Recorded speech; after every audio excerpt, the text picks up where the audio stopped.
The Jell-O program starring Jack Benny with Mary Livingston, Phil Harris, Dennis Day, and yours truly, Don Wilson. And now, ladies and gentlemen... Oh, Don, did Phil get here yet? Not yet, Jack. Oh. And now, ladies and gentlemen, this being our first program of the new year, we bring you that holdover from 1939, Jack Benny.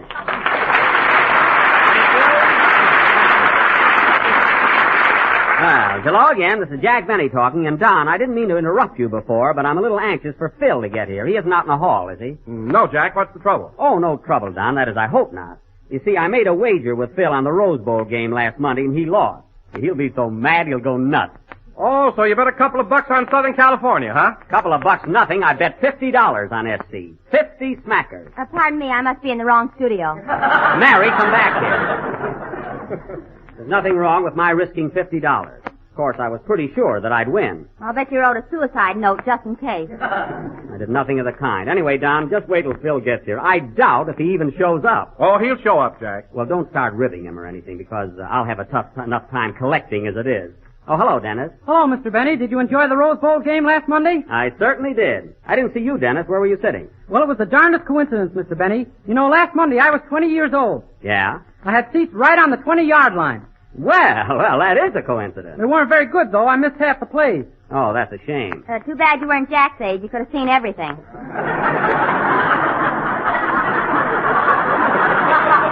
Mary, that may have been a brilliant remark, but it doesn't happen to fit. I was sitting behind the goalpost, way up in the 75th row.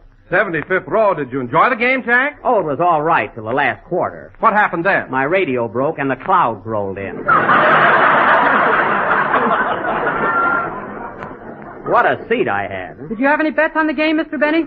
Just one, but I anticipate a bit of trouble collecting. You know, Dennis, I bet $50 with Phil Harris, and wait till you see him when he has to pay up. Oh, what a bum sport. You know, he's the kind of a fella that... Oh, quiet, Jack. Here he comes now. Oh, yeah, watch me needle him. Well, hello, gambler. How's the old Tennessee fan today? Fine, Jackson, and here's your $50. You deserve it, kid. You sure can pick 'em. Oh, boy, is he burned up. You know, Jack, I looked for you right after the game. I wanted to pay you then. Oh, sure. I bet you did. I can just see you. Well, here you are, Jackson. Aren't you going to take the money? It's all yours, kid. Oh, boy, what a sore loser. See what I told you, fellas? What's going on here? If you don't want it, I'll put the dough back in my pocket. You see? Backing out, eh? I thought so. What are you talking about? I lost the bet and I want to pay off. Here's your $50. I won't take it. Why not? Because you're a welcher and you can't fool me. That's why. Jack, you mean to say that you're not going to take the money Phil's offering you? No, I'm not. That's liable to knock the war right off the front page. Listen, Mary, I wouldn't accept a dime from a guy that takes the attitude he does. Well, Jack, are you crazy? The man offered you the money 4 times. But he could do it like a gentleman. He doesn't have to come in here and throw it on the floor. Who threw it on the floor? It's right here in my hand. You can't bluff me, Harris. Go ahead and sing, Dennis. I'll collect from that guy if I have to attach his salary. I've met small-timers before. But gee, Mr. Benny, I saw Mr. Harris offer you the money. He wants you to take it. Sure he wants me to take it. You know why, don't you? Why? Because when I bend over to put it in my shoe, he'll kick me.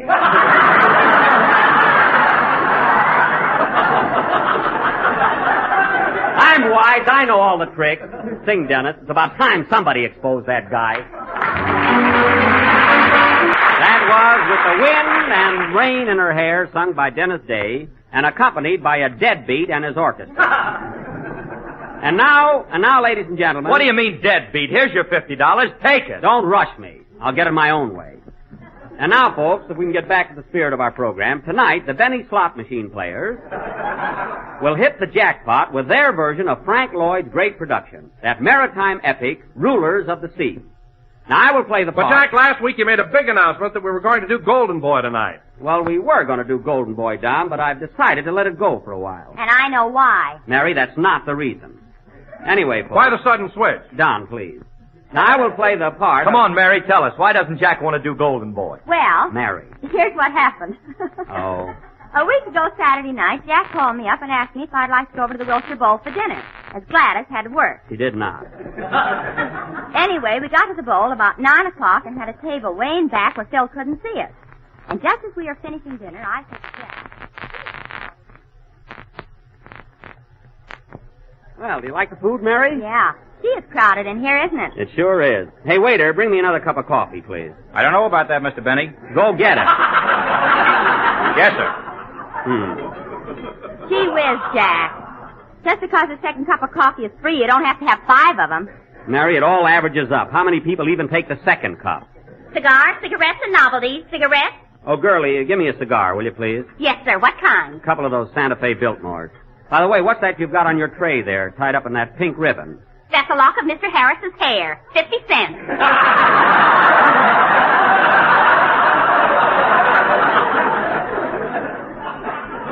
Oh, well, I don't want it. You better take it. This is the last one left, and we don't shear him again for a month.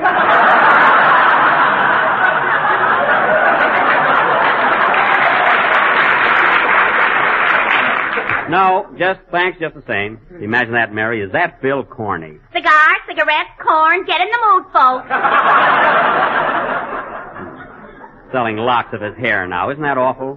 Say, I wonder what time the floor show goes on. Oh, look, there's Mort Werner, Phil's announcer, getting ready to introduce Phil. Oh, yeah.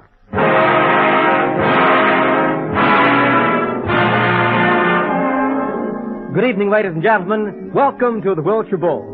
And now, folks, it gives me great pleasure to introduce to you our master of ceremonies and comedian. Oh, boy. That maiden's dream on the beam, Phil Harris.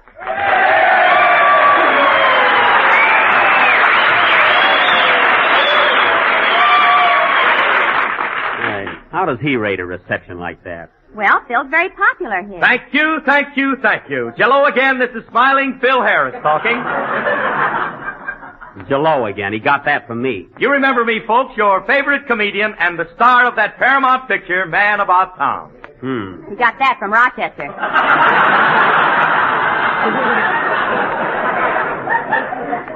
Quiet. I want to hear this great comedian. Hey, Mort. Yes, Phil? Who was that lady I seen you walking down the street with last night? That was my grandmother. Not bad. Oh, my goodness. And they're laughing yet. Say, Phil, I heard you were in the hospital last week. Yes, I was, Mort. Pretty sick, eh? No, pretty nerds. Hey, waiter, bring me another cup of coffee. I'm going to get even somehow. I'll have one with you. Pull up a chair, kid.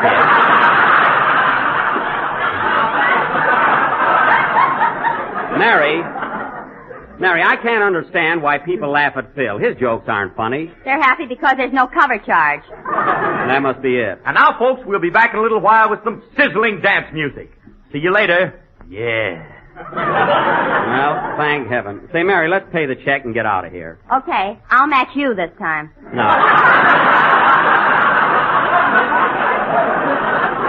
No, tonight it's my treat. Come on, let's go. All right. Oh, Jack, look. Isn't that Barbara Stanwyck sitting over there? Where? Right over there at the ringside table. Oh, yeah, she's with another couple. I wonder where Bob Taylor is. I don't know. I'm going over and say hello to her. You know Barbara Stanwyck? Of course I know her. And say, Mary, I've got a great idea. As long as we're going to do Golden Boy next Sunday, wouldn't it be marvelous if I could get Barbara to play her original role? It sure would. I'm going right over and fix it. See you in a minute. You know, Barbara, it's a shame Bob had to work at the studio tonight. It certainly is, Barbara. Well, he's finishing a picture, and they're working overtime.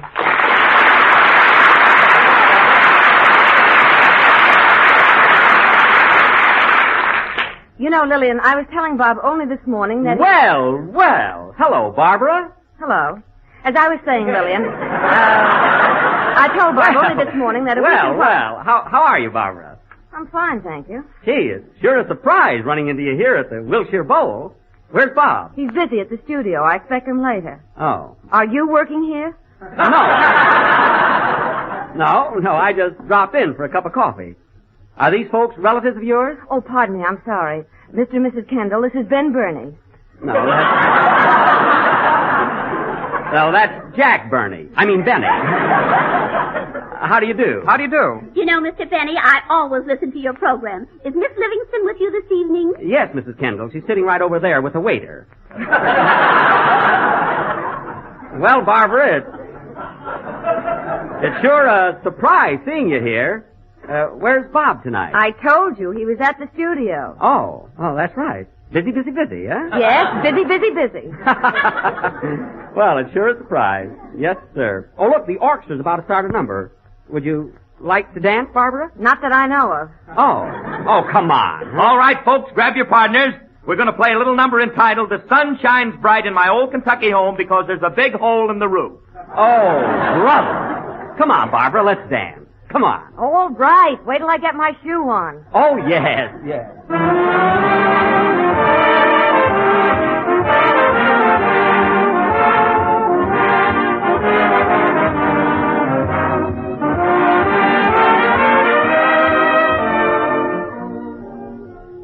Why, Barbara, you dance divinely. Thank you. But you're going a little fast, aren't you? Just hang on, Pappy. Oh, you're priceless.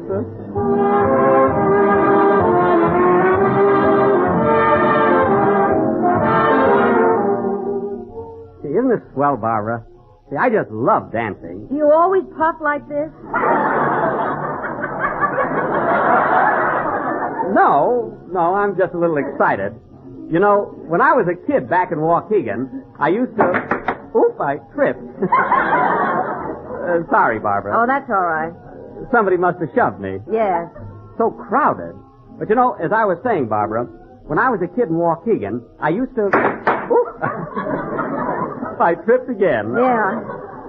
I don't know what's the matter with me tonight. I'm generally very graceful. In fact, I got medals for dancing. Well, take them off. They're tearing my dress. Oh, you have a marvelous sense of humor. See, Barbara, look at the way that guy leads an orchestra. How he loves to show off. I like his style very much. Hello, Phil. Well, Barbara, how are you, Babs? I'm fine, thank you. Oh, by the way, Phil, this is Jack Benny. How do you do? You work for me.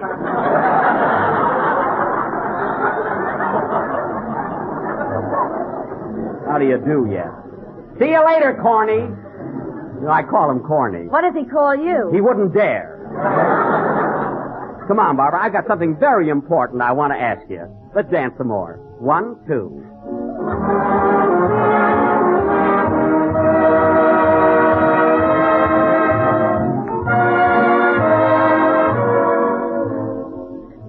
So you see, Barbara, that would be a terrific novelty. What do you say? Well, I'd love to help you out, Jack, but do you think it would go over? Why, of course it would go over. Just imagine you playing your original role in Golden Boy on my program, with me playing opposite you. Doesn't that intrigue you? Doesn't that do something to you? Doesn't that thrill you? Keep mentioning things. Good. Then it's a deal. Now, let's see. When can we rehearse? Now, wait a minute. Now, how about rehearsing Tuesday afternoon at my house? Oh, all right. Then it's a date. My house, 3 o'clock Tuesday. I must tell Mary. Oh, there she is dancing with the waiter. Oh, Mary! Mary!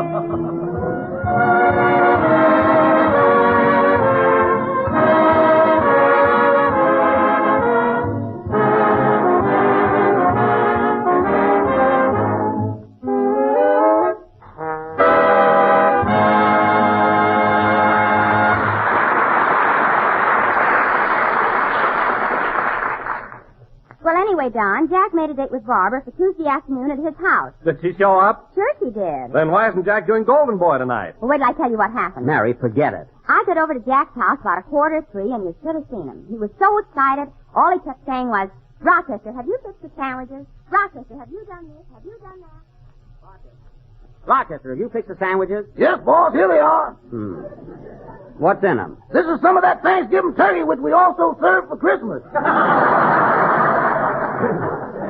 Oh. That bird has made more farewell appearances than Harry Lauder.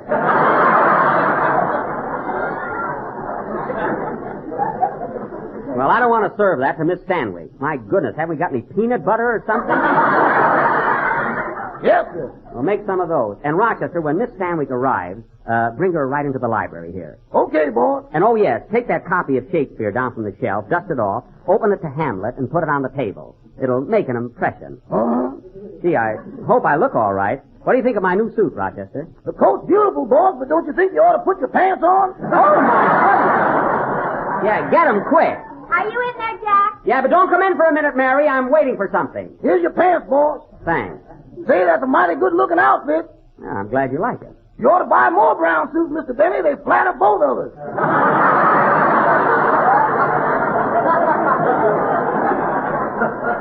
Rochester, don't you dare put this on until it starts to shine. Mary, you can come in now. What was going on, Jack? My pants. Now, Mary, just for today, I want you to do me a favor. Please lay off the wide cracks, will you? Okay. But say, Jack, you ought to take that sign down from the front of your house. It looks awful. What sign? The one that says, "Today in person, Barbara Stanwyck." What? Rochester, did you put that sign up in front of the house? Yeah, I'll teach the neighbors to hi-hat us. Darn right. Leave it up. Now, Mary, when I'm rehearsing with Miss Stanwyck today, you can help me out by commenting on how good I am. What should I do? Well, when I finish a very dramatic line, you yell out, "Bravo." No, it'll impress Barbara. Bravo, what does that mean? Never mind what it means. Just say bravo. Why can't I say pew?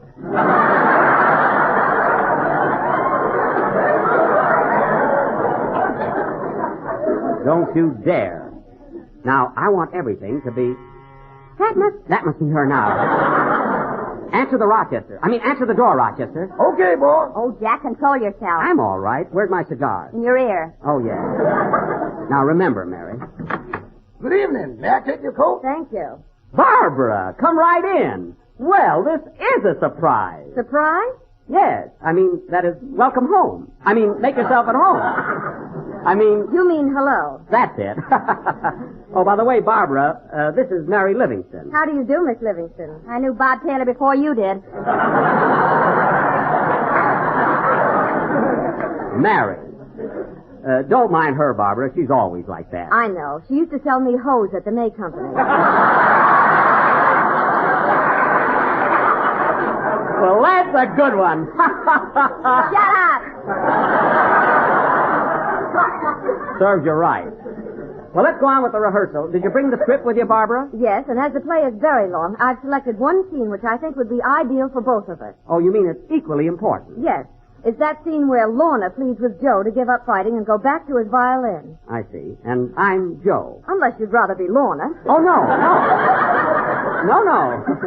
No, Joe's all right. I'm Joe. Hello, Joe. What do you know? I just got back. Mary, cut it out.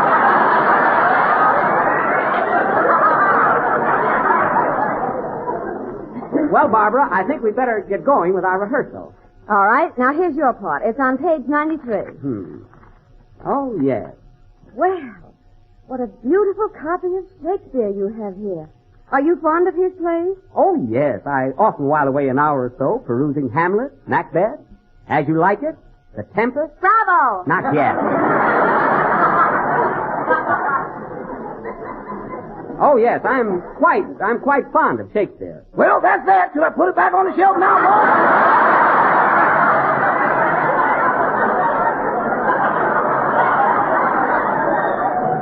Never mind, Rochester. Bring in some tea and sandwiches. Yes, sir. Now, all right, Barbara. I'm ready to rehearse. Let's take it from the top of the page here. The scene where I'm trying to get you out of the fight racket.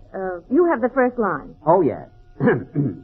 Joe, I'm going, Lorna. Don't read Joe. Just read the line.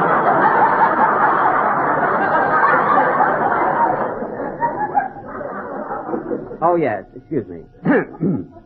I'm going, Lorna. Don't go, Joe. You must listen to me. When I first saw you, I didn't care what you did.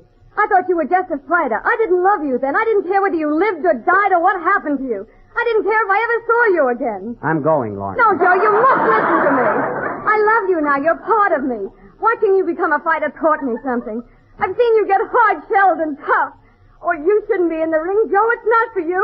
You belong in your home. In your home with your violin. I'm going, Lorna. Oh, please, Joe. Please, Joe, if you love me, you'll listen to me. I know why you're doing this. You're bitter and callous and hard-boiled. But, Joe, don't you remember that night? You spoke of music and what it meant to you. How you loved your violin. You knew what was right then, how people should live. Oh, Joe, give up fighting. Please, please. I'm going, Lorna?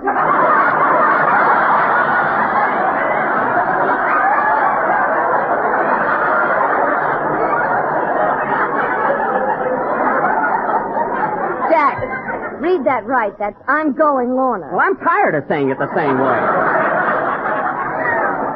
See, it gets monotonous. A fine part. Well, you've got a very dramatic speech coming up. It's the next line. Oh, yes, I didn't see it. Go ahead, Barbara. What do you say? Oh, Joe, will you give up fighting? Joe, you don't need the money. It isn't the money. I got plenty. Bravo, and how? Mary! I'm sorry, Barbara. I'll take it again. It isn't the money. I got plenty. Oh, Joe. Joe, you must give up fighting. What's this, Mary? Give up fighting? Why, you were the girl that liked champions. You were Please, Joe. Don't try to get even with me. Well, I made up my mind to win the lightweight crown. But your heart's in music, Joe. You know that. I can't play anymore. I got the hands of a fighter. They've been soaked and brined for a year, and they're as hard as nails. They're good for only one thing now, slugging. Slugging my way to the title. I tell you, Lorna, if Wait a minute, Jack. Wait a minute. Oh, that's awful. Why? What's the matter? You're supposed to be a fighter, not little Eva. Now, wait a minute, Barbara. I put a lot into that speech. I felt the part, and I was very emotional. I wasn't carried away. You keep out of this. And go get the tea. He's right, Jack. Your performance wouldn't convince anybody. Now, Barbara, aren't you getting a little bit hasty? Gee, I might not be as good as an actor as your husband. But gee whiz, we can't all be tailors. Your father was. Quiet.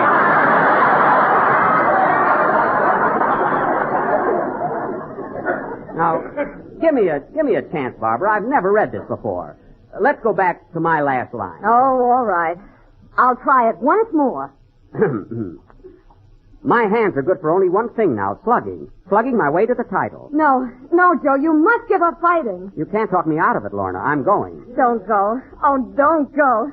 Joe, please don't go. Take me in your arms. Kiss me. My darling.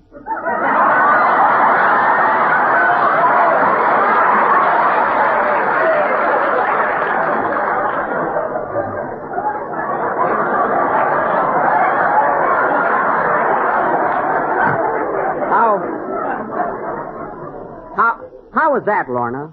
Oh, Joe. Joe, you must give up kissing. That's not in the script! Anyhow, I can kiss better than that. I was a little nervous. Oh, Jack, it's no use. You're a nice fellow, but you're a comedian. We'd only make fools of ourselves if we tried to do this on your program. But, Barbara, it's only Tuesday. We got plenty of time to rehearse. Oh, no, believe me, Jack. Rehearsing won't help any. But, Barbara, if you'd only... Tea and sandwiches, folks. Tea and sandwiches. Tipping is un-American. Rochester. Will you have a cup of tea, Barbara? No, thanks, Jack. I'll just run along. He's not that bad. He can at least walk. Mary. No kidding, Barbara. Have a cup of tea and we'll rehearse some more. No, thank you. Some other time, Jack. Oh, Barbara, please. I already announced we were going to do Golden Boy, and I was going to spring you as a surprise. Well, let's wait till spring. Things are brighter then. Well, that's the way you feel about it. Thanks just the same. You're welcome. Goodbye, Mary. Goodbye. So long, Jack. So long. Oh, by the way, Jack, you can take that sign down now.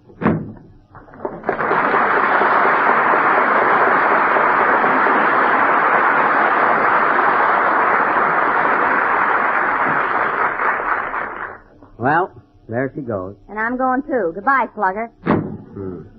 I can't understand why I didn't play that scene right. Yeah, I know I can do it. Rochester, read Miss Canway's part, will you? Start right here. Okay.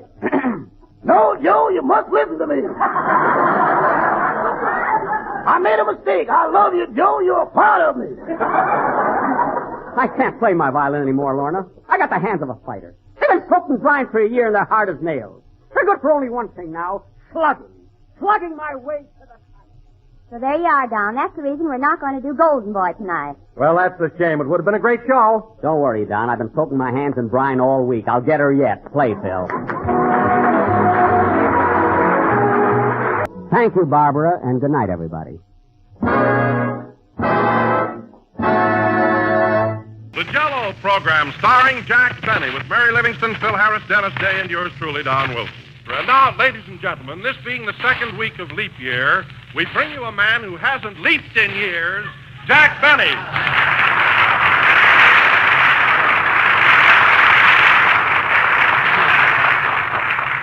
Jell-O again. This is Jack Benny talking, and Don, that was about the silliest thing I've ever heard. I wish that during this new year, your introductions would make a little more sense. Well, I'm sorry, Jack. I was merely trying to tie you in with leap year, that's all. Well, there must be other ways. I haven't leaped in years. What am I supposed to be, a gazelle or something? Well, you'll have to admit, Jack, that you're not the most agile person in the world. Well, what if I'm not? You should be the last one to mention it. Any man who has to detour when he comes to an anthill. Well... I'd be quiet if I were you. Hello, Jack. Hello, Mary. Let me clear this up, Jack. All I meant by my introduction was that you're not the dashing athletic type like Errol Flynn or Mickey Rooney. Mickey Rooney? For heaven's sake, John, Mickey Rooney's at least 8 years younger than I am. A fine comparison. Why, Jack Benny, you mean to say Mickey Rooney's only 8 years younger than you are? I said he was at least 8. He might be 9 or 10 years younger. Or 11. Or 12. You ain't going to get any place till you start to multiply.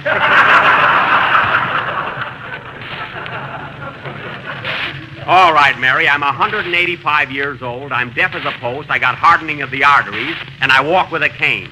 Have I overlooked anything? I can't understand you. Put your teeth in.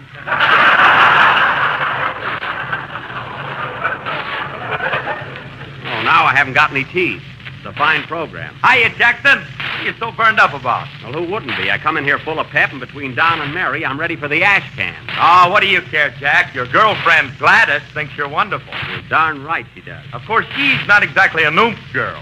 Now, listen, Phil, there's nothing wrong with Gladys that a pair of art supporters won't fix.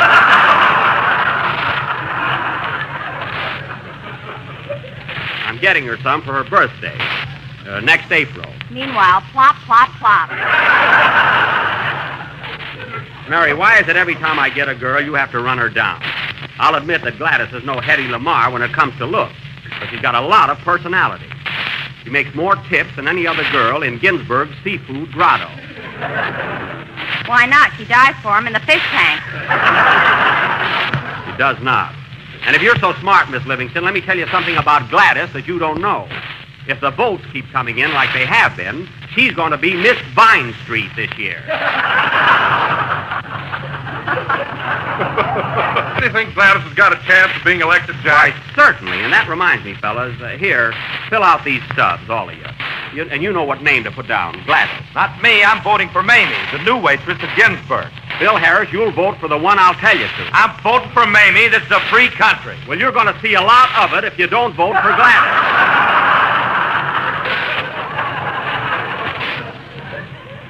And right now... Okay. Give me your pen, Jack. I'll vote for your girlfriend. Thanks, Mary. Me too. Gladys, huh? What's her last name, Jack? Zybysko. Zybysko. Gladys Zybysko. Hey, how do you make a Z? How do you make a... Here, give me that pencil. Look, Phil, it's like an S backward with no curve. Like that, see? Oh, yeah, that's easy. Sure. Hey, Frankie, watch me make a Z.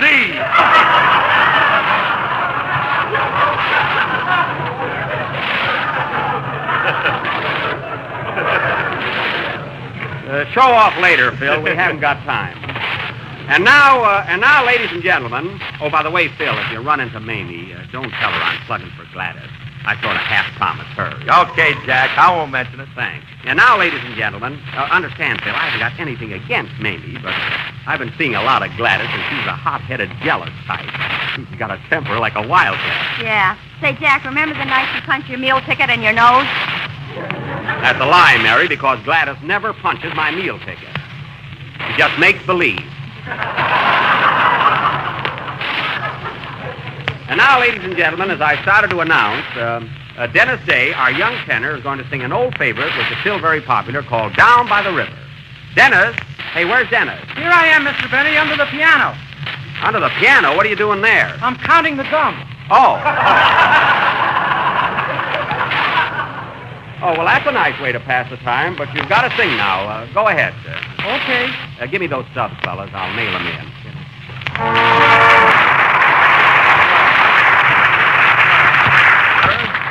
Sung by Dennis Day. That was excellent, Dennis. You're in very good voice tonight. Thank you. Oh, by the way, Dennis, you haven't voted for Miss Vine Street yet, have you? No, but I was planning to vote for Goldie, the cashier at the bowling alley. Oh. Well, now, Dennis, I'm not trying to influence you one way or the other, but Goldie won it last year. And besides, she hasn't got anywhere near the figure that Gladys has. Well, everybody says Gladys looks like a horse. That's only because she's got a very long face. And those holes she cuts in her hat for ears don't help any. Mary, you're just jealous because you're not in the contest. Now, here, Dennis, take this stub and put down Gladys Zybysko. Zybysko. Okay. Phil Harris will now spell cat. K-A-T. Excellent.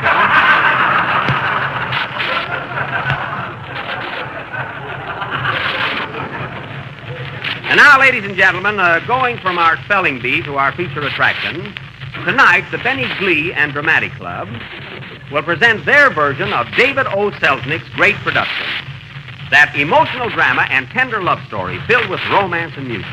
None other than that supreme achievement and cinematic triumph, Intermezzo. Thank you, Dreamboat. Now, I will play the part of that internationally famous concert violinist whose artistry and charm win the love of his beautiful young accompanist. This role was portrayed on the screen by that distinguished actor, Mr. Leslie Howard. Now, Are you going to play that part, Jackson? You heard me, Phil. I'm going to be Leslie Howard, a concert violinist and a great lover. Listen to them dials turn. Don't worry, I'll handle it all right. Now, Mary, you're going to be my wife. You remember the part Edna Best had in the picture. Your wife, eh? Yes, and when this other woman comes into my life, you fight to hold me. You fight like a tigress to keep that spark of love burning between us. You're not going to sacrifice the most precious of woman's possessions, her husband. What are you laughing at? Pardon me, I thought I was garble. We should pay a little attention here. Anyway, Mary, you're my wife. And Dennis... Yes, please? You're going to be our child. You have beautiful golden curls, soft blue eyes, and a complexion like rose-tinted ivory. Gee, I like him better than I do me. I don't blame you. Now, let's see. Hey, Jackson, what am I going to be in this tender and gripping love story? You, Phil, you're going to be the manager of Leslie Benny, this great concert violinist. Are my eyes going to be blue, too? No, Phil, just under your eyes, as usual.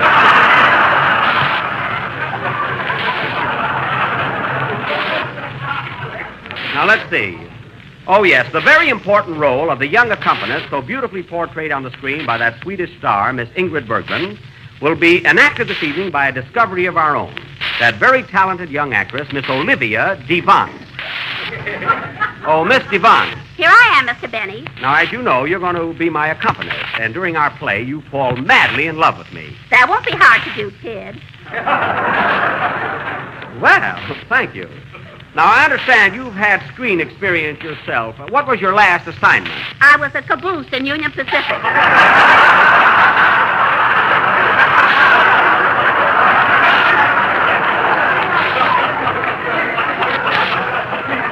Oh, yes. I remember you with that red and green light in your hair. Yeah. Now, here's your part. Go over in the corner and brush up on it. Thank you. And when do I get paid? I'll meet you downstairs right after the broadcast. I've got a date. So have I. I just want to pay you off. That's all. Heaven's sake. Now, our play Intermezzo will go on immediately after a number by the orchestra. Go ahead, Phil. Play something. Hold it a minute. Answer the phone, Mary. Okay. Hello? Who? Yes, he's here. It's for you, Jack. It's Ginsberg's restaurant. That must be Gladys. Hello?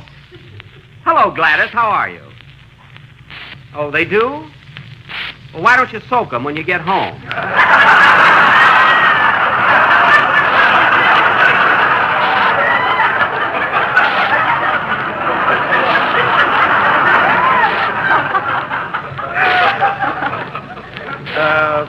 That'll help.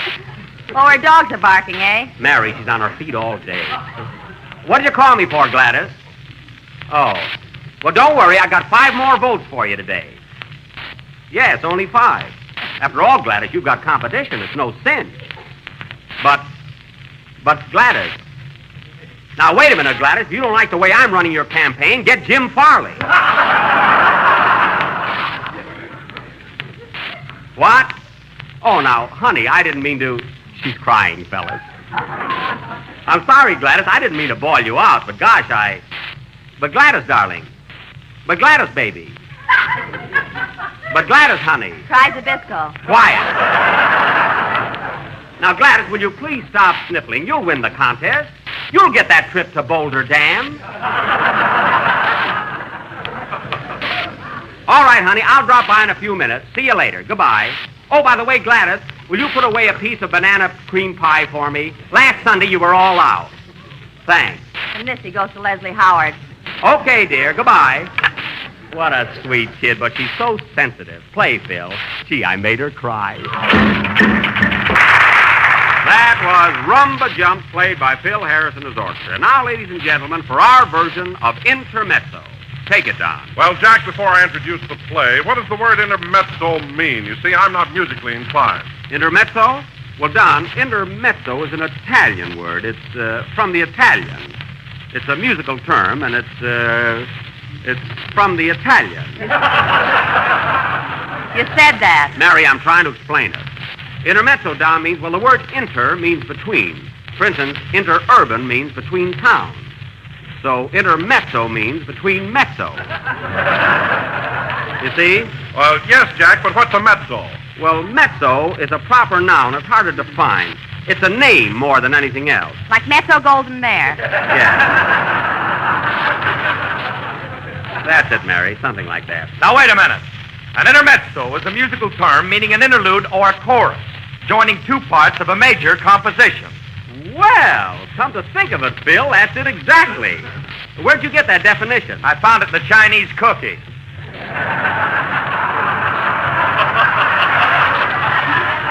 Oh. Well, I'm glad we've got it settled anyway. You may proceed, Don. Well, thank you.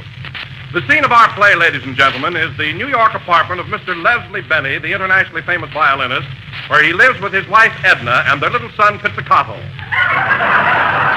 That's him, Pizzicato Benny. As the curtain rises, we find Mr. Benny practicing Souvenir on his violin. Curtain, music.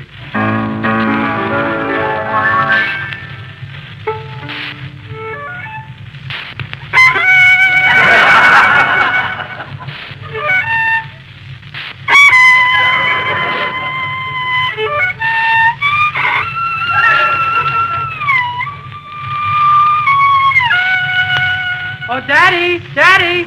Quiet, Pizzy. What is it? Can I have a piece of rosin? Yes.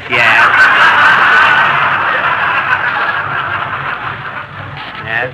Here you are.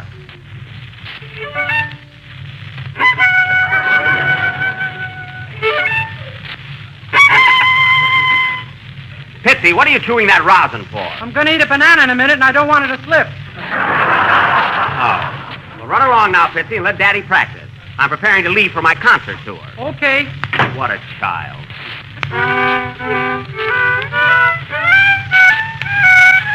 Oh, I don't like that.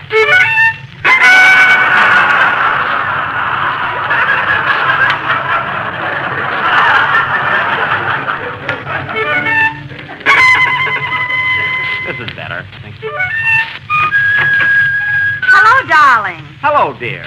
Where are you going with that milk? I'm taking in to Fifi, the cat. Well, don't bother. I just played Souvenir on her. Oh, Leslie, we can never keep a cat around here. Why don't you buy strings? Please don't annoy me, dear. I'm practicing for my concert tour. Oh, yes. Leslie, take me with you on this trip. Why can't I go along? Why? Little does she know that I'm in love with my beautiful blonde accompanist, Anita.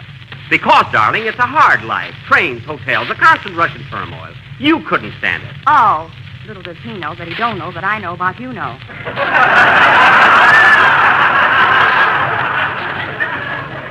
But you promised that you'd take me with you. Some other time, dear. And incidentally, Edna, I wish you'd keep our son out of the room when I'm practicing. He bothers me dreadfully. Well, don't worry. He's gone to Central Park with his nurse. My goodness, has he still got that nurse? He's big enough now to hold her on his lap. That's why they went to the park.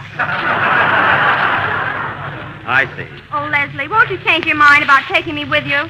I'll think about it. Little does she know that my girlfriend is waiting for me in Paris. Little does he know that my boyfriend is under the sofa. Well, see you later, darling. Okay, sweet. Now, let's see. What music should I take along? I don't know whether to open with Tchaikovsky's Andante Cantabile or Bugle Call Rag. Now, if I open in Paris, I'll have to play... Come in. Telegram for Leslie Benny. Right here, boy. Wait a minute. Here's a quarter for you. Oh, gee, thanks. Little do you folks know this quarter says, watch Tacoma grow on it.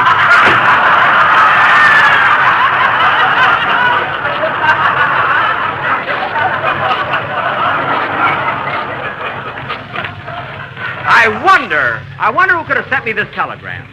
Why, it's from Anita. Anita, she's waiting for me in Paris, Kentucky. I knew I should have told her France. I must wire immediately to meet me at the boat.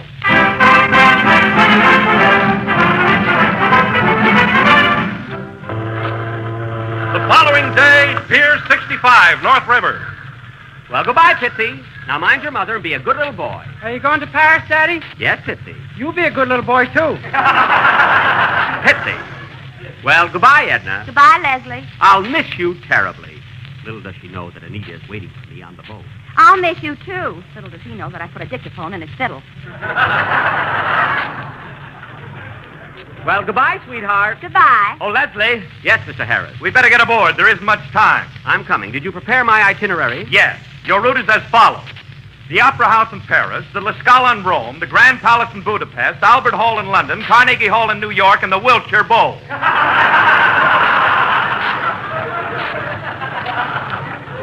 The Wilshire Bowl? What's that? That's the cultural center of Southern California, no cover charge. Oh. Come, Mr. Harris, we must hurry. Goodbye, Edna. Goodbye, Pizzicato. Goodbye. Bye.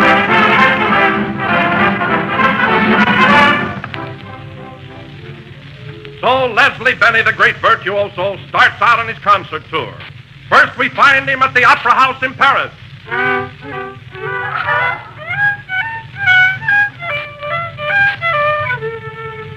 Ouch. Was the tomato yet? Oh, well. Rome, Italy.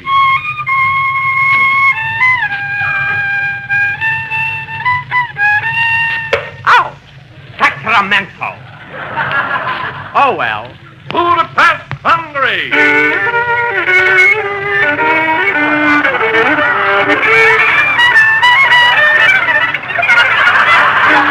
I gotta catch a train, folks. London, England. My fair lady. Ouch. Well, I nearly made it. Waukegan, Illinois.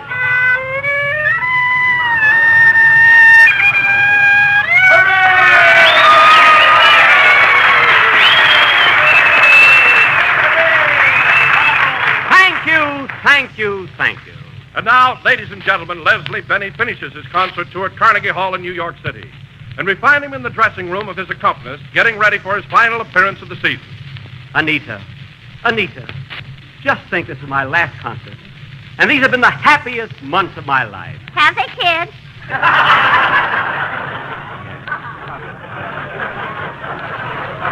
And it's you, Anita, only you, who has made all this possible.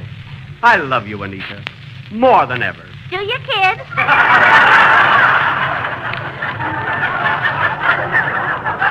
Oh, Anita, tell me that you love me, too. I wish I could, but things have changed in the last few weeks, and my heart belongs to another. To another? Who is it? Mr. Harris, your manager.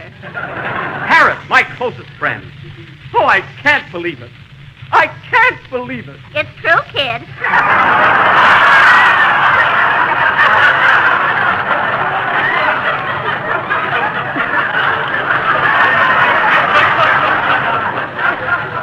Then this is the end. I'm going out and find Harris. And when I do, heaven help him. Where's my hat? In the closet. Oh. I don't see it. Here you are, kid. Harris, I should have known that you'd turn out to be the rat you are. Goodbye. Farewell, Anita. So long, kid. To think that Anita would treat me like this. In 5 minutes, I am due to appear before my public. But I shall never play my violin again. Never.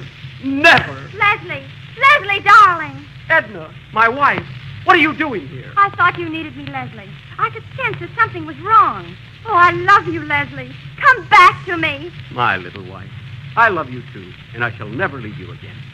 Where's Pizzicato, our son? In the hospital, he ate too much rosin. Oh, I knew it would get him.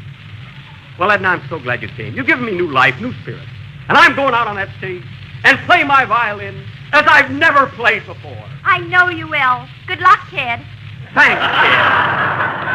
So Leslie Benny walked out on the stage of the vast Carnegie Hall. A hush fell over the audience. The lights dimmed. Leslie raised his violin to his chin, and the orchestra played the introduction to the Meditation from Thais by Massenet.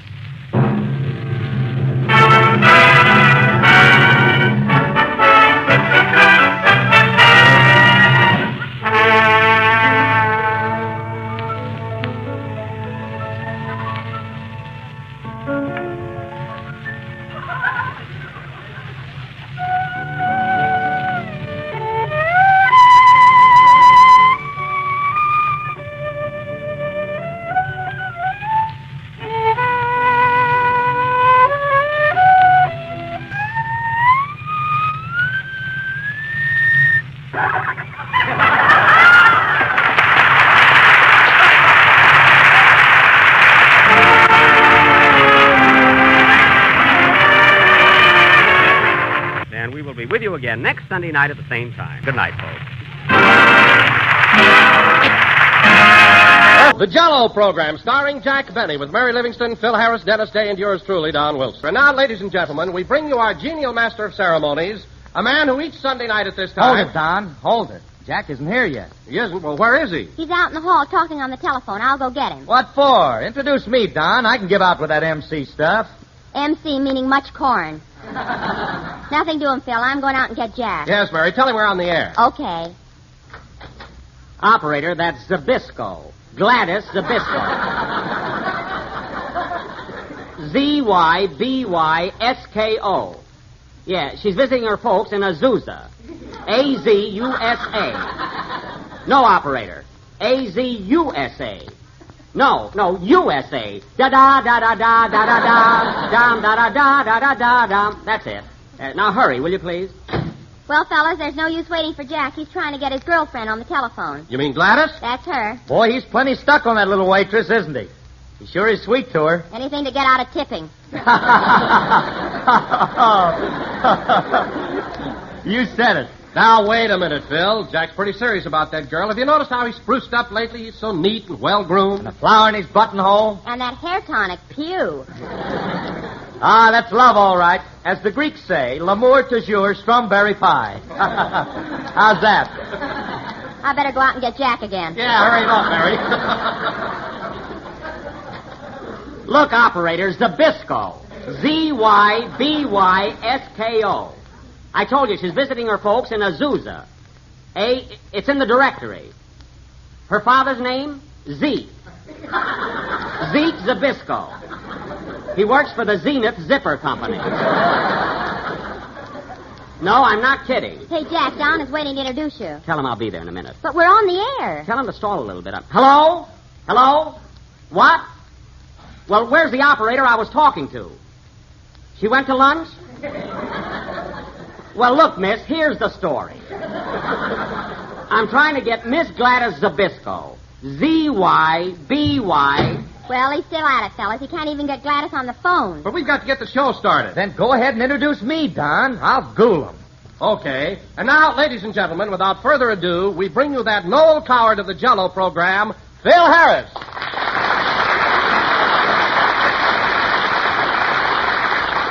Hello again. This is smiling Phil Harris talking. And thanks very much, Don, for that lovely introduction. You know, Don, a funny thing happened to me on the way to the studio this afternoon. A panhandler asked me for a nickel for a cup of coffee. A nickel for a cup of coffee, huh? Yeah, so I gave him the nickel and he gave me the coffee. How's that, Mary? I'd like to give you some coffee with a Mickey in it. That's the trouble with this gang. They don't appreciate anything subtle. You're about as subtle as Olson and Johnson. I'm going to try and get Jack. S-K-O, Zybysko. For heaven's sake. Yes, she's visiting her folks in Azusa. Hey, Jack. Quiet, Mary. But Phil is starting to tell jokes. Oh, my goodness. Hurry, operator. This is a matter of life and death. Hello? Hello? Hello, Gladys? Darling. Oh, pardon me, sir. Wrong number. Operator, you gave me the wrong number. No, I don't want to give up. I want to talk to Gladys Zybysko. Why don't you send a carrier pigeon? I did, and she ate it. Now, look, operator, look. You're a lovely girl, and it's been fun knowing you. But I've got a broadcast to do, and I'd like to talk... Of course I know someone else, but she happens to be my fiancée. I'm her itsy-bitsy lammy pie. So get me the number for trying out loud. Please, operator. Jack, what are we going to do? Mary, don't bother me. Have Phil play a number or something. Okay. Here's another one, folks. Say, Don, how do you make a thin boy fat? I don't know, Phil. How do you make a thin boy fat? Throw him out of a window and he'll come down plump. Very good, Phil. And now, folks, the next joke will be a number by Phil Harris and his orchestra. What about Jack? Oh, he'll be out in a minute. Play, Phil. Okay. And now, folks, we're going to play a brand new number entitled, You've Worked Hard Enough for Me, Dear Mother. Now go out and work for yourself.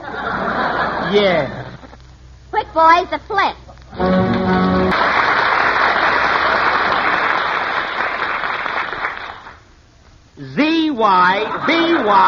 Zybysko, Zybysko. Now, operator, I've been standing here 15 minutes trying to get the... Hello? Hello, Gladys? This is 40. What? Oh, Mrs. Zybysko, how do you do? Well, look, Mrs. Zybysko, this is Jack. Is Gladys there? I'd like to talk to her. Oh, she's over at the neighbor's taking a bath? Good.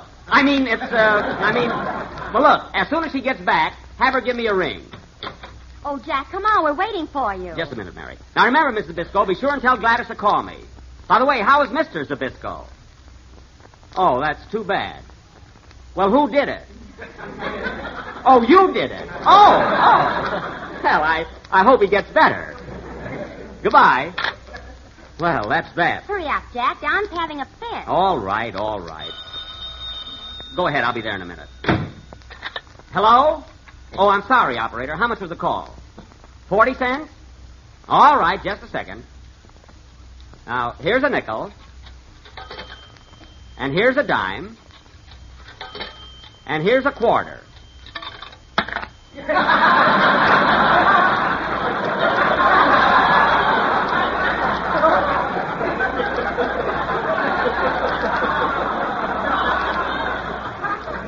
Oops, I'm sorry. Here's a good one. Return the other one, operator. Thank you. I wonder who gave me that bum quarter. Oh, well. Sorry I kept you waiting, fellas, but I was trying to call Gladys. She wasn't home. Oh, stepping out with someone else, huh? She was not. She just went to the neighbors well, the lady next door was holding a bridge party, and Gladys went over to make a fourth. And while she was dumbing, she took a bath. Oh, eavesdropping, eh, Mary? Well, at least Gladys wasn't out with another fella. There's one thing I can say about that girl. She's only attached to one person at a time. She's like a police dog. You said it. I mean, she's true to me. Well, perhaps I shouldn't say this, Jack, but I dropped into Ginsberg's restaurant the other day, and when Gladys brought me my sandwich, she winked at me. Gladys winked at you? Absolutely. With her right eye or left eye? Her left eye. Well, that's the one that twitches. That's nerves, Don, not romance. Now, let's forget about my private life. Say, Jack, tell him what happened last Sunday night when you took Gladys to the Trocadero. You weren't with us. No, but I saw you there. Well? What about it, Mary? Well, last Sunday after the broadcast, Jack told me he was stepping out with Gladys. Oh. Well, right after she got through working, he picked her up and took her to the Trocadero for dinner. It's not so funny. So what happened? Jack ordered fried chicken, and Gladys went out in the kitchen and got it.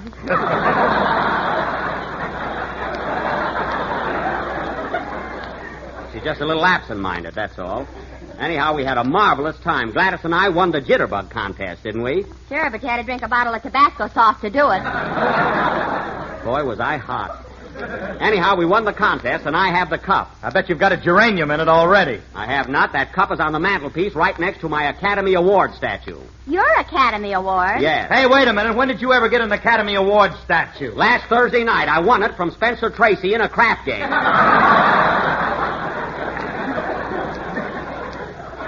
He's got oodles of them. And let me tell you another thing. Oh, hello, Dennis. Hello, Mr. Benny. And let me tell you another thing, Phil Harris. I got just as good a chance of winning the Academy Award this year as Jimmy Stewart. You're right, Mr. Benny. Thanks, Dennis. Why, Jack, what are you talking about? I'm talking about my chance of winning the Academy Award. It's a cinch. Well, it's no cinch, but I've got a pretty good chance. Wait a minute, Jack. Wait a minute. Did you see Jimmy Stewart and Mr. Smith Goes to Washington? Sure, but did you see Jack Benny and Man About Town? I suppose I gave a bad performance. Don't admit it, Mr. Benny. Dennis, whose side are you on? Sometimes I wonder why I don't hire a tenor with brains. You'd have to pay him. Dennis, here's a yo-yo. Go and have fun.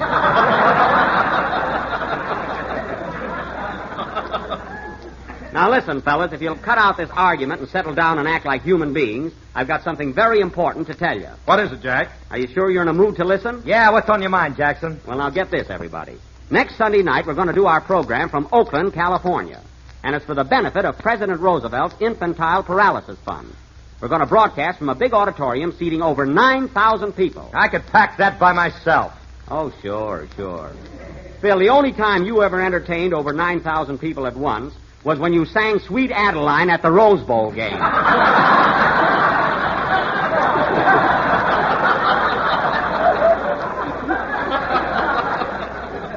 And for an encore, you were thrown out. Remember? Oh, yeah, what a game. 22 players on each side. Yeah. Anyway, kids, as I have friends in both Oakland and San Francisco, I'm leaving very early tomorrow morning. We're driving up in the Maxwell, eh, Mary? Not me, eh, Jack? Don't worry, Mary. That car ought to run a little better now. I had the carbon removed and the valves ground. What that jalopy needs is a malted milk with an egg in it. That's so. Well, just for that, you'll ride up on the train. Now, fellas, I'm going home now and start packing because I want to leave about 5 a.m. Well, run along, Jack. We can take care of the rest of the show. Okay, thanks, Don. Mary, do you still want to come along and help me pack? Sure, but gee, Jack, you were out in the hall for half the show, and now you want to go home. What about it? Won't our sponsor object? Oh, no. He never listens to our program. He thinks the sun rises and sets with the Phantom Pilot.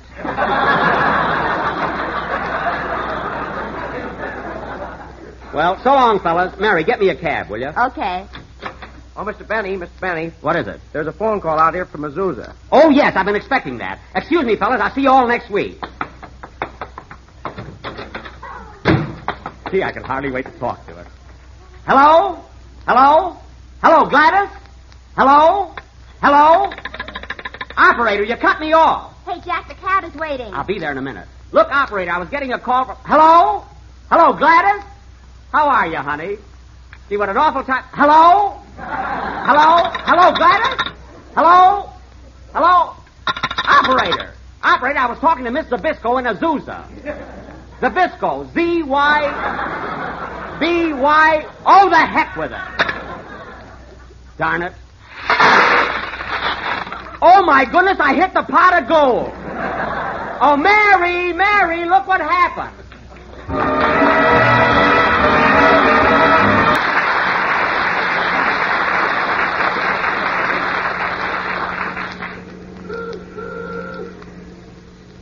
Mary, I don't know why you always argue with me. We can eat when we get to my house. But I'm hungry, and we passed 3 drive-in stands. Mary, I don't like to eat at drive-in stands when I'm in a taxi. That click, click, click of the meter gives me indigestion. Gee, I don't know how Gladys can go out with a fellow like you. Is that so? Well, let me tell you something, Mary. Gladys understands me. And furthermore, she's not a gold digger. She cost me plenty. I'm not talking to you, driver. Just roll up that window and mind your own business. Oh, you want a neck, huh? No, I don't want a neck. You hear that, Mary? That guy just talked himself out of a quarter tip. He couldn't spend it anyway. Not that one. Pull up here, driver. This is the house. Okay. What do I owe you? There it is on the meter, $1.10. I mean $1.20.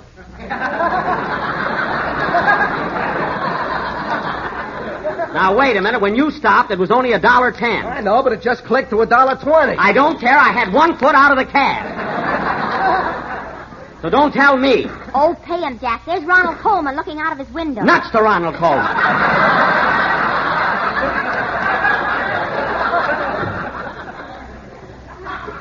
Here you are, driver. Here's $1.10 and a 10-cent tip. Take it any way you want it. Come on, Mary. The nerve of that guy. Oh, I must speak to Mr. Coleman. Hello, Ronald.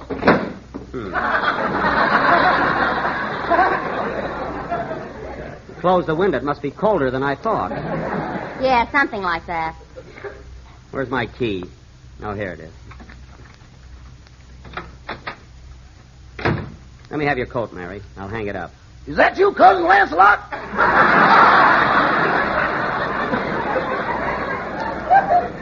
Cousin Lancelot? No, Rochester. This is Mr. Benny. No relation.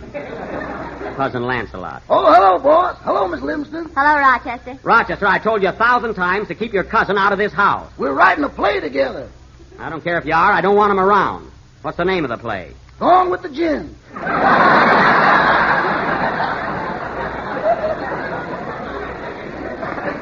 Well, write it on your own time. Say, Jack, you want me to help you with your packing? Let's get started. Okay, Mary. Here, take this grip and put my socks and shirts in it. All right. Oh, Jack, look at all the labels you got pasted on this suitcase. Why don't you take some off? Why should I? I've traveled all around. I want people to know it. I know, but gee, look at them. Savoy Hotel London, Shepherd's Hotel Cairo, Ritz-Carlton Paris, Imperial Hotel Bombay, Yep. and Bluebell Auto Court Glendale.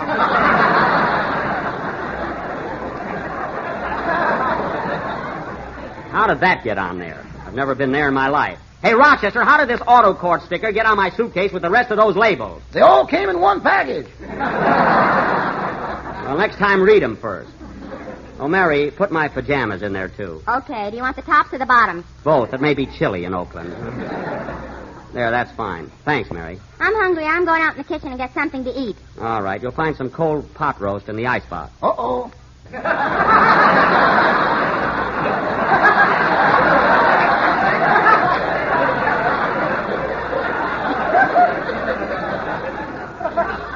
What are you oh-ohing about? After dinner last night, there was 4 pounds and 8 ounces of pot roast left. Exactly. How do you know? He weighs it in and out like a jockey.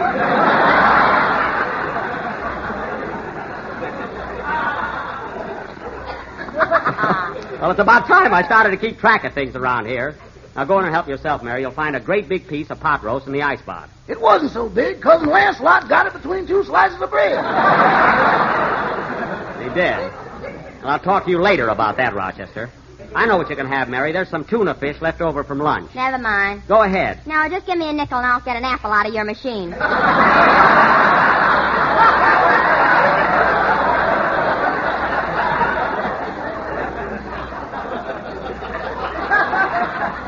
Okay, here you are. Gee, I might as well give them away. Now, Rochester, we're going to be gone over a week, so we ought to make some arrangements about Carmichael and Trudy. I already fixed it for the polar bear and the ostrich to stay in a pet shop.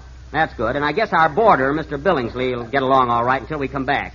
Now, don't forget, Rochester, we got to leave at 5 o'clock in the morning, so we better get up at 4. 4 o'clock in the a.m.? Yes, just as the sun is peeping over the mountain. When it comes out in the open, notify me.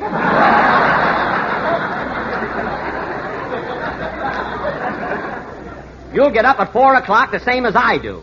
We've got about a 10-hour ride ahead of us. Do you expect to make Oakland in one day with that car? Why, certainly. It's easy. Boss, this country needs that kind of optimism. Rochester, don't always be running down my car.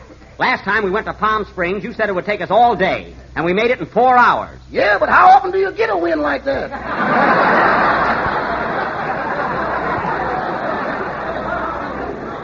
All right, just pack my bags and let me do the worrying. Okay. What suits do you want to take along, Mr. Benny? Let me see. I want my brown check, my blue pinstripe, and the one you're wearing. Now, hurry up with it. Oh, good evening, Mr. Billingsley. Good evening, Mr. Benny. Are you getting all set for your trip? Yes, yes. I'm leaving first thing in the morning. By the way, Mr. Billingsley, I don't want to seem impertinent or anything, but this is the first time I've seen you when you weren't a bit under the weather. Well, I've been on the wagon now for over 2 weeks. Well, congratulations, Mr. Billingsley. Say, what made you give up drinking? Well, to tell the truth, Mr. Benny, I kept seeing a polar bear and an ostrich running around here. Oh. I know when I've had enough. Well, it's rather difficult to explain, Mr. Billingsley, but I really have a polar bear and an ostrich. You have? Yes. Well, then let's roll out the barrel.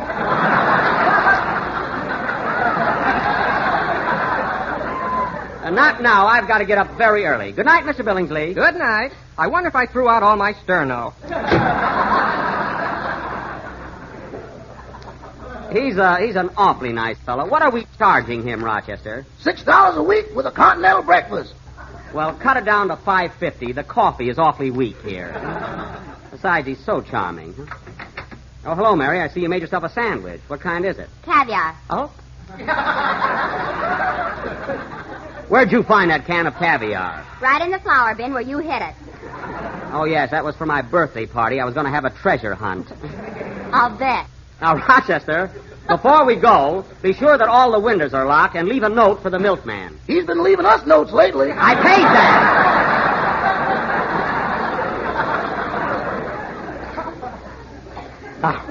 Now be sure and take care of everything. Oh, Mary, sit on this suitcase, will you, until I snap it shut? Okay. Answer the phone, Rochester. Put more weight on it, Mary. Hello? Who? Wrong number. Goodbye. There, I guess that ought to hold it. What was that, Rochester? Something about Azusa. We don't know nobody there.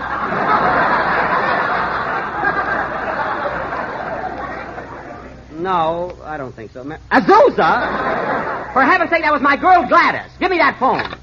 Hello? Hello, operator. A call just came for me from Azusa. I said Azusa. No, honey, they're calling me. Look, are you the same operator I've been talking to all day? Well, look, friend. Look, let me ask you something. Did you ever see a picture called Alexander Graham Bell? Well, if you remember how that great man struggled and toiled and put in his lifeblood into perfecting an invention called the telephone. And in one day, look what you've done to it. Now, aren't you ashamed of yourself?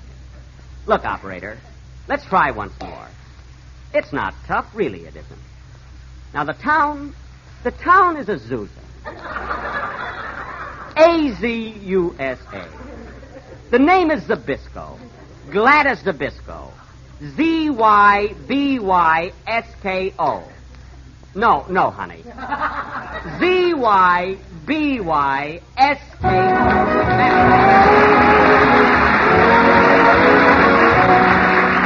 And we will be with you again next Sunday night at the same time with our friends in Oakland and San Francisco. Oh, Mary, Jack. What? Here's a special delivery letter just came for you. It's from Annie Devine. Oh, you opened it, eh? Let's see that. Oh, listen to this, fellas. Dear Buck, I'm on the road now making personal appearances. Right now, I'm at the Colonial Theater, Dayton, Ohio, and next week I'll be at the Chicago Theater in Chicago. Yours truly, Andy Devine. P.S. If you feel like reading this over the air, it's okay with me. Well, I wonder if he ran into Schlepperman on the road. Good night, folks. The Jell-O program, coming to you from the Civic Auditorium in Oakland, California, for the benefit of President Roosevelt's Infantile Paralysis Fund, the March of Dimes. And now, ladies and gentlemen, we bring you our master of ceremonies, a man who was so anxious to appear at this benefit tonight that he drove all the way from Los Angeles to Oakland in his 1923 Maxwell. Boy, am I stiff. A man who braved the elements, unflinching and courageous, and made this hazardous journey through wind, rain, and storm. Oh, Dunsey. Here he is, folks, that fearless adventurer, that unsung hero of the Jell-O program, Jack Benny.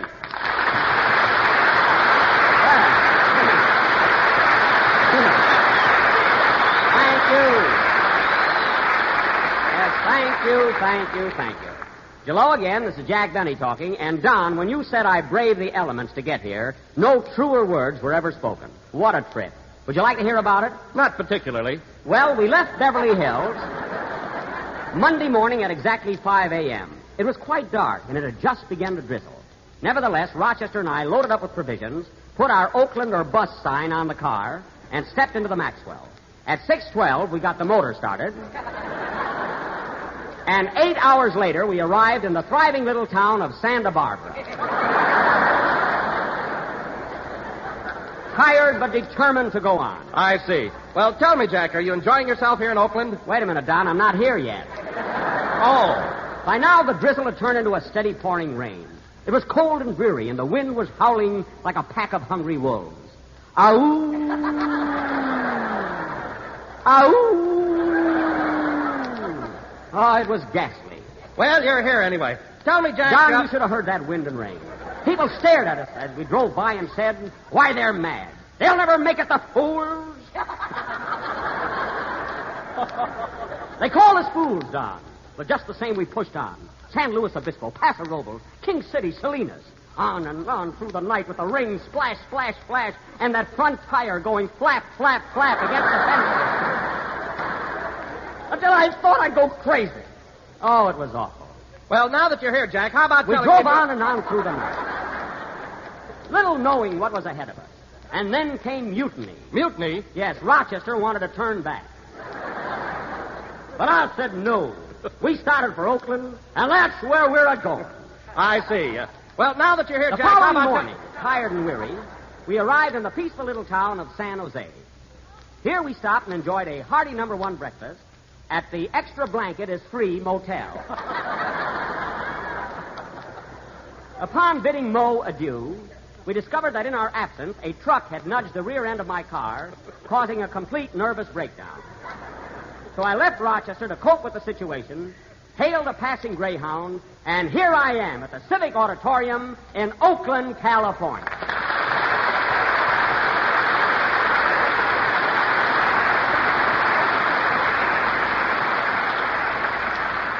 Thank you, folks. Thank you. And I'm sure glad to be wait a back minute, here. Phil. Wait a minute. That ovation wasn't for you. I just told our audience about my hazardous journey to Oakland, and they applauded. Then I'll go out and come back in again. I want to get my own reception. Boy, what a hamola. Anyway, Don, it was a tough, grueling trip, but it was worth it just to be here for the benefit for the March of Dimes. Imagine, Don, playing before such a large audience, over 9,000 people. Isn't this an enormous place? It certainly is. I'll bet that from way up in the balcony, we look like two tiny ants. Well, I don't know about me, Don, but you look like an ant that needs bending exercises. But at that, we must seem pretty small in a place this size. Look at that man sitting way back there all alone in the last row. Oh, yes. I wonder if he can hear us. I'll find out, Don. Hello there. Hello. Can you hear our program? Yes. When does it start? Fresh guy. But you know, Don, when we do a broadcast from a place like this, we should always... Hi, everybody. This is Happy Harris talking. Hollywood's gift to Oakland, California.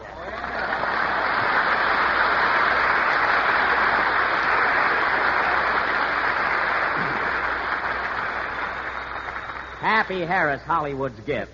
Phil, this is a benefit performance on a special occasion, so you could have made your entrance tonight with a little dignity. What are you talking about? I'm sober.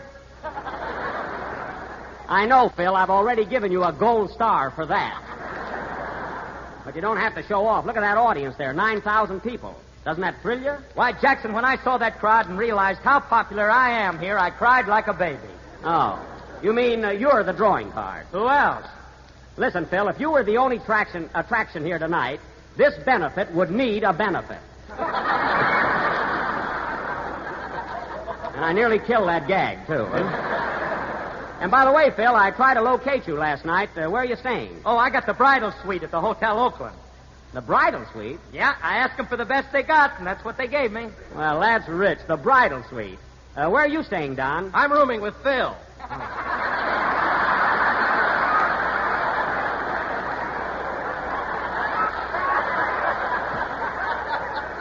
Oh. Well, I hope you'll both be very happy. Yes, sir. Where are you stopping, Jack? Well, it's been quite a problem, Don. You see, I have friends in both cities. So I took a room at the Leamington here in Oakland and also a room at the St. Francis in San Francisco. Oh, a room with two towns, huh? Yes, it's a sort of a suite with a connecting bridge. I got on the ferry to go to the bathroom the other day, and I wound up in Sausalito. It's a bit confusing, but it's homey. Well, look who's here in Oakland, Cal. Mary Liv, the Jell-O gal. You've heard from Don and Phil and Jack. And if you don't like me, I'll go right back. Mary? There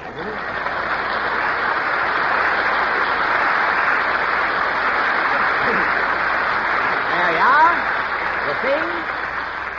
You see, they do like you, Mary. Gee, thanks, everybody.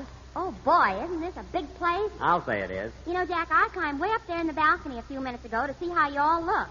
And you know how far it is? How far? You can't even see the bags under Phil's eyes.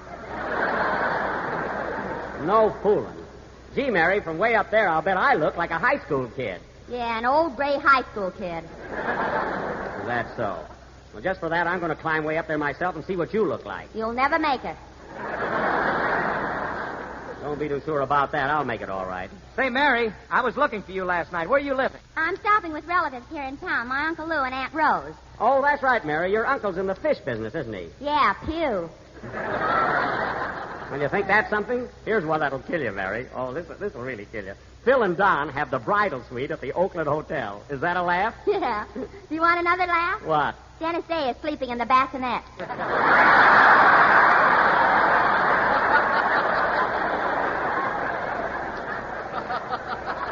Oh, the three of them bunking together, eh? And they talk about me being chief. Hey, Maestro, it's about time for a number. Have you something especially arranged for this occasion? Yes, sir. I got a real sizzler. Well, play it loud. I want that fellow in the last row to hear it. Don't worry, Jackson. The way we play, President Roosevelt will hear us. And Mrs. Roosevelt, wherever she is. Go ahead, Phil. Hold it a minute. Come in. Pardon me. I'd like to enter Fifi, my French poodle, in your dog show. Dog show? Oh, you made a mistake, madam. This is the Civic Auditorium in Oakland. The dog show is being held at the Civic Auditorium in San Francisco. Oh, I'm sorry. Come along, Fifi. Oui, oui, madame. Well, that's the first time I ever heard a dog speak French. Play, Happy. That was Pinch Me, played by the orchestra. Say, Phil, that number sounds familiar. You played it on our program just a few weeks ago, didn't you? Yeah, we're going to keep on playing it till we get it right. Well, don't get sore about it. I just noticed it, that's all. And now, ladies and gentlemen, for our feature attraction this evening, the Benny Opinion is Divided players have prepared one of their famous detective mysteries. Now, as we have friends from both Oakland and San Francisco in our audience tonight, we couldn't make up our minds which city to favor. So after much deliberation, we finally decided to call our play Murder on the Bay Bridge. Or he got halfway across when he got it.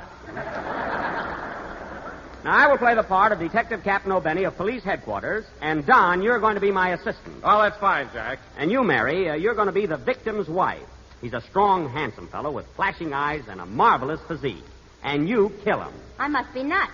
That's right. And you, Phil, you're going to be Mary's lawyer, and you're also her sweetheart. I get it, the internal triangle. That's eternal. A fine lawyer. Now, where's Dennis Day? Oh, Dennis? Yes, please? Oh, here it is, folks.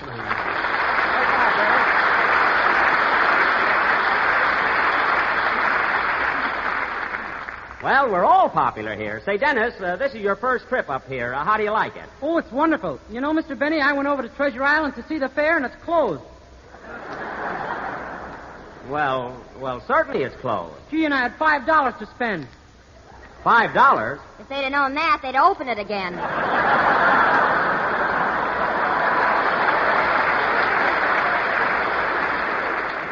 Well, Mary, the fair is reopening in the spring. Now, Dennis... Say, Mr. Benny, I meant to ask you, did you have a nice trip up here in your Maxwell? Oh, Dennis, you'll never know what I went through. It was the worst experience I've ever had. Pretty bad, huh? Bad? Listen to this, Dennis. We left Beverly Hills Monday morning at exactly 5 a.m. It was quite dark, and it had just begun to drizzle. I tell you, Dennis, I wouldn't go through that experience again for $1 million. It takes plenty of stamina and endurance. Why, I'm practically a pioneer. Oh, Jack, I never saw a guy with your imagination. You have to dramatize everything. What do you mean? Look what happened the other day at your house. Oh. What was it, Mary? His living room curtains caught on fire, and Jack took out his fiddle and played. Nero Benny, that's rich. Now, wait a minute. I happened to be playing my violin at the time of the fire. I was not posing as Nero. Then why were you wearing a toga?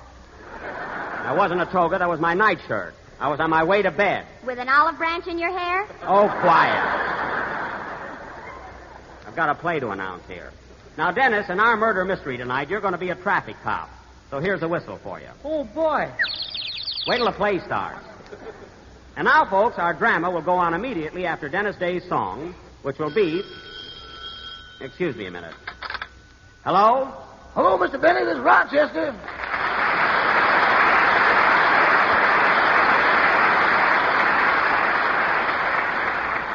Oh, hello, Rochester. Where are you? At the hotel? No, I'm still in San Jose.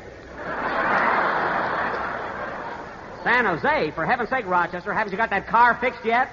Well, I had a mechanic working on it all day. He fixed the motor all right and put some new gears in the transmission. I see. But the rear end is still droopy. Well, as long as it runs, drive it in. How much are the repairs going to cost me? Rochester. I said, how much are the repairs going to cost me? Boss, are you standing up or sitting down? I'm standing up. How much is it? It had to be done, you know. Rochester, for the last time, how much did he charge for fixing the car? $27.50. Goodbye, boss. Wait a minute. $27.50. Now, listen, Rochester, I've got a good idea. In the first place, it was the truck driver's fault for bumping into us. Uh-huh. So, naturally, he's responsible for it. Uh-huh. I want you to go to that guy and get the money, and if necessary, use force. Boss, did you get a full view of that truck driver? Yes, and he don't look so big. You mean from Oakland or from where I am?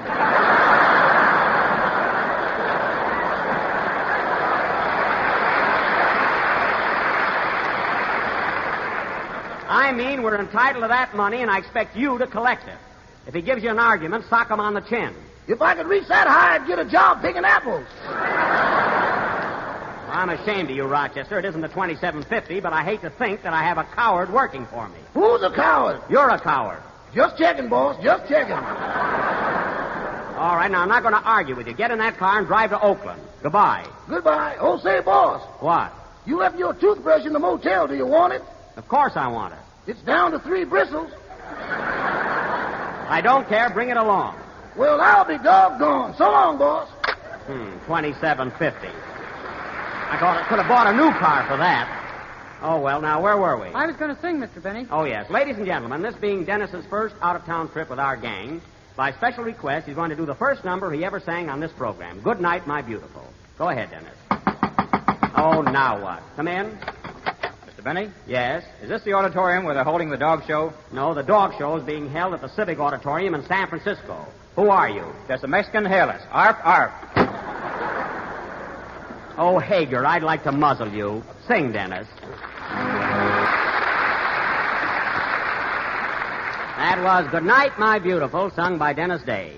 And now, ladies and gentlemen, as we are a little pressed for time, we will proceed immediately with our thrilling mystery entitled Murder on the Bay Bridge, or It Wasn't a Seagull That Got Him.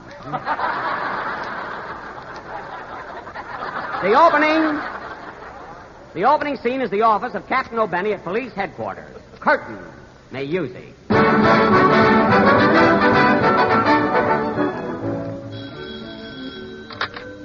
Hello, police headquarters.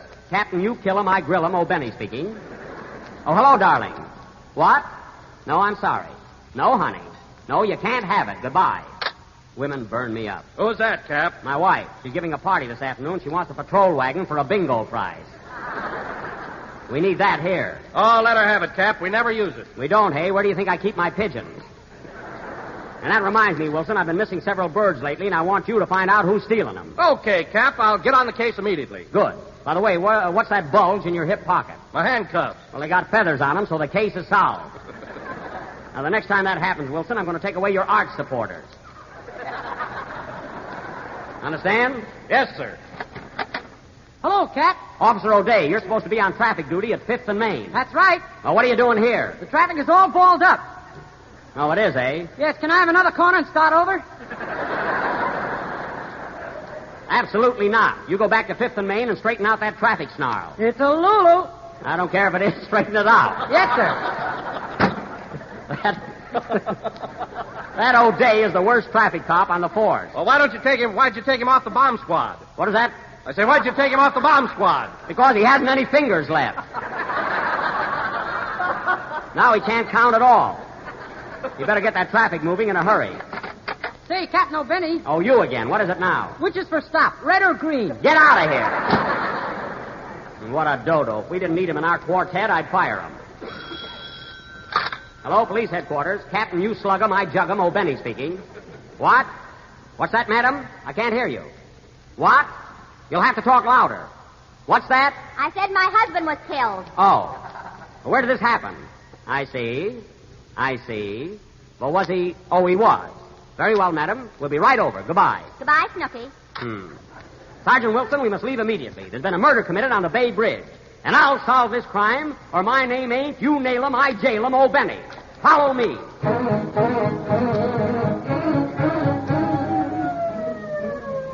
Calling all cars. Stay away from 5th and Main. You'll never get through. That is all. Darn that old Dave. Well, here we are in the middle of the bridge, Sarge. This must be the place. Yeah, look at the crowd of people. Stop the car. What's going around here? All right. Break it up, everybody. I'm taking charge here. Now, where's the body? Coming through the rye. Don't get smart. Now, who are you? I'm the victim's wife. Oh, the widow, eh? Well, you certainly don't look like one. I couldn't get a veil. Feinstein's is closed today. Well, so much for that. Now, let me ask you something. Pardon me, Cap. Do you mind if I leave? Well, what's the matter, Sarge? Well, I don't want you to think I'm a sissy or anything, but this high bridge makes me kind of dizzy. Now, go ahead. I can handle this alone. Now, let me ask you something, madam. This bridge is pretty high. Oh, well, I just won't look over. Now, I want to ask you a few questions, madam. What's the name of your husband, the deceased? Smith. John Smith. John Smith, eh? And what's your name? Pocahontas. Cut that out.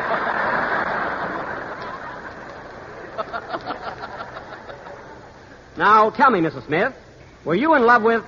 Gee, this bridge is high. Swaying a little, too. Now, tell me, Mrs. Smith, were you in love with your late husband? I ain't talking till I see my lawyer. Your lawyer, eh? Where is he? There he is, cleaning that gun. Oh, sweetheart. Yes, sugar. Oh-ho! So you're Mrs. Smith's lawyer, eh? That's me, Bob. Well, I think your client is guilty of murder. That's supposition, and you can't hold her without a writ of habeas corpus. I know all about that. What are you doing with that gun in your hand? I'm cleaning it, whereas and to wit. We know you're a lawyer. Shut up. Now, see here, Mr. Attorney. What's your relationship to Mrs. Smith? Strictly business. She's nothing but a client. Oh, yeah? Don't let him bluff you, darling. Don't worry, sweetie pie. Sweetie pie? Oh-ho! Quiet with that oh-ho! Quiet nothing. I'm arresting you, Mrs. Smith, for the murder of your husband. What do I care? Sure, I killed him. And you know why? Because I hated him. I hated John Smith, and I'm glad he's dead. Gee, I never realized this bridge was so high. Oh, well. No, Captain. She didn't do it. She's trying to shield me, I confess. I killed John Smith. I shot him dead. Gee, it's still swaying a little, too. Oh! Gee, I wonder if I ought to... Well, what are you standing there for? Are you going to arrest us or not? Gee, I'm dizzy. Oh, I guess it's just my imagination. No, it isn't. Now, see here, you two. I'm arresting you for the murder of... What's that? Hello, boss. Here I am, safe and sound. Oh, hello, Rochester. So you finally got here, eh? What's the matter, boss? Nothing. I see the Maxwell is running all right. Did you pay the toll when you drove on the bridge? No, the man just took a look at the car and said, this one's on the house. Oh. Well, as long as you're here, you can give me a lift. So long, folks. Hey, what about us? Yeah, aren't you going to arrest us? Drop in at the police station. We'll talk it over. Come on, Rochester. Step on it. Okay, boss.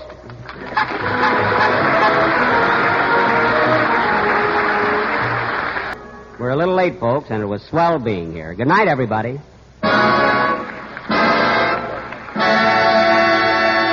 The Jell-O program back in Hollywood, California, starring Jack Benny with Mary Livingston, Phil Harris, Dennis Day, and yours truly, Don Wilson. And now, ladies and gentlemen, as you all know, last Sunday our broadcast came to you from Oakland, California, where we gave a benefit performance for the March of Dimes. So now we would like to show you exactly what happened at the conclusion of that program. The place is the Civic Auditorium in Oakland. The orchestra has just finished the closing number, and Jack is at the microphone saying, as he always does at the end of every program... I want to say, ladies and gentlemen, it's been a pleasure appearing here in Oakland for the March of Dimes. You were a swell audience, and thanks again very much. Good night, folks.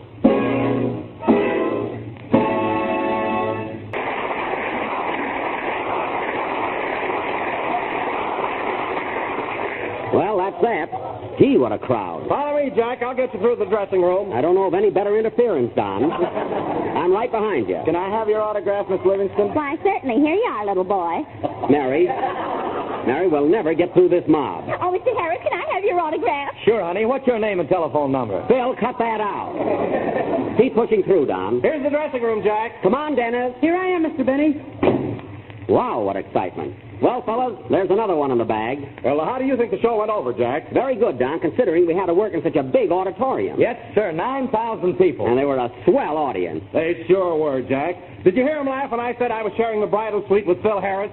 Oh, they really went for that one. And when I said I hope you'll both be very happy, they screamed. Didn't they, Mary? Sure, how about the yell I got when I said Dennis Day was sleeping in the bassinet? Yeah. I don't know what they were laughing at. I never slept in a bassinet in my life. Well, maybe you haven't, Dennis, but they laugh because a bassinet sounds funny. Sure, it's funny. Imagine a guy sleeping in a horn. A horn? Phil, you're thinking of a bassoon. A bassinet is a baby's crib. Oh, well, say, that's even better, ain't it? Yes, Phil, we think so. Say, Jack. What? I thought you were marvelous tonight. I never saw you work better. Well. Here you got big laughs. They screamed at you. Well, thanks, Mary. Now stick your shirt tail back in. Oh, was that out during the broadcast? Why didn't somebody tell me? I thought you were doing it for a gag. Phil, I don't resort to those corny tactics like you do. You never got a laugh in your life without mugging it up. What are you talking about? I was the hit of the show tonight, and I didn't make one page. You were the hit of the show. Yes, if you don't believe it, I'll leave it to Don. All right, and I'll leave it to Mary. Are you sure you want to do that, Jack? Correction, I leave it to Dennis. I got more laughs. Oh, let's go out and eat. Every week you two have the same argument. Well, I'm tired of Phil's bragging all the time. When you come right down to it, he had very little to do on this show. I'm fixing that, too. Next week I'm going to bring in my own writer. Oh, no, you don't. The last writer you brought in didn't know a single joke that didn't begin with a traveling salesman went up to a farmer's daughter. A fine writer. What was his name again? Belly Laugh Barton. That's the guy. Some gag man. Oh, Jack, remember those cards he used to hand out? Cards? Yeah. Belly Laugh Barton. Call out the police. I'm a riot. Oh, yes. What a pest he was. You never did like that guy, did you, Jack? No, and his idea of humor. I told him one day if he didn't watch out with that cane of his, I'd hit him right over the head with it. Whatever became of that broken-down genius, anyway? He's working for Fred Allen. Oh, well, they ought to make a marvelous combination. Belly Laugh Barton and Call Me a Taxi, Okay, You're a Taxi, Allen.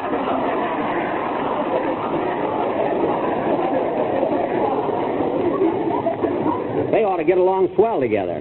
Jack, you're just sort, Alan, because last Wednesday you said you were stingy. Listen, Mary, saying I'm stingy is one thing, and proving it is another. Well, he said it, and I'll prove it. Is that so? Well, I'll tell you one thing, Mary, and this goes for Phil Harris. Oh, Jack, stop all this arguing. We've just finished the program. Let's relax for a while. You're right, Don. I'm sorry. But Phil always... Well, forget it. I'm going back to the hotel now. And listen, fellas, I want you all to get a good night's rest because, remember, we're leaving very early in the morning for Yosemite. We're going to have 4 lovely days in the snow. I thought you were kidding, Jack. Are you really treating us to a vacation in Yosemite? I certainly am. Oh, boy, am I going to pop you with a snowball. You're not going to pop me, Phil, because you're not going. You invited me, didn't you? That's been canceled as of your attitude tonight. So forget it. Now, fellas, it's pretty cold up in Yosemite, so I think that tomorrow morning we ought to buy all the warm clothes and equipment we'll need for the winter sports. That's a good suggestion, Jack. I'm going to get some skates and go ice skating every day. So was I until I heard that.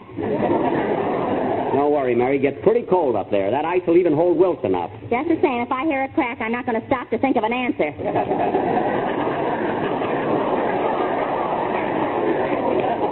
All right, suit yourself. Now, Dennis. Yes, please? I think you ought to buy a pair of ski shoes and some skis. Well, I've never been on skis before, Mr. Benny. It's pretty dangerous, isn't it? No, there's nothing to it. You just keep one foot a little ahead of the other and your knees slightly bent. You soon get onto it. Say, Jack, tell me what happened to you last year when you went skiing at Lone Pine. Well, that was just an accident. What happened, Mary? Jack banged into a tree so hard a squirrel came down waving a white flag.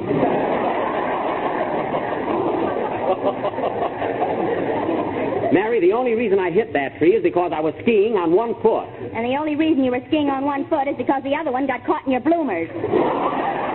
Those weren't bloomers, those were ski pants. Those were bloomers, and you borrowed them from me. Mary, you keep that up, and you'll stay home like Phil Harris. Anyway, Dennis, I'll meet you in the store tomorrow morning, and be sure to buy a pair of skis. Bloomers, too? No. Now, get this straight, everybody. We'll meet in the morning at 7:30 sharp in that little sporting goods store right next to my hotel. That's where I want you to buy all your clothing and equipment. Oh, getting a cut, eh? No, I'm not getting a cut, eh? I want everybody to meet there so we can leave right from the store for Yosemite. Okay, Jackson, it's a date. You're not going, Phil. Neither am I if I have to get up at 7 o'clock. Mary, it won't hurt you to get up early one morning. What did you do when you worked in the May Company? Up till noon I had a stand-in. Just the same, you meet me at 7:30 tomorrow morning. Well, I'm going to run along now, fellas. Is everything clear? Sure, Jack. Good. Come on, Mary, let's go. Oh, gee whiz, Jack, I don't want to get up at 7:30. Look, Mary, I know it's early, but once you're up, you'll enjoy it. The air is snappy and fresh, and you'll feel like $1 million. So Jack and Mary left the auditorium, and right after Dennis Day's song, we will show you what happened the following morning. Sing, Dennis.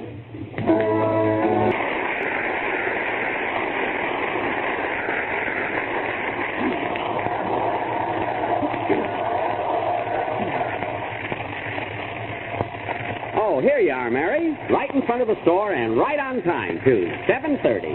I'm sorry I had to get you up so early in the morning. Did you have a good night's rest? Oh, shut up.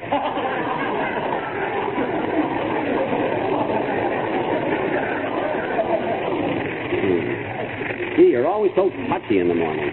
Well, you'll feel better after you've had some breakfast. I ate. Mary, what's the matter with you anyway? Look how nice it is outdoors. The sun is shining. The birds are singing. Be happy and gay. You're going on a vacation. Hooray. That's the spirit. Well, let's go in the store and buy what we need. Say, we're the only ones here. I guess we must be the first customers, eh, Mary? Yeah. Oh, there's the clerk. Good morning, sir. Good morning. I'm going to Yosemite, and I'd like to buy some equipment for the winter sport. You can rent everything you need up there. I know that, but I'd rather buy my own. Much more expensive that way. I don't care. I want to buy my own equipment. Okay, you're the doctor. Now, let's see. I'll need some heavy woolen socks and a sweater. Say, Mary, it's pretty cold up there. Do you think I ought to buy some long underwear? Did they come any longer than the ones you're wearing? They're not so long. They just stretch when they're washed. Young man, I think I'll take some long underwear, woolen socks, 2 pair of mittens, and a sweater. What are you going to do with all that? I told you I'm going up to Yosemite. Well, how long are you going to stay there? About 4 days. Okay, you're the doctor.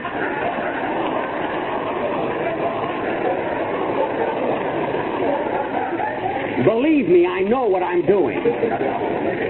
Now, let's see. Oh, yes, I almost forgot. I want to get some snowshoes, a fur hood, and some felt-lined boots. Oh, come now.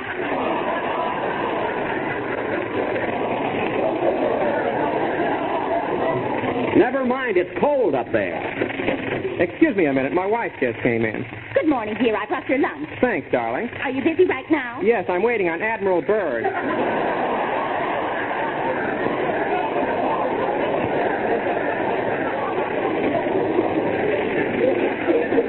Admiral Byrd yet. Hey, Mary, I'm going to buy some skis. Come over and help me pick out a pair. Be careful, Jack. Remember what happened to you at Lone Pine. Don't worry about me, Mary. I can ski like a Norwegian. Away back in Waukegan, they used to call me Bajork Benny. That's what. You're a Bajork, all right.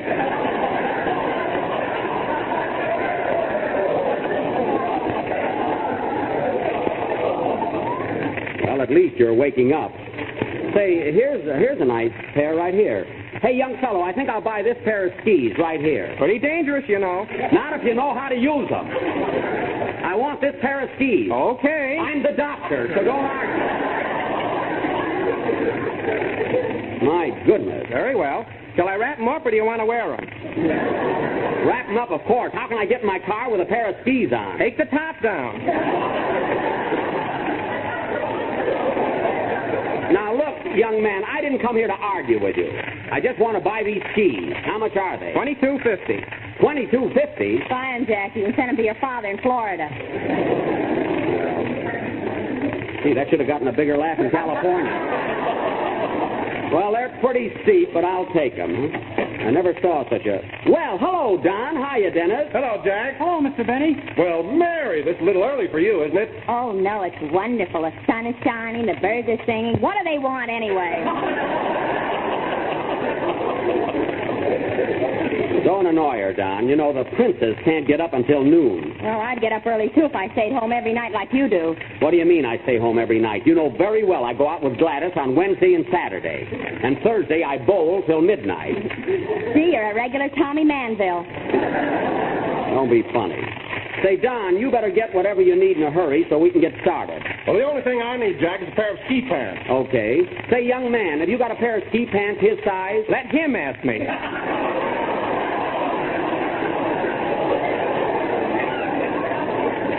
Oh, I'm sorry I intruded. Ask him, Don. Young man, have you got a pair of ski pants that'll fit me? Just, so don't bend over. Ha ha, that's very comical. Quiet, I've had just about enough for you. For me? Well, of all the insolence. Why don't you punch him in the nose, Jack? You do it. You're more in the mood than I am. Come on, Don, get your stuff and let's get out of here. Do you want anything, Dennis? No, I bought all the stuff I need across the street. I'm glad you did.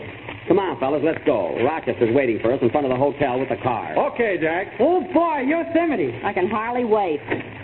Well, look who's here. Hiya, Jackson. Hello, fellas. Oh, hello, Phil. What are you doing in this store, Phil Harris? What do you think I'm doing? I'm going to buy my stuff for Yosemite. You're not going up in my car. Who cares? I got a car of my own, and I'm leaving at 3 o'clock this afternoon. Oh, you are, eh? Yes, and I'll be in Yosemite before you finish taking up collection for your gasoline.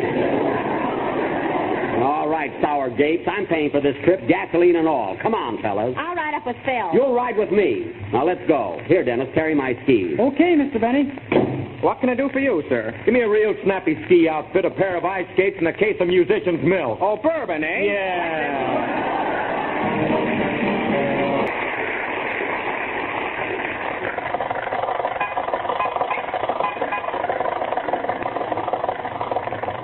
Oh, Don, are you and Mary comfortable back there? Yeah, we're fine, Jack. Everything's okay. Speak for yourself, Don. I'm half frozen. Well, put the blanket around you. Rochester, can't you go a little faster? We've been driving 8 hours, and we're nowhere near Yosemite. We made much better time from Los Angeles to Oakland. Mr. Wilson was with us then. Oh, that's right. I can hardly move with these suitcases and Don all around me. Oh, stop complaining, Mary. I'm holding Dennis on my lap, ain't I? You wouldn't if you had a windshield.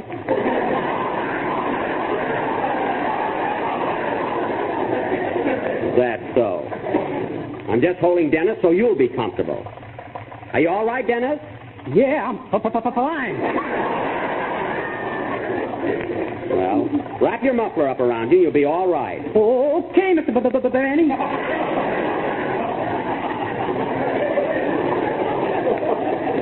Atta boy. Say, Jack, why don't you let me hold Dennis back here on my lap? You've got fat, Don. You don't need him. Gee, the scenery is beautiful along here. Hey, Rochester. Yes, boss? Listen to the knock on that motor. Does that mean anything? Not anymore.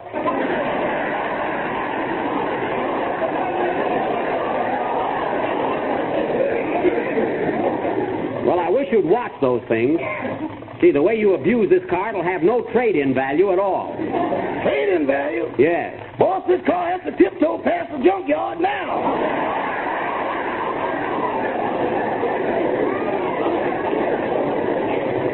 Does, eh? Well, if you want to know something, Rochester, a man offered me $485 for this car. Well, he did. I said, that's as far as I'll go. Well, he's not the only one. I've had other offers. Dennis, will you please sit still and enjoy the scenery? Say, Jack, I'm getting hungry. You are? Yeah, when are you going to take the hot dogs out of the radiator?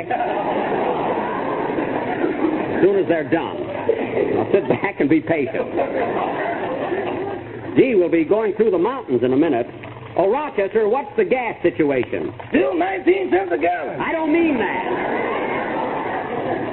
I mean, what does the gauge say? It's right between empty and positively.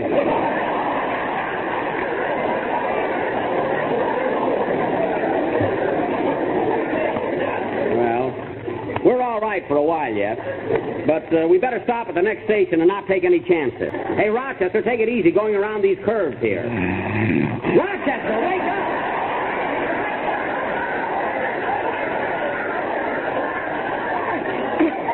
Yosemite. We're not there yet. Rochester. Rochester, don't you ever fall asleep at the wheel again. We could have been killed. Now watch yourself. Okay, boss. When it's getting dark, turn on the headlights. They've been on for 15 minutes. Oh. Gee, they're not very bright for driving, are they? Oh, well, the moon will be out pretty soon. That's all right for songwriters, but it won't help me any. Oh, stop squawking and watch the road. Pull over at the side, Rochester. Somebody wants to pass us. All right, come on. Hiya, Jackson. Why don't you get a horse? It's Bill Harris. Hello, Bill. Ignore him, Mary. The big show-off. Look at him ahead there. Rochester, step on the gas. I'll give you $50 if you pass him. I'll give you $100. Go back to 50. I feel bad enough.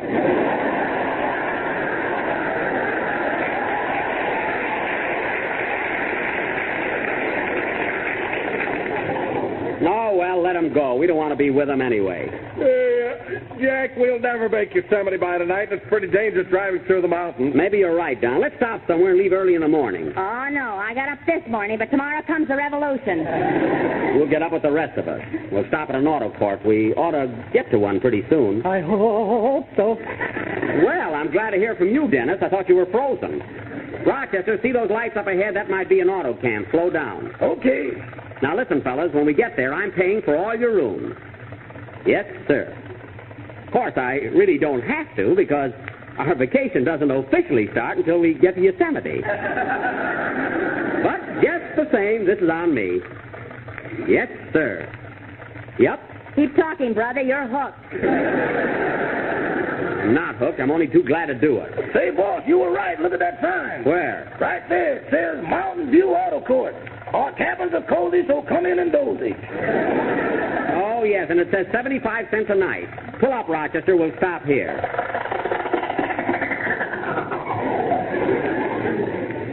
Honk the horn. Maybe somebody will come out. They didn't hear it. Try the other one.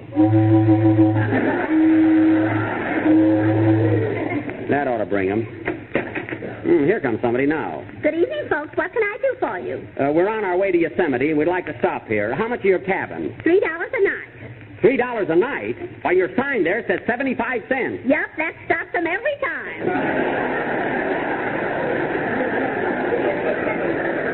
Well, that's the worst thing I've ever heard of, fooling people like that. I know, but our cabins are worth $3 a night. We've got running water. I don't care if you've got Sitting Bull. I'll only pay 75 cents.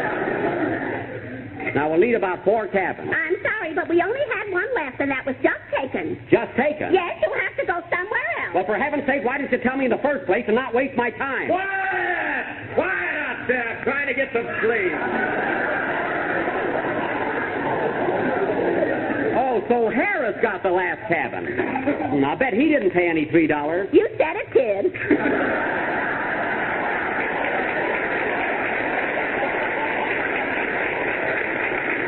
Well, I wouldn't stay here now if you gave me the place for nothing. Drive on, Rochester. Okay, you're the doctor. Imagine Harris getting the last cabin. Boy, what luck. All we need now is a flat tire. Don't take them, boss. They're much too willing.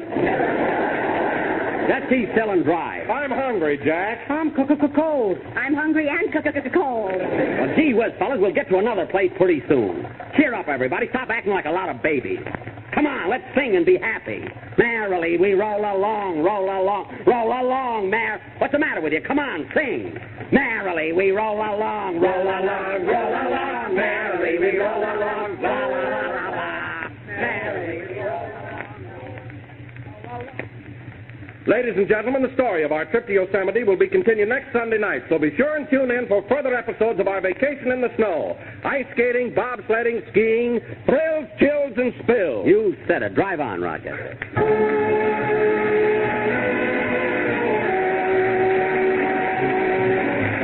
And now that we showed you what happened on our trip to Yosemite last week, tune in next week to see what happened this week.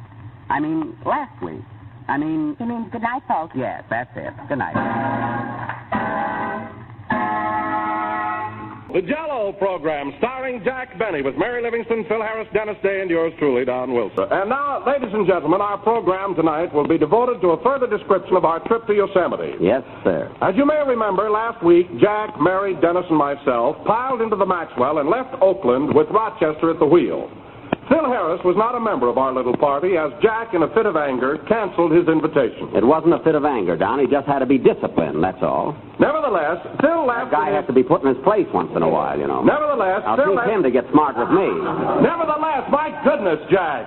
Excuse me, Don. Nevertheless, Phil left in his own car 6 hours later than we did, and much to our surprise, soon passed us on the road. Much to whose surprise? Quiet.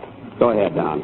Anyhow, realizing we couldn't reach Yosemite that night, we pulled into an auto court only to find that Phil Harris had taken the last cabin. Who cares? We found a much better place to stay. Some place. I rang for a bellboy and a coyote came in.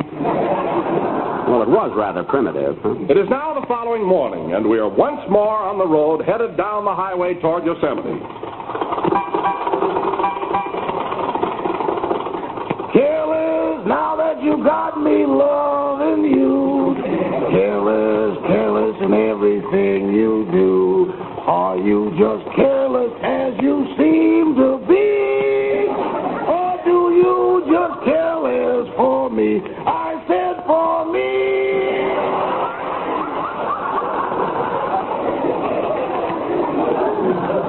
Very good, Rochester, very good. Now sing Scatterbrain. Now, wait a minute, boss. Rochester, I said sing Scatterbrain. I'm tired singing for you all the time. Why don't you put a radio in this car? Because I only want to hear what I want to hear. That's why. Oh, Jack, let him rest. He's been singing for an hour. I don't mind singing, Miss Livingston, but at 8 o'clock he wants me to imitate Amos and Andy.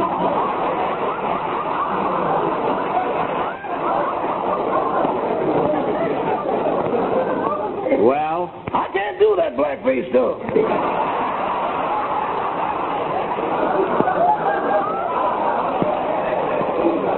You can try, that's all I ask. You don't have to be perfect. There's a car coming, Rochester. I think we better let it pass us. I think it's inevitable.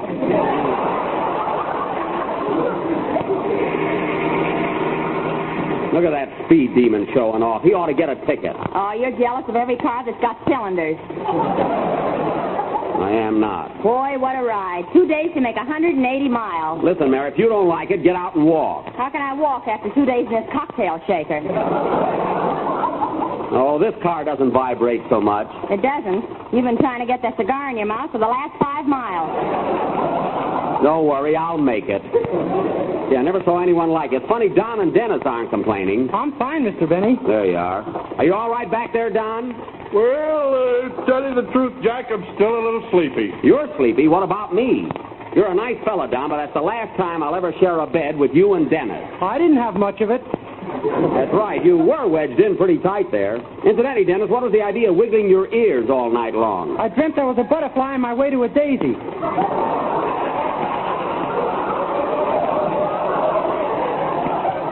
Well, that's rather odd. You know, Jack, I had a dream, too. I dreamt I was lost in Mexico with Clark Gable. Oh. Mighty nice country down there.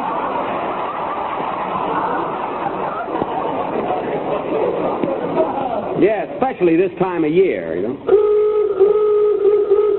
Another car wants to pass us, Rochester. Okay, boss, let's look nonchalant. Never mind, let him go, the fool. There's another guy that ought to get pinched. Oh, he wasn't going so fast. He wasn't, eh? He passed us, and our speedometer says 65 miles an hour. I thought you were going to have that fixed. Never mind. Say, boss, there's a big hill up ahead. What do we do? What'll we do? Climb it, of course. It's pretty steep, you know. Rochester, this car's made hills much steeper than that one. Not doing my regime.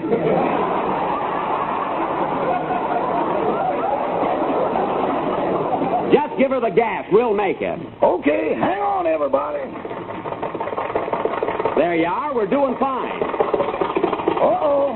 Well, don't let it die out on you. Throw it into second. There ain't no second. Then throw it into third. What are you waiting for? Okay, boss. There. Now we'll make it. Pull the choke out. Okay. Keep calm, everybody. Don't get excited. We're near the top. We're making it. We're making it. That did it. We're over.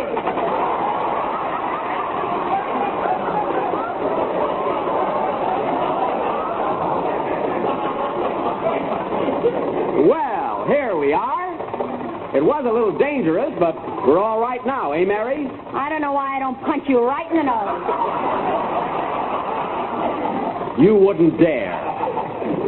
You weren't afraid, were you, Dennis? No, sir, that was fun. Let's do it again. It won't be necessary. Say, Jack, now the excitement is over. Let's stop at that lunchroom up ahead and get something to eat. Okay. There's a gas station alongside of it. Good. We'll put some water in the radiator and some air in the tires. Yeah, and you better put some of that stuff they make a little profit on in the gas tank. I was going to get some gas, Rochester, so mind your own business. Well, here we are. Let's stop.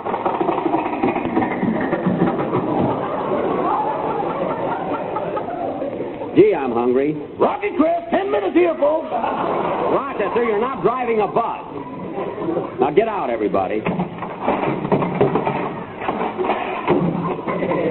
Oh, boy, it feels good to stretch, huh? Yes, sir. I'm stiff as a board. I feel wonderful. Simply marvelous. You don't have to be so sarcastic, Mary. What about the women that used to ride across the plains in covered wagons? I envy them. Well, I'll tell you one thing, Mary. If I ever ask you to take a trip with me again, I'll go right out and have my head examined. And if I say yes, they can throw a net over both of us. All right, all right. I've got to get some gas, so wait for me in the lunchroom. And if it's not too much trouble, order me a peanut butter sandwich, will you? Okay. Come on, Don. Right with you, Mary. See you later. Now, where did Dennis disappear to? Oh.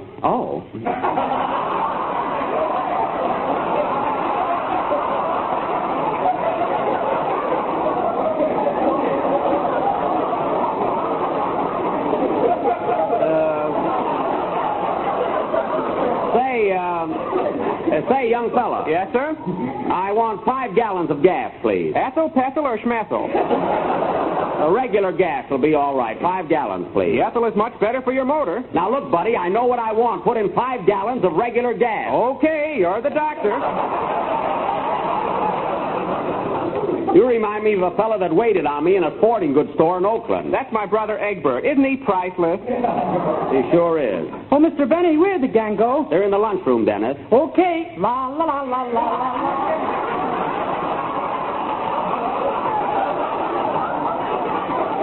I never saw such a happy kid. Say, Rochester, see what else the car needs. I'm going in and eat. Don't forget the driver, boss. Oh, yes, I'll bring you back something. What do you want, Rochester? I'd like a stuffed pork chop under glass. You'll get a hamburger under mustard and piccalilli. Now, check the tires so we can leave as soon as possible. Okay. Please pass the ketchup, will you, Mary? Here you are, Don. Oh, you're eating already, eh? Did you order my peanut butter sandwich, Mary? Yes, and it was delicious. Oh, fine. Now order me another one. Say, Mr. Benny, look what I found on this record machine. What, Dennis? Look at number 12 here. It says, Darn That Dream with a vocal refrain by Dennis Day. Oh, one of your records, eh? Well, let's hear it. Put in a nickel. Okay.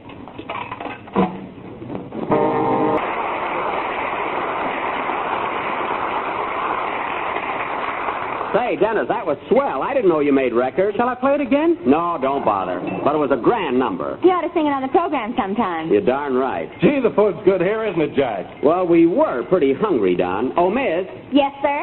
that peanut butter was delicious, but I'm still hungry. Give me a T-bone steak for myself and a hamburger to take out. Okay. 2 cows. Torture one.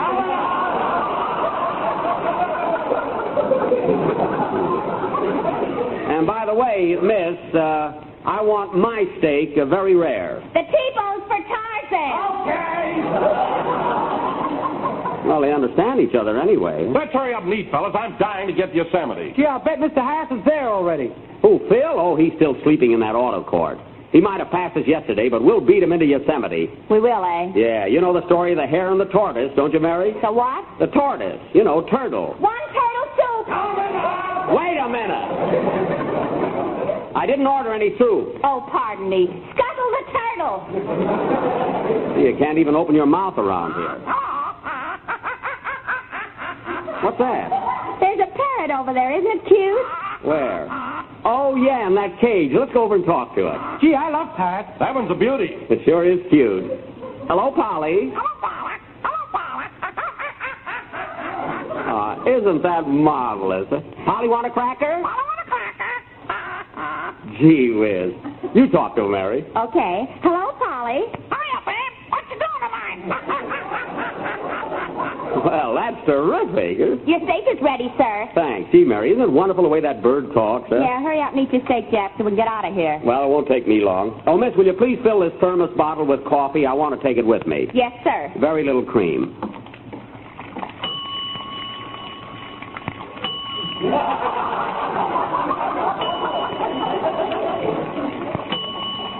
One quart of coffee. There you are. Thank you. Gee, you folks measure everything around here, don't you? Stop talking, Jack. We want to get going. I'll be through in a minute, Don.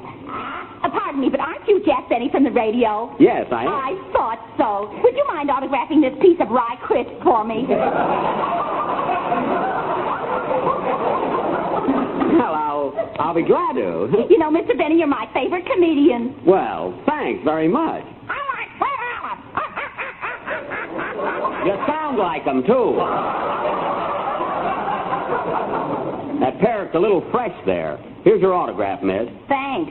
Go again. Boy, am I tired of that. Nobody asked you to listen, you know. And it's in a tree that fills the tree. Boy. Well, plenty of people like that song if you want to know something. Oh, yeah? Yeah. Oh, Jack, you're arguing with a parrot. I don't care. He started it.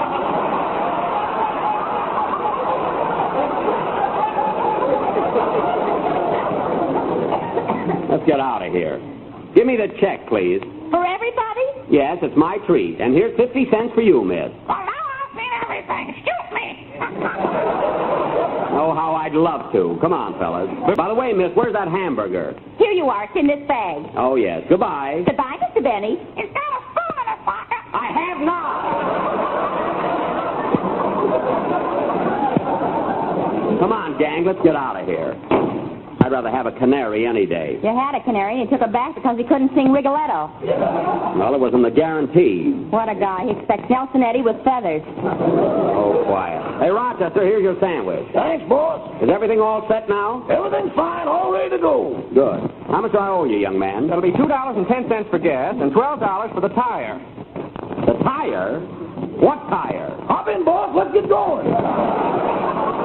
Wait a minute, Rochester. What's the idea of buying a new tire? Well, you told me to check them, and the right front one was a little low. Yes? So I put some air in it, then kicked it to see if it was hard. Uh-huh. I never should have done that.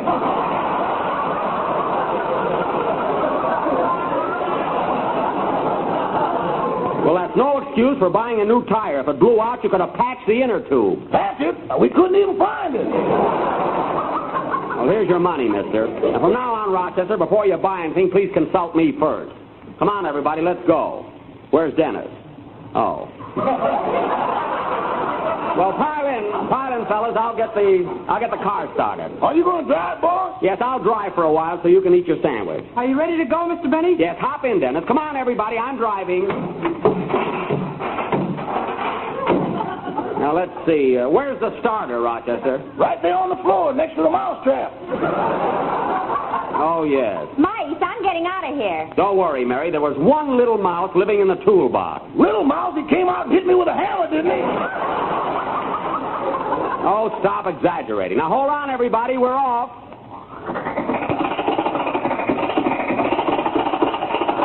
There we are.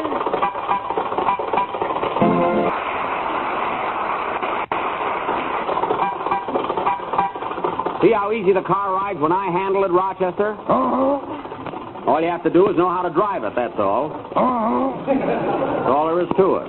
I'm doing all right, ain't I, Mary? Yeah, but you look pretty silly with those goggles on. I do, eh? And turn your cap around. Who do you think you are, Barney Oldfield? I'll wear my cap any way I want to. Uh-huh. Shut up! Oh, Don, you're not nervous with me driving, are you? No, Jack, but what makes the car weave from side to side? With this new tire on, it's gone nuts. Well, it does throw me off a little. I'll hold the wheel tighter there. Somebody wants to pass us. Pull over at the side, Rochester. You're driving, boss. Oh, yes. Come on, come on. How can people drive that fast? A guy like that ought to get a ticket. Was that Phil Harris, Mr. Benny? No, Phil's got a red sport model with a blonde siren.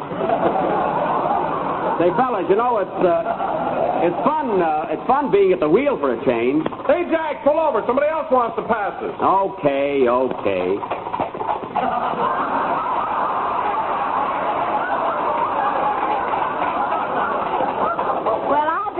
aren't. It's a hay wagon. Yeah. What, Jack, do you mean to say you're going to let a team of horses pass us? They weren't ordinary horses, Don. The one on the outside looked like Indian broom. Hey, fellas, look at that sign. Yosemite National Park. 23 miles. Yeah, just got time to knit a sweater. You have not. Allowing for the hills and everything, we'll be there in a couple of hours. Say, boss, you want me to drive for a while? No, I don't want to bother changing seats. You don't have to change, just hand me the wheel. Don't be smart. I'll drive, Rochester. Everybody has to be so comical. Good heavens, another speed demon. It looks like Phil Harris's car. It is Phil. Pull over, Jack. Pull over nothing. He's not going to beat me to Yosemite. I'm going to hog the road. Keep on honking, Phil. That ain't going to help any. Come on, pull that egg beater out of the way. Oh, boy, is he burning up. Jack, you're right in the center of the road. I know what I'm doing. I'll teach that guy to show off. Come on, Jackson. I'm in a hurry. Let me by. Oh, no, Phil. Get in line. From now on, there's going to be a parade. What's that? Pull over to the side, buddy. What do you think you're doing? Who, me, officer? Yes, you, and make it snappy. Here, Rochester, you sit at the wheel. It's too late now, boss. What's the idea of blocking the highway? Don't you know it's against the law? Well, gee, officer. Let me see your driver's license. I'm glad you got that guy, officer. He's a menace to safe driving. I was only kidding, Phil Harris, and you know it. Look, officer, we're friends. Friends, huh? I never saw this guy before in my life. I think he's crazy. Why, Phil Harris, you mean to say that... May I go now, officer? I'm a physician, and I'm on a rush call. Go right ahead, Doctor. Doctor? He's no more doctor than I am. By the way, officer, I'd inspect the trunk in the back of his car. I think there's a body in it. Why, Phil Harris... So long, officer. Goodbye, Doctor.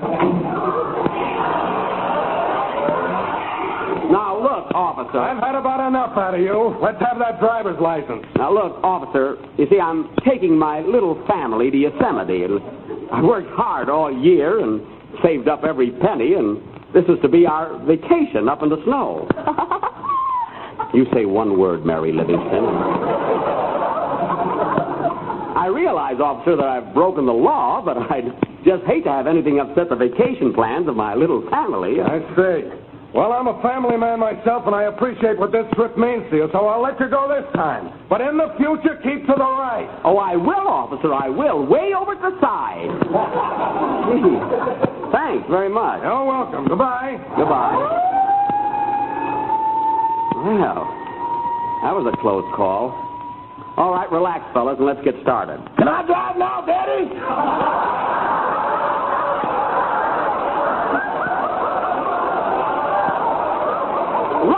I'll drive till we get there.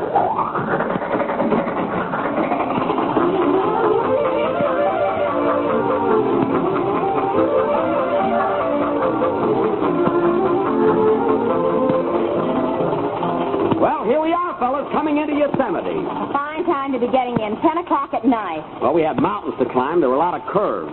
Oh, Rochester, where are you? Right beside you, boss. It's dark. Well, either open your eyes or smile. There's the gate, fellas. Yosemite National Park. Hooray! Hooray! Boy, what fun we're going to have. We'll check in at the Ahwahnee Hotel, have a nice hot shower, a little supper, and get to bed so we can get up early in the morning and go out and play in the snow. Oh, boy. How are we going to get through that gate? It's closed. Well, naturally it's closed. You got to pay $2 to get into the park. There's the ranger station right there.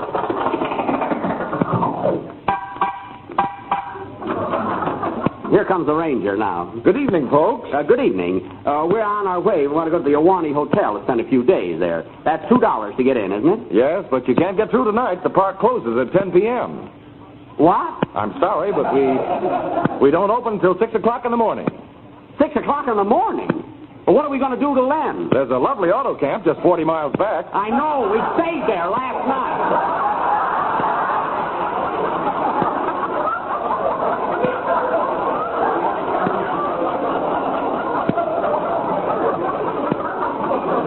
Now, look, mister, can't you make an exception just for tonight? I'm sorry. I'd like to help you out, but rules are rules. I see. Good night. Good night. Well, This is the last straw. What are we going to do now, Jack? I don't know. I got a couple of tents in the back of the car. We can put them up. Yeah, that'll be fun. Oh, everything is fun to you. Well, Dennis is right. It won't hurt to rough it once in a while. It'll be good for us.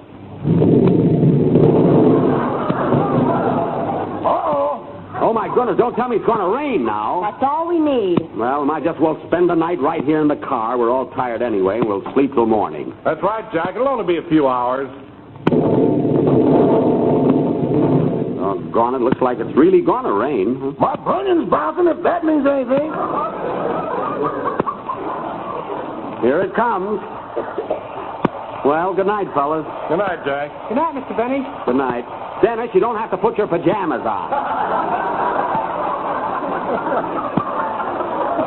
Well, good night, Mary. Pleasant dreams. Keep 'em.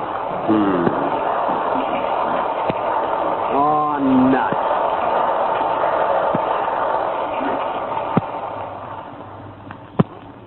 So we leave our little group sleeping peacefully with the rain beating a lullaby on top of the car. What will happen in the morning? Will they finally reach a Wani Hotel in Yosemite? Will they go skiing? Will Jack fall down and break his crown? I hope so. Tune in next Sunday night and find out. Play, Phil.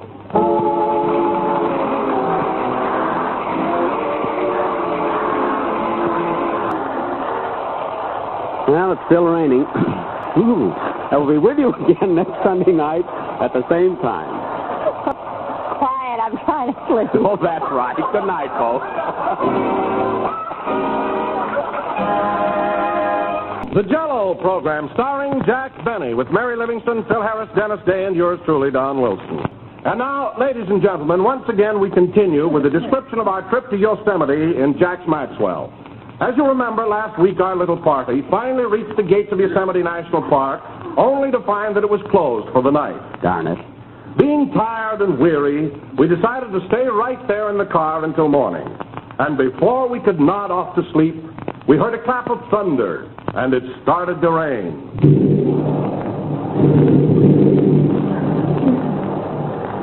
Here it comes. Well, we might as well get some sleep. Good night, fellas. Good night, Jack. Good night, Mr. Benny. Good night. Dennis, you don't have to put your pajamas on. Good night, Mary. Pleasant dreams. Keep 'em. Oh, nuts. Everything has to happen to me. Well, it's your own fault. If you'd had a decent car, we'd have been here 2 days ago. Well, it can't be helped now. Good night, Mary. Good night.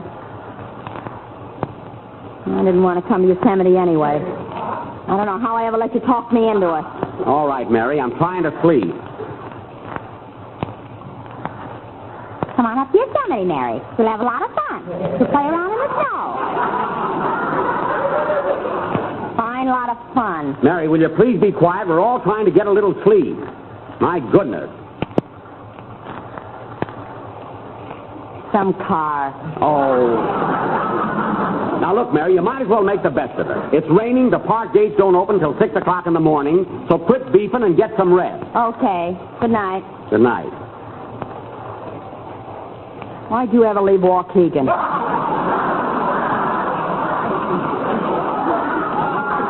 Mary, would it make you feel any better if I killed myself right now?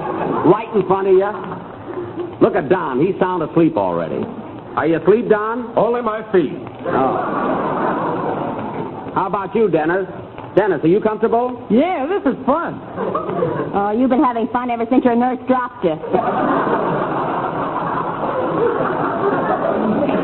Boy, what I go through. I take the whole gang on a wonderful trip, and this is the thanks I get. Oh, well, I might as well try and get some rest. Oh, fine. Listen to Rochester. Rochester, close your mouth.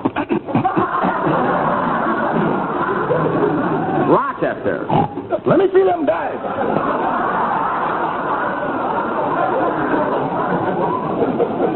Rochester, we can't sleep with that snoring going on. I'm glad you woke me up, boss. I was right in the middle of a crap game. How'd you make out? Pretty bad. I can't even dream myself rich. I'll go back to sleep. Maybe your luck will change. Good night. Good night, boss. Gee, I wish this rain would stop. Oh, well, it's good for the farmers. 6 hours later, It is now the following morning, and our little group awakens to find themselves in a natural setting of breathtaking beauty. The sun is just rising over the snow-capped mountains. Birds are twittering in the giant redwoods. What a picture Mother Nature has painted.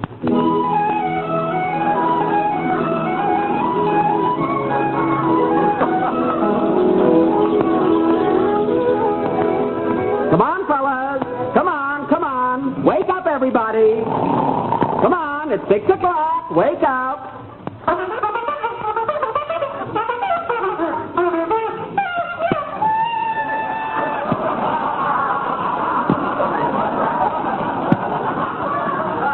Wake up, everybody. Stop with that bugle. Up, Mary. We got to get going. You too, Don. What time is it, Jack? 6 o'clock. Come on, kids. Up, up, up. Be happy and gay. It's a brand new day. Come, come. Oh, put your toupee on. I don't wear any and snap out of it. And listen, everybody, I'm going to give you just 10 minutes to be cheerful, or you'll have to pay for your own rooms. Are you up, Dennis? Yeah. Oh, boy, look at that scenery. Isn't it beautiful? It sure is. And look at those giant redwood trees. You know, Dennis, they're called sequoia. They are? Yes, you see, sequoia is an Indian word meaning heap big tree. Hey, Throwing Bull, when do we catch him breakfast? We'll eat as soon as we get to the hotel. Come on, Rochester, we're ready to go. Okay, boss. How you feeling? Fine. I broke even in that crap game.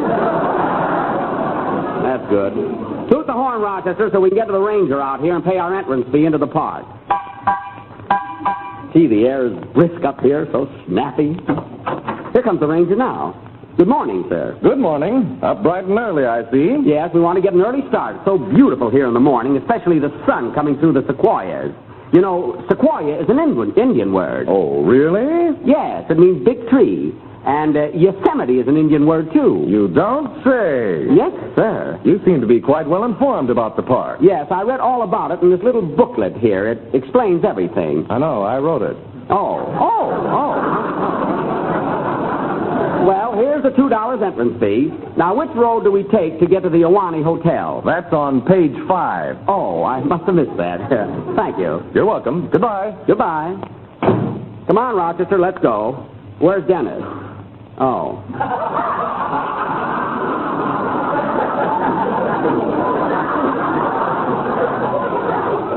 Now, let's see. It says here in the book that the Ahwahnee Hotel is 4 miles straight ahead. We ought to make that today. We got an early start. Oh, we'll be there in half an hour. All ready to go, Mr. Benny? Yes, Dennis, hop in. Let's get started, Rochester. Okay, boss. Well, here we are inside the gate. Gosh, I never saw such beautiful scenery in my life. You know, man is so insignificant compared to the majestic grandeur of this supreme phenomena of nature. What page is that on? I made that up myself. Say, Jack, I can't understand why there isn't any snow here in the valley. Well, it's been a very mild winter, Don, but there's plenty of snow just a short drive from the hotel. It's up at Badger Pass. Are we all going skiing this afternoon, Mr. Benny? I don't know about you fellas, but I am.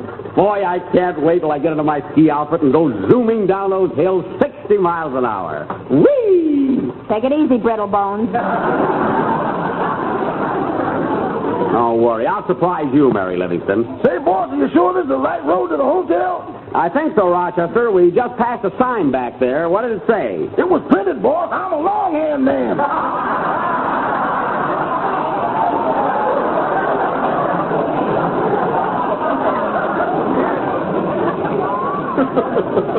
Well, stop the car and back up. There's no use getting out of our way. I'll go see that sign.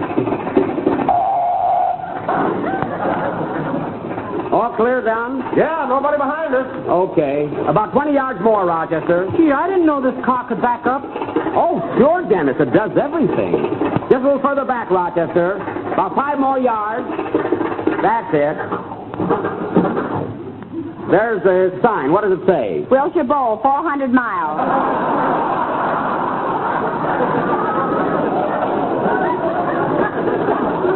Darn that Phil Harris. He put that up when he got here last night. Well, there must be a sign around here somewhere. Here comes an Indian, Jack. He ought to be able to help us. Where? Oh, yes. Gee, he's got long black hair. And look at the beads on his jacket. Well, naturally. Well, naturally, Dennis, that's how Indians dress. I'll talk to him. How do you do? We like Ketchum Awani Hotel. The Awani? You continue on this road until you get to the bridge, and at the intersection, you bear right for approximately 2 miles. You can't miss it. Oh, thank you very much, Chief. Ugh. Well, it's about time. Go ahead, Rochester. We're on the right road. Okay, boss.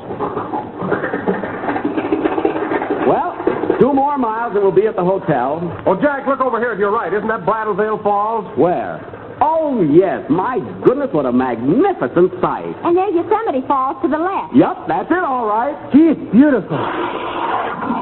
Hey, fellas, look. Look straight ahead. There's Old Faithful, the famous geyser. Old Faithful? Why, Jack, Old Faithful is in Yellowstone. I don't care. There's a geyser right ahead of us, and it's shooting up. That's the radiator, boss. I lost the cap.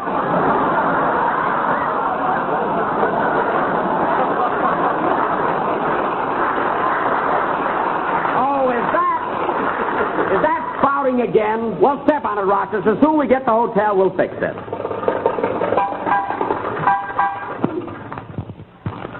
So our little gang finally reached the Awani Hotel, had breakfast, and went upstairs to change into the skiing outfits. Now, in just a moment, we'll take you to Jack's room at the Awani.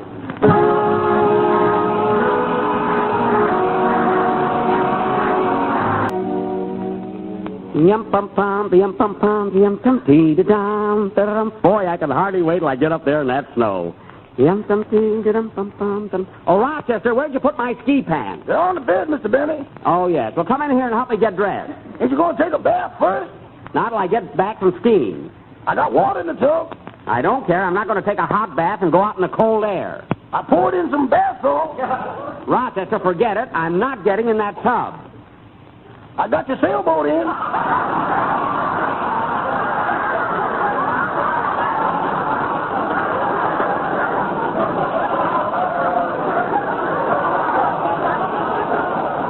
Rochester, just mind your own business and help me get dressed. Gee, these ski pants look pretty good. And say, how do you like this lumberjack I've got on? Pretty long shirt, isn't it, Rochester? That wouldn't even cause a ripple on Central Avenue. Well, I like it. Now, hand me my brown sweater. Here you are. Thanks. There. Now, hand me my gray sweater. Here you are. Thanks. There. Now, hand me my turtleneck sweater. Here you are. Well, now open the window. I want to try this stuff out. Okay. That's enough. Close it. Say, this outfit ought to be all right. Do you think I need another sweater, Rochester? Not unless you got a friend. I guess I'll be warm enough. Come in. Hello, Rochester. Hello, Miss Livingston. Where's Mr. Benny? Here I am, Mary. I got 3 sweaters on. How do I look? Still no chest. That's so. I'm chesty enough. What are you laughing at? Look what it says on your back there. Waukegan Ski and Flexible Flyer Club. Well, certainly, I've been a member ever since I was a kid. Anyway, you wait till I get up to Badger Pass. I'll show you some real skiing. That must be Don and Dennis. Come in. Hiya, Jackson. Hello, Mary. Hiya, Roch. Hello, Phil. Hello, Mr. Harris. Bill Harris, you get right out of this room. You're not a member of our party. Now, wait a minute, Jackson. We're all up here to have some fun. Let's have it together. Bill, I told you in Oakland that due to your smart aleck attitude, you weren't invited on this trip. Oh, come on, Jack. Don't be such a baby. Sure, let's kiss and make up. Bill, I wouldn't kiss you if I was an old maid, which I'm not, and you were a tramp, period. So kindly leave this room. Now, wait a minute, Jackson. I said I was sorry, and besides, I'll pay my own expenses. I don't care. Well, all right. But if you get out of line once, I'm through with you. Oh, Rochester. Yes, boss? Bring the camera along. I want to get some good pictures of me in action. I don't know where it is. Well, find it. Say, Phil, have you been up to Badger Pass yet? Yes, I was up there this morning, and a terrible thing happened. I hadn't been there 10 minutes when a guy broke his leg. Right? What was that, Phil? I said some fella broke his leg skiing. Those hills are pretty steep, you know. Oh. Well, that's that. Shall I start packing, boss? No, of course not. He broke his leg, huh, Phil? Yeah. Well, come on, Jackson. Let's get started. Okay. Gee, I don't know if it'll be any fun if there isn't any snow up there. Oh, there's plenty of snow, over 41 inches. That's what I mean. It's too deep. You can't ski in deep snow. No fun in that. I'll tell you what. Let's go tomorrow. Now listen, Jack Benny. I rode for 3 days in that Maxwell to get here, and all I heard was ski, ski, ski from morning to night. Well. And I'm going to see you in action if I have to drag you up to that mountain and push you down. Well. Bravo, Miss Livingston. You keep quiet. We don't need a cheering section around here. Come in. Well, we're ready. You all set, Jack? Not quite, Don. Oh, hello, Mr. Harris. Hiya, kids. Well, Phil Harris. So you and Jack got together, huh? Yeah, we're buddies now, eh, Jackson? Yeah, we're buddies, all right. Well, come on, Jack. You've got all your clothes on. Aren't you going skiing? Yeah, but what's all this rush? We're supposed to be on a vacation. Let's relax. My goodness. Listen to the guy that blew the bugle. Well, I don't think we ought to go up to Badger Pass until we've had some lunch. And then those of us who want to go skiing can go skiing. Those of us who want to take a nap can take a little nap. After all, this is a vacation. Don't try to get out of it, Jack. Right after lunch, you're going skiing with us. Oh, boy, that'll be fun. All right, that'll be fun. That's all he knows. Well, come on, fellas. Let's go down to the dining room. Come on, let's hurry up. Say, Phil, about this fellow that broke his leg, was he going very fast or was he just showing off or something? Huh? Well, I'll tell you, Jack, it was like this. He started down the big hill all right, but when he got almost halfway, he seemed to trip and lose his balance. I see. Well, he kept going down faster and faster, and the first thing... Immediately after lunch, we piled into the Maxwell and started out for Badger Pass.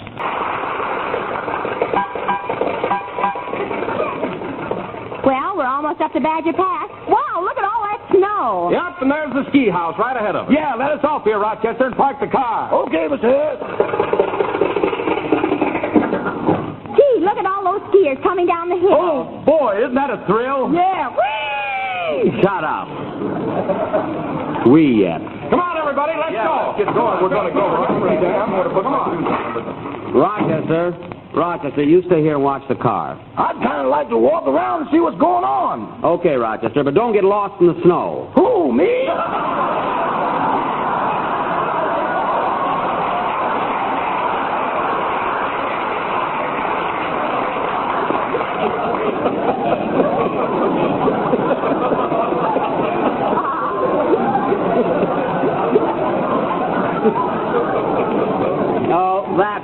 That's right. Say, fellas, you go ahead. I'm going to stop in the ski house and get a bite to eat. You just finished your lunch. Well, I want to get something hot to drink. I got to chill. We're coming with you. You ain't going to give us the slip. All right, come along. We're trying to give you the slip. Say, there are a lot of people here, aren't there? Yes, this is a very popular place. Oh, miss? Yes, sir. I'd like a cup of hot chocolate, please. It'll take a little time to make it. Would you just as soon have coffee? No, I'll wait. A cup of hot chocolate, please. Hey, Jack, here comes the ski instructor. I want you to meet him. Hey, Larson. Hello, Mr. Harris. I see you're back again this afternoon. Sure. Say, how's that fella coming along that broke his leg this morning? Well, it was a pretty bad fracture, but he'll be all right in a few weeks. It was his own fault, you know. He was a beginner and just wouldn't listen. That's the trouble with those beginners. They think they know everything. Yeah, they think they know everything. A few weeks, eh? Oh, Larson, this is Jack Benny of the Waukegan Ski Club. How do you do, Mr. Benny? His own fault, all right, if he wouldn't listen. Oh, pardon me. How do you do? Glad to know you. So you're an old-timer, eh, Mr. Benny? He's over 21 twice, if that's what you mean. Married. Well, I haven't been on skis for quite a while, Mr. Larson, but I guess I can still hold my own.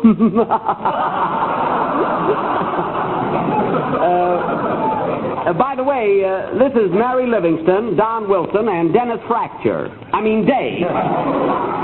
Dennis Day. How do you do, folks? Well, pleasure to know you, Mr. Larson, indeed. Oh, miss, is my hot chocolate ready? Not quite. Oh, no hurry. Say, Jack, you're wasting the whole afternoon. Let's go skiing. Sure, come on, Jack, let's get going. That's right, you can have your hot chocolate later. Yeah. Dennis, don't try to always run things. My hot chocolate ready yet, miss? Not yet. Oh. Come on, Jack. Now listen, Mary. Well, there's the ski lift ready to start up. Come on, everybody. I'll go with you. Come on. Oh, Mr. Larson, do we go clear up to the top of that hill? Yes, it's about 1,000 feet.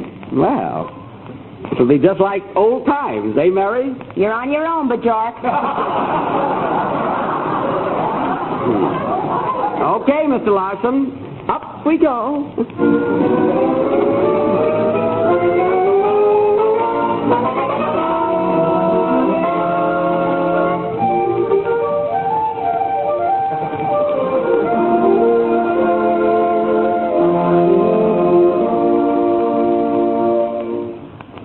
Gee, it's high up here, isn't it? Yes, Mr. Benny, this mountaintop is 8,100 feet above sea level. Gee whiz. Now, Mr. Larson, when I get my skis on, should I... Mary, stop throwing those snowballs. I'm not throwing them at you. I don't care. You'll hit somebody. Mr. Larson, when I get my skis on, should I... Hey, Jackson! What? Ouch! Darn you, Phil Harris, you hit me right in the face. Sorry, so long, Jackson! Gee, look at him go down that hill. What a show-off. What were you saying, Mr. Benny? I said when I put my skis on, Mr. Hey, Jack, I'm going to join Phil. Come on, Dennis. See you later, Mr. Benny. Say, those guys are all right. I didn't know they could ski so well. Don't you think you'd better put your skis on, Mr. Benny? Yes, I might as well. I'll be with you in a minute. Excuse me. Say, Miss Livingston, I'm a little worried. Are you sure Mr. Benny belongs to a ski club? All I know is what I read on his back.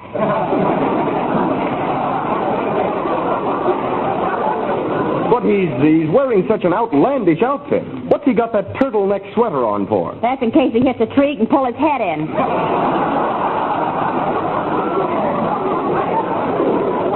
Well, here I am, Mr. Larson, ready to go. Yeah, so I see. But there's just one thing wrong, Mr. Benny. You've got your skis on backwards. I have? Oh, yes. What's the matter with me? The curved end goes in front, doesn't it? Yes, that seems to be the vogue this year.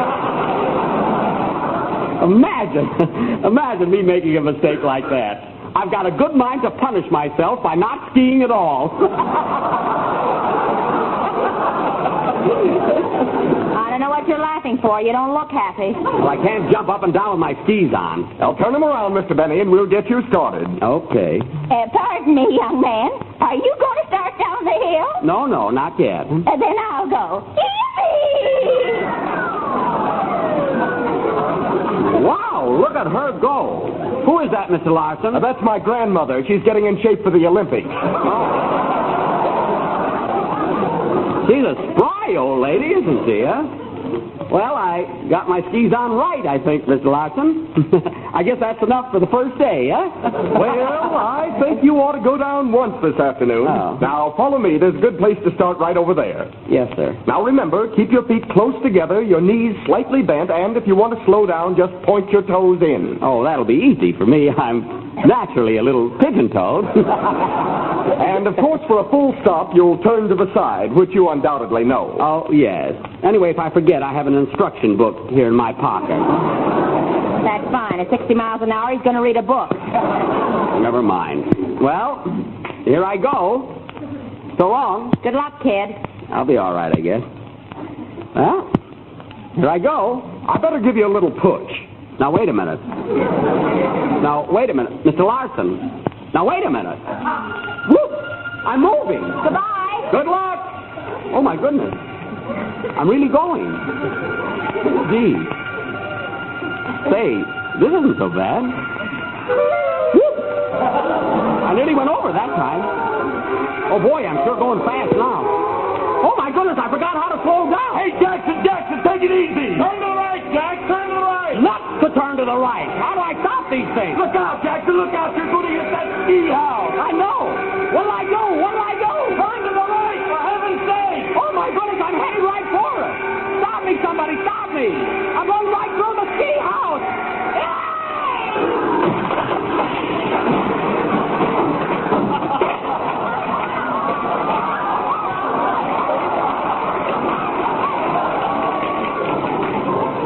Oh.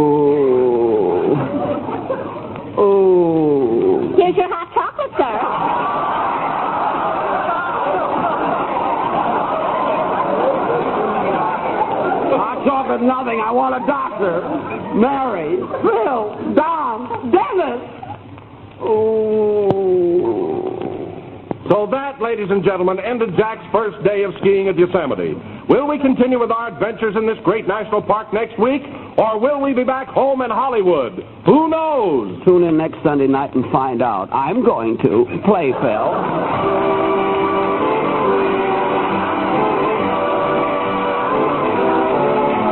We will be with you again next Sunday night at the same time. How do you feel, Jack? Oh. I see. Good night, folks.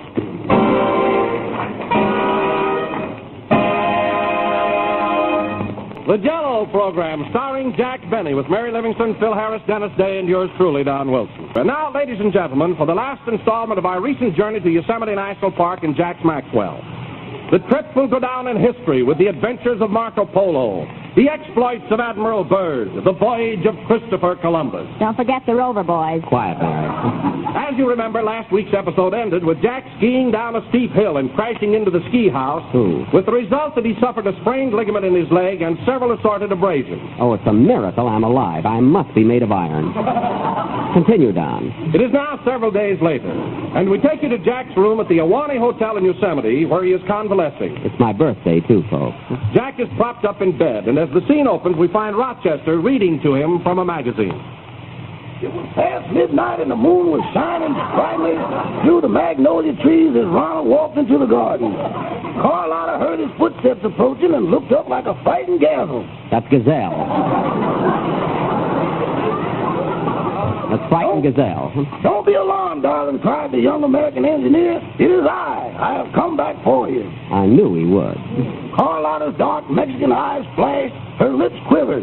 Kiss me, she said. Kiss me. All right, never mind the dialect. Go ahead. The smile on Ronald's face suddenly turned to a sneer.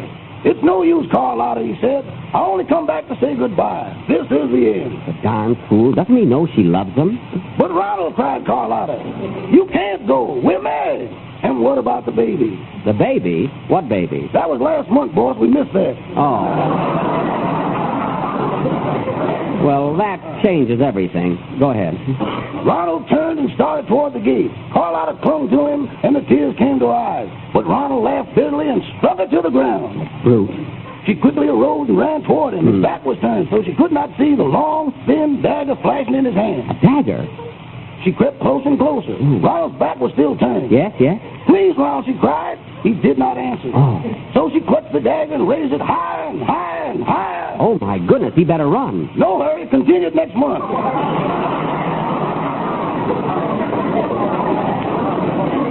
What? The fine ending. They always leave you in suspense like that. It's a great story, though. Yes, and you know, Rochester would make a swell picture. Can't you just see me as a young American engineer that spurns the love of this beautiful senorita? It's no use, Carlotta. I only came back to say goodbye. This is the end. And then when she tries to kiss me, I'd knock her to the ground. Ha ha! What I could do to a part like that.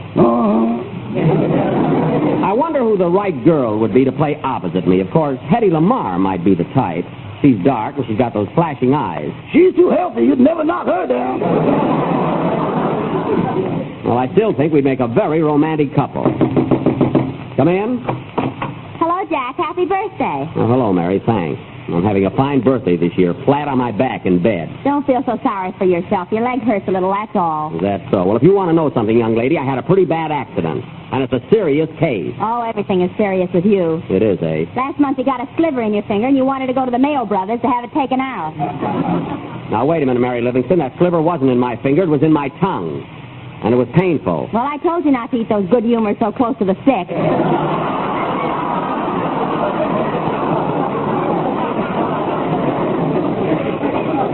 Mary, did you come in here to sympathize with me or aggravate me? I came in to bring you a birthday present. Here it is. Ouch, my leg. I got a sore leg. That's why I'm in bed. Didn't have to throw the package. I'm sorry, Jack. I forgot. What's the present? I'll open it later. It's a bottle of rubbing alcohol for your back. Oh. Well, you like it, don't you? Yes, thanks. It's just what I need. Rubbing alcohol, a fine birthday present. Anyway, I'm glad you dropped in, Mary. It gets so monotonous lying here in bed. How about another game of casino, boss? Okay, how much do I owe you now, Rochester? Let's see. I got the score right here. 4 carries 2 and 5. Well, how much is it? $8,000. Let's see that. That's $80. You're supposed to put a decimal point in there. You put in the money, I'll put in the points. $80, eh? Why, Jack Benny, you mean to say you lost $80 to Rochester playing casino? Not only that, I was teaching him the game. Oh, well, we were only playing for fun. Hey, Roch? You ain't gonna rock me out of it. All right, Mr. Van Jones, I'll add it to your check next week. Wish my nurse would get here. She's supposed to be here at 8 o'clock, and it's 11:30. I saw her a little while ago. Where? She was out skiing with Phil Harris. Oh, fine. I pay a nurse $7 a day so she can slide down a hill with Harris. I'll never find her when I want her. Well, I think you went too far yesterday when you hung that cowbell around her neck. Well, I had to do something. See, my leg's throbbing, and I got a fever and everything. Maybe that's her now. Come in. Hello, Jack. Happy birthday. Oh, thanks, Don. Happy birthday, Mr. Benny. Are you feeling better? Oh, a little, Dennis, but I'm still not myself. My leg hurts, and I ache all over. Oh, that's too bad. Well, anyway, Jack, you're a year older today. That doesn't help any either. Now, listen, Mary, I wouldn't say anything if I were you after that birthday present you gave me. You know, fellas, I just received a lovely bottle of rubbing alcohol from Miss Livingston. No kidding. Yeah, what a present. Suppose if I had a cold, she'd have bought me Kleenex. If I had a headache, she'd have bought me a box of aspirin. As long as you stay under $1, you're safe. Just what I was getting at. I wouldn't mind that so much, Mary, but after the beautiful birthday presents I always give you. Remember that mink jacket 3 years ago? That mink jacket. Every spring it comes out to look at its shadow. Oh, you always have to run and get things to praise. Yeah, I wish my nurse would get here, or my doctor, or somebody. I'm tired of lying here in bed. You want to teach me some more casino, boy? No, I lost $80. That's enough. And incidentally, Rochester, inasmuch as I was teaching you the game, I'm charging you $60 per lesson. So I only owe you $20. And if I recall correctly, I recently gave you my old blue suit, which is worth at least $20, so I really don't owe you anything. I know we'd arrive there, but I didn't know just how.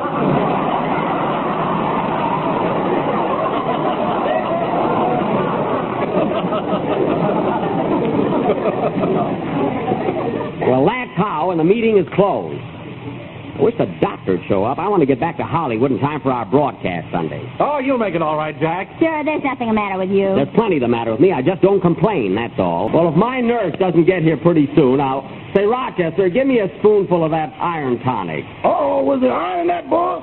Why, certainly, iron and alcohol. My, that's the first time I ever had a metallic martini.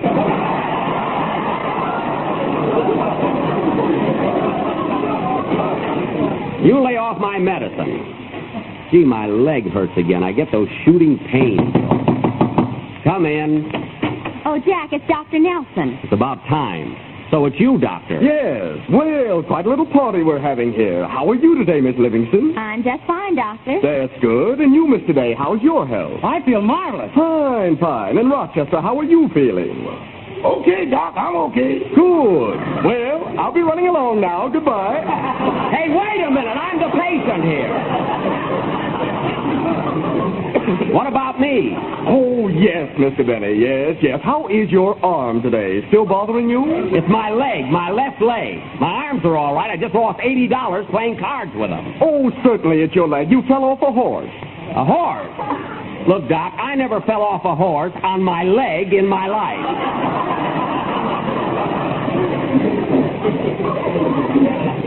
Now, Doc, here's the whole story. Don't you remember? I hurt my leg skiing. I went down the mountain at Badger Pass and crashed through the ski house.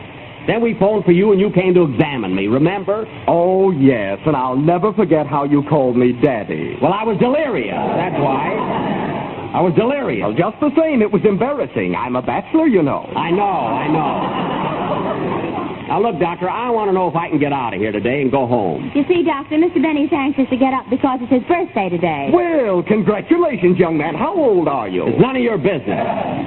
I'm old enough to vote. For Lincoln. Mary. I'm trying to get some information here. Now, Doctor, when am... Oh, come in. Well, Jack, your nurse finally arrived. So I see. Awfully glad you dropped in, nurse. How's my little patient today? As if you cared. And take off those skis.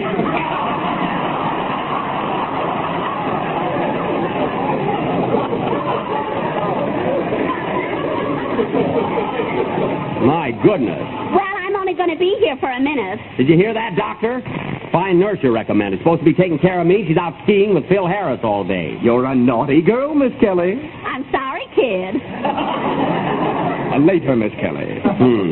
Now, look, Doc, I want to find out if I can... Miss Kelly, will you please take Mr. Benny's pulse? Okay, Doctor. Let me have your wrist, Mr. Benny. Here. Well, you going to come here? You want me to throw it over? Now, come here. All right. Here. Here's my wrist. Nothing but screwballs in this room. I'll bet $10 Olson and Johnson are under the bed.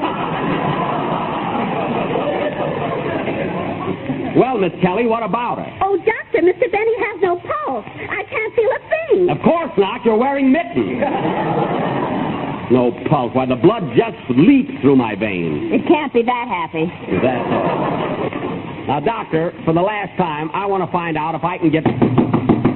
Oh, for heaven's sake, come in. Hiya, Jackson. How's your leg? I'm certainly worried about that, Phil Harris. Hello, Phil. Oh, there you are, Miss Kelly. Hiding from me, huh? Hiding from you? She works here.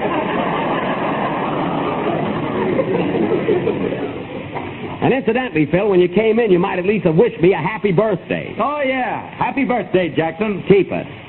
Happy birthday. Oh, is this your birthday, Mr. Benny? Yes. Well, if I'd have known that, I'd have put a candle on your poached egg. Oh, that would have been lovely. You know, Jackson, I forgot all about this being your birthday, and I feel terrible about not bringing you a gift. Oh, you do? Yeah, I don't want you to think I'm a heel. Believe me, Phil, one little present won't influence me one way or the other.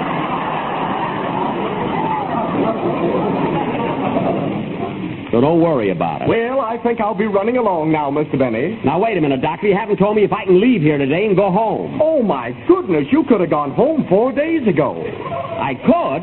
Then why keep me in bed? Why didn't you tell me then? I'm going to pack and get out of here. What's my bill, Doctor? $35. $35? I'll make it $37.50. I saw a suit I like today. You'll get $35. Rochester, take care of that, will you? Okay, boss. Do you play casino, Doctor? Yes, I do. Follow me. Keep your fingers crossed, Mary.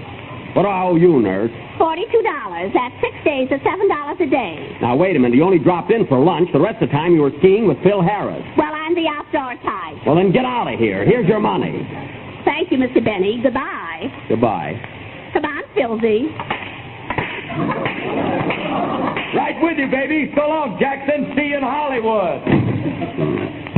I'm going to get dressed. Hand me my robe, Mary. Here you are. It's about time you took that emblem off the back of it. Never mind that. Look at that. Golden Gloves, 1898.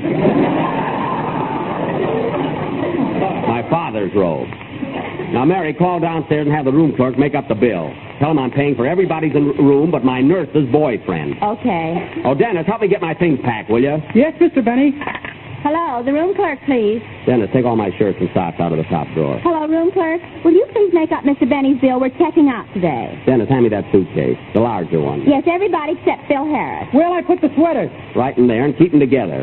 How much does that amount to? And don't forget my skates. $198? And put them in my... $198? We'll have it itemized. Thank you. $198. I've been in bed since the first day here. Come on, Dennis, get going. Pack, for heaven's sake. Yes, sir. Come in. Telegram for Jack Benny. Take it, Mary. Okay. Where do you want these pieces of skis put, Mr. Benny? Throw them in the fireplace. Who's the wire from, Mary? Fred Allen. Fred Allen? What does he say? All right, what does he say? He says, Dear Jack, as long as you made it, happy birthday.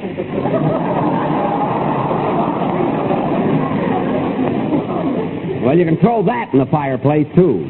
Dennis, not my underwear. I meant the telegram. Give me the poker, quick. Give me the poker. Oh, what a kid. See, I wonder if There, I hope I didn't forget anything. That was quick, Mary. You all packed? Yeah, how did your leg feel? Well, I can't put much weight on it yet, but it's all right.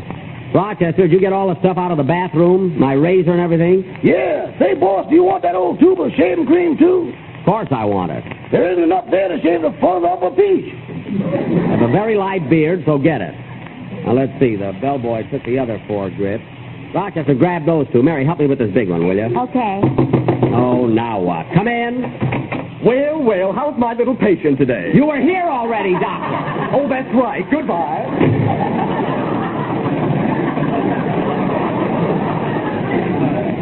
What a klutz. How'd you make out with him in that casino game, Rochester? Okay. What can I do with a stethoscope? You didn't have to go that far. I just wanted to square the bill, that's all. I got enough pills to last me for the rest of my life. All right, now grab those 2 bags and let's get moving.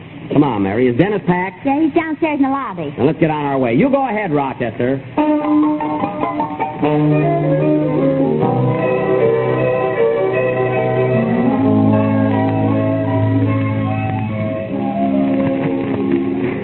Come on, Mary. We'll stop at the cashier's desk and take care of the bill. Oh, Don. Yes, Jack? Help everybody get their things in the car so we can get started. Okay.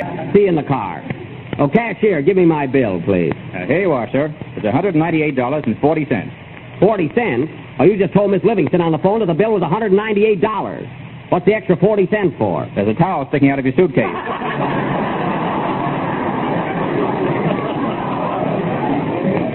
I brought that with me. It's mine. Certainly. It says Bluebell Auto Court on it. Of course. I'll make out a check, young man, for $198. Now, let's see. The Awani Hotel. How do you spell Awani? Awani? Hey, Eddie, how do you spell Awani? Awani? Hey, Bill, how do you spell Awani? Awani? Hey, Sam! Never mind. I'll just take it off the cash. That's good enough. Awani is an Indian word. Yes, I heard all about it. In fact, I'm an Indian myself. I know. I can see where you were scalped.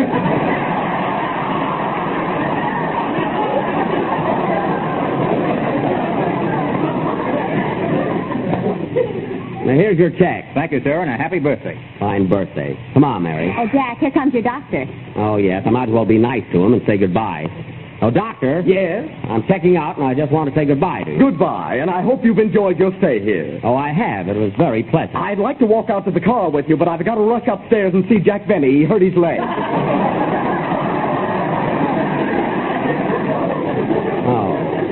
Well, listen, Doctor, if you knock on Mr. Benny's door and he says, come in, drop the conversation.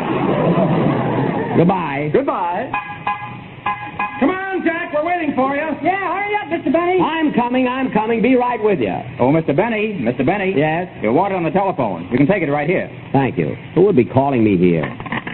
Hello? Hello, is this Jack Benny? Yes. This is Western Union. We have a singing telegram for you from your father in Miami Beach. It's a birthday greeting. Oh, a singing telegram from Dad, eh? Well, that's cute. Go ahead. Happy birthday to you. Happy birthday to you. Happy birthday, Jack Benny. Oh, oh, oh, oh, oh, oh,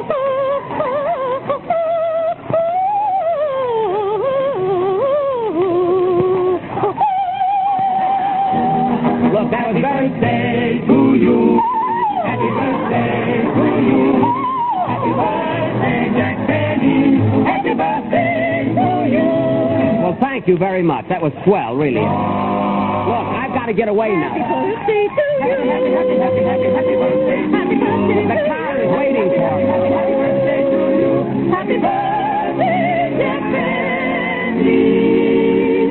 Happy birthday, dear Jack. Happy birthday to you. Well, that was awfully sweet of you, really. What happy day, what happy day, what happy day, what happy day, happy birthday, Lord Benny. Well, thank you very much. You're welcome, yes, you're welcome very well.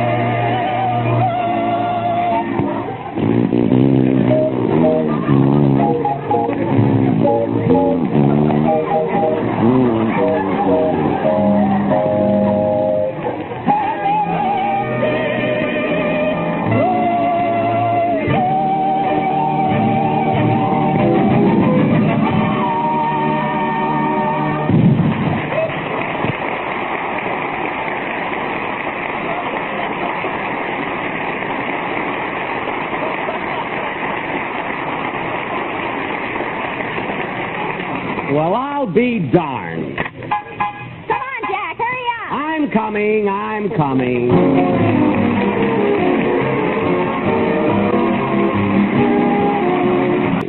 And we will be with you again next Sunday night at the same time from Hollywood, California. You know, Mary, it was thrilling being up in Yosemite, wasn't it? Yeah, it was swell. What are you laughing at? I'll never forget the expression on your face when you crashed through the ski house. Boy, that was fun. Quiet, Dennis. Good night, folks. The Jell-O program starring Jack Benny with Mary Livingston, Phil Harris, Dennis Day, and yours truly, Don Wilson. And now, ladies and gentlemen, we're back in Hollywood after enjoying the winter sports at Yosemite. So without further ado, we bring you our master of ceremonies, that outdoor man with an indoor body, Jack Benny.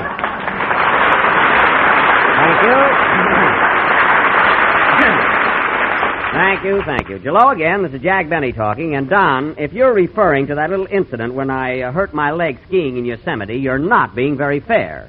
I'm a very good skier, but after all, accidents will happen. Well, Jack, if you're such a good skier, how come the very first day you started down the hill, you had your skis on backwards? Don, did you ever hear that expression, doing it the hard way? I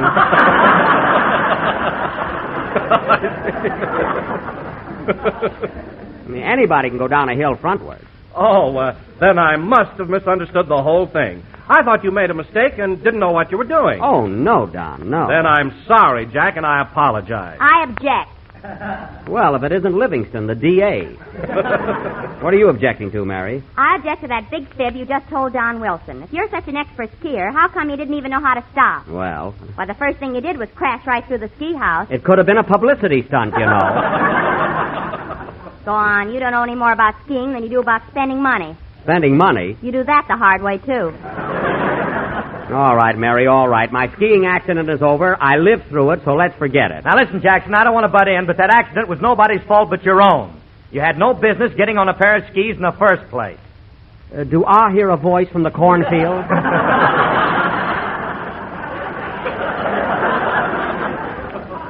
What was that, Phil? I said the whole thing was your own fault. Oh, it was? Certainly. It never would have happened if you weren't such a show-off. I'm a show-off? Listen, Phil, you're calling me a show-off is equivalent to Tommy Manville telling an owl it stays up too late. And furthermore, I'm not interested in your diagnosis of my accident. Oh, hello, Dennis. Hello, Mr. Benny. How's your leg? It's much better, thanks, but it still hurts a little. Every once in a while, I feel a twitch of pain there. How can you tell where your accident stops and rheumatism begins?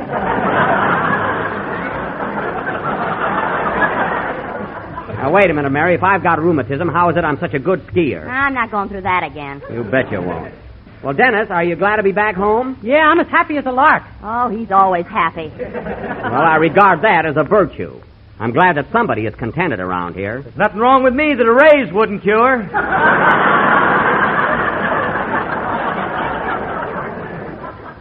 There he goes with that raise again. All that guy thinks of is money. Women and money. Well, I never got one in a box of Cracker Jack. Neither did I, but let's forget it. Well, tell me, Dennis, did you enjoy our little vacation at Yosemite? I sure did, Mr. Benny, and I want to thank you very much for treating us to the trip. That's all right, Dennis. Yes, Jack, it was a grand gesture on your part. That's okay, Don. It was a pleasure. You and Dennis have acted like gentlemen, and you've always spoken very nicely of me. Therefore, I was glad to pay for your trip. I'm sincere, so I get hooked.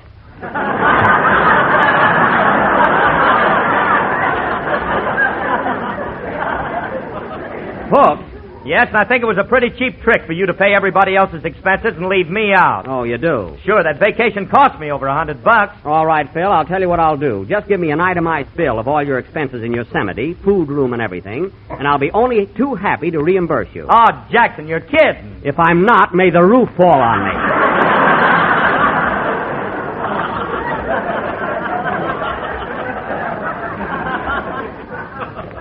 You've got a nerve expecting me to pay your expenses after the way you acted. There I was flat on my back in bed, and you were out every day with a nurse. Well, she was a cute kid. I don't care if she was Ann Sheridan. She was supposed to rub my back. Gee, Mr. Benny, would Ann Sheridan rub your back? I wish I knew and pay attention. I was talking about Miss Kelly, my alleged nurse. I think you did pretty well, considering that you had to work 24 hours a day. 24 hours a day? Why, didn't he have a night nurse? No, Jack hired a girl with insomnia. Well, she certainly wasn't on the job in the daytime. She was out with Phil Harris every minute. By the way, Jackson, I had a letter from her this morning. Really? Well, I'm glad you finally met a girl that can write. Did she say anything about me? Yeah, she told me to be sure and say hello to Grapes of Wrath. Well, that's very, very clever. And, Phil, when you answer her letter, be sure to give her my regards and tell her that as a nurse, she doesn't know an aspirin tablet from a manhole cover. I wouldn't recommend her to my worst enemy. Your worst enemy? Who's that, Jack? Well, Don, take the name Edgar Allan Poe, remove the Edgar and the Poe, add Fred, and boil for 10 minutes.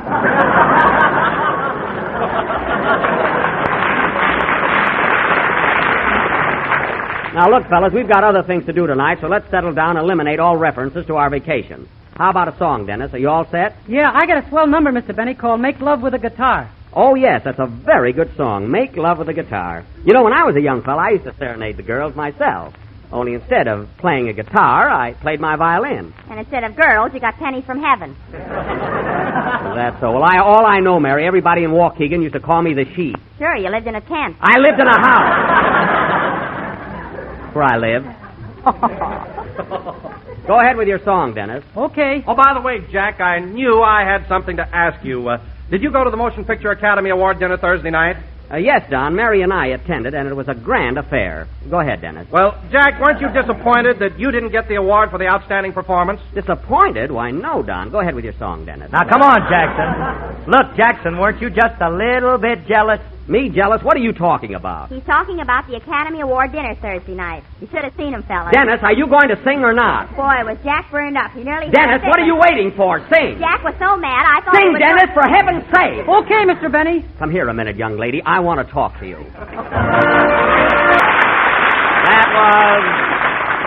That was Make Love with a Guitar, sung by Dennis Day. And very good, Dennis. That was one of your best numbers. And now, ladies and gentlemen, as a special offering and for the feature attraction of our program, tonight we are going to present one of the Mary, I warned you. Tonight we are going to present one of the outstanding plays. All right, Jackson, come clean. What happened Thursday night at the banquet? Phil, I'm trying to introduce our play. This, ladies and gentlemen, is one of the outstanding... I'm curious, too. What happened, Mary? Well, fellas, it was like this. Oh. Jack took me to the Academy Award dinner, and on the way over, he was so nervous and fidgety, he nearly drove me crazy. Well, of course I was nervous. We were late. Late? We got there so early, the head waiter gave Jack a box of silverware and told him to set the table.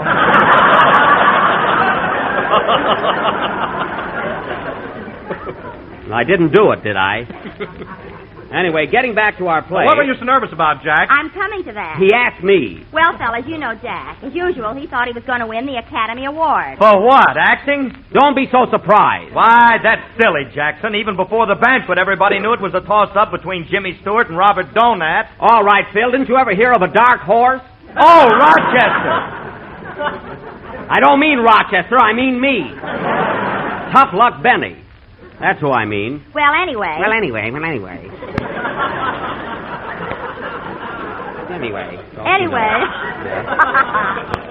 Anyway, all the stars got there, and during the dinner, Jack ran around like a regular politician, shaking hands with everybody and passing out cigars. Well, there's nothing wrong with passing out cigars. You didn't have to give one to Betty Davis. Well, I was excited. Sure you were excited. And here's the payoff, fellas. Oh. When the dinner was over and they announced that Robert Donat was the winner, Jack got up and yelled, "You can't do this to me!" Well, I told you I was nervous. Anyway, I sat right down, didn't I? Not until someone hit you in the face with an artichoke. That was a Brussels sprout, and I didn't even feel it.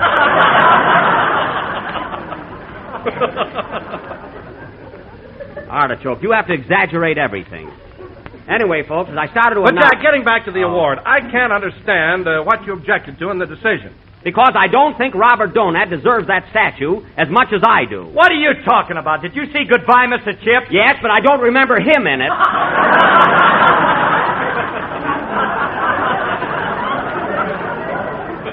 Well, I don't. You're the kind of a guy that would visit Niagara Falls and not remember the water. Well, let me tell you something about Goodbye, Mr. Chips, Mary. I just wish I had a chance to play that kind of a role, that's all. Hey, Mr. Benny, I didn't see that picture. Would the part really fit you? Like a glove. You know, Dennis, it's a story about an English schoolmaster, and we follow his career. First he's young, then middle-aged. Then he gradually becomes older and older and older. And finally he's a white-haired, wrinkled old man, sitting by the fireplace. That's where the glove fits.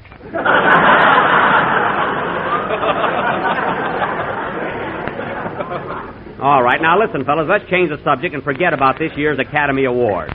First thing you know, people will think it's a case of sour grapes on my part. And now, ladies and gentlemen, getting back to our play, tonight we are going to present something entirely different and away from our usual sketches.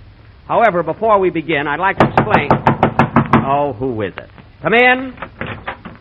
Well, look who's here, fellas. Hiya, Buck, remember me? Andy.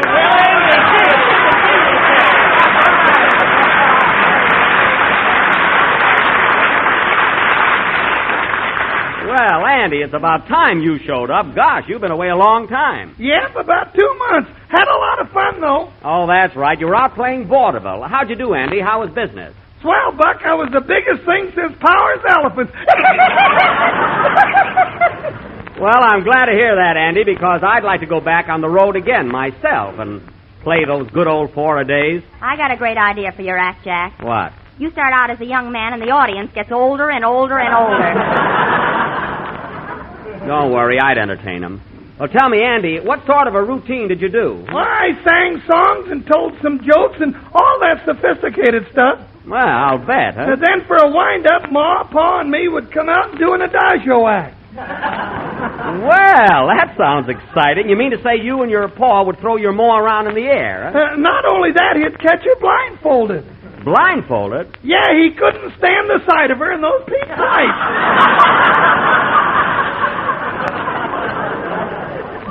Oh, well, I'd like to have seen that myself. Say, that must have been pretty dangerous for your Ma. Didn't your Pa ever miss her? Every show, Buck. That was our big finish. Say, that must have been surefire, and I'm glad you did so well. Well, stick around, Andy. We're going to put on a little play right after Phil's number. Maybe we can find a part for you in it. Sorry, Buck. I got to run along now. I got a blonde and a brunette waiting for me down the car. Oh, 2 girls, eh? No, just one, and you ought to see her. I'd like to. Well, so long, Andy. So long, everybody.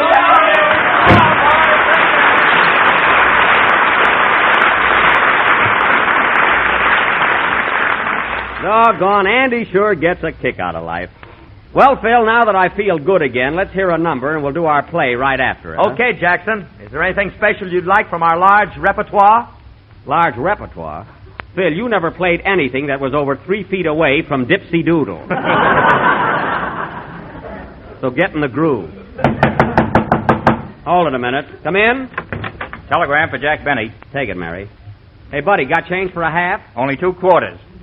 That won't help you.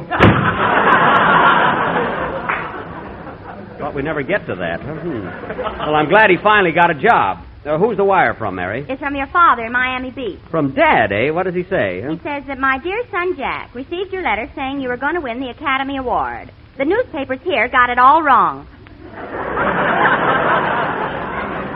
Poor Dad, he'll be so disappointed. Wait, there's more. Oh. Congratulations, and I'm very anxious to see your new picture, Mr. Chips Rides Again. He means Buck Benny. Let me have that, Mary. I'll answer it. Play, Phil. Gosh, how will I ever tell Dad? That was I've Got My Eyes on You, played by Phil Harris and his orchestra. And, Phil, that number was vaguely familiar. Didn't you play it a few weeks ago? I don't know. Hey, Eddie, did we ever play that number before? I don't know. Hey, Bill, did we ever play that number before? I don't know. Hey, Sam! Never mind.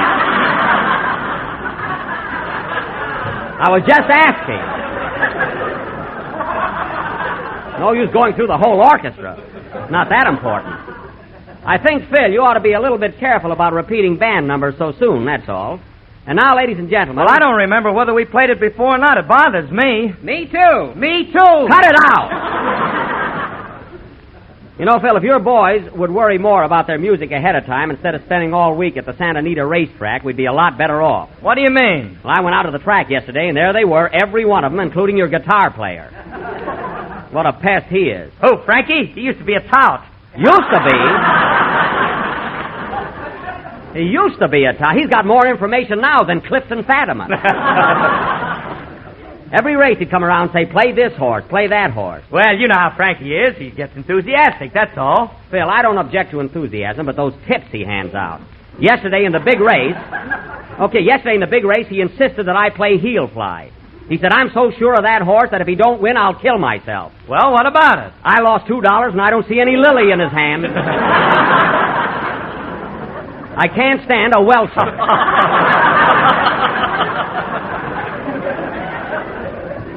No, sir. Well, Jack, you certainly don't expect a fellow to kill himself just because he gave you a bad tip, do you? No, but he could cut his finger or something and so he was sincere. Some little gesture. You know, Jack, a guy like you should stay away from the races. You don't have any fun there. Listen, Mary, there's nobody that enjoys a hot dog and a little fresh air more than I do. I mean, you can't stand to lose. Well, naturally, 6 races in a row is just a little too much. No kidding, Jack. Did you really lose 6 straight races yesterday? Yeah. Jack was so mad that instead of tearing up his tickets at the track, he took them home and ran them to the meat grinder. Darn right I did. Well, so much for Santa Anita. And now, ladies and gentlemen, as I started to announce, for our feature attraction this evening, we are going to present, if possible, a dramatic version of one of the outstanding... Well, I give up. Come in. Hello. Hello. Look, miss, I'm very busy, and I don't... Oh, hello, Gracie. Jack, it's Gracie Allen. Oh.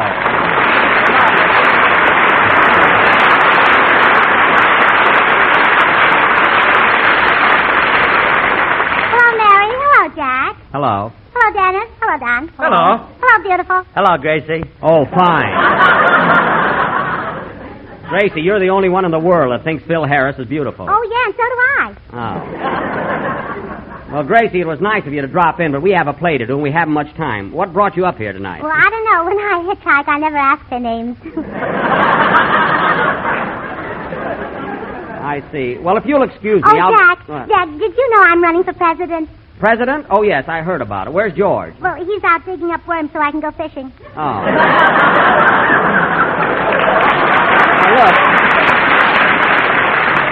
Look, Gracie, I'll be through in a few minutes, so if you'll I just came up here to ask you, Jack, if you'll vote for me.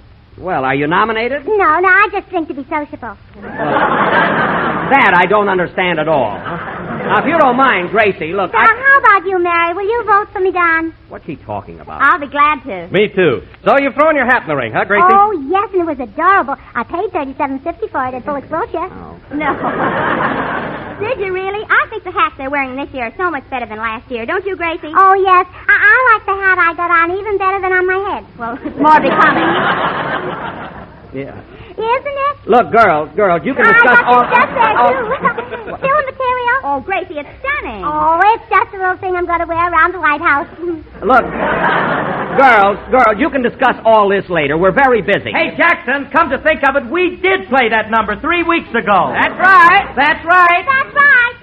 Forget about it. Now, look, Gracie, I'm glad you're running for president, and we'll be very happy to vote for you. But look... You know, I've got my own party, the surprise party. Oh, well... And I was thinking that maybe you could get me a lot of votes from your hometown, Waukegan. Waukegan? Well, I haven't lived in Waukegan for 10 years. Oh, well, then maybe they'd be glad to do you a favor. Gracie, listen to me, will you? The election isn't until fall, and we'll all vote for you. Now, don't annoy us anymore. We've got our own show to do. Goodbye. Well, goodbye. And give my regards to George. Oh, I will. You know, George will be pretty busy after I'm president. You mean between writing a column and flying to Seattle? I know.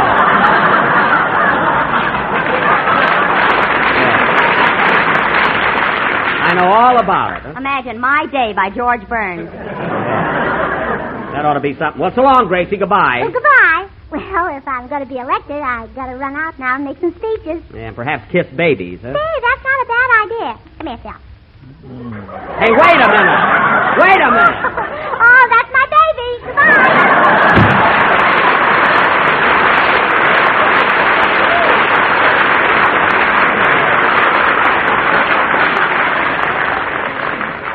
That's about the silliest thing I ever heard.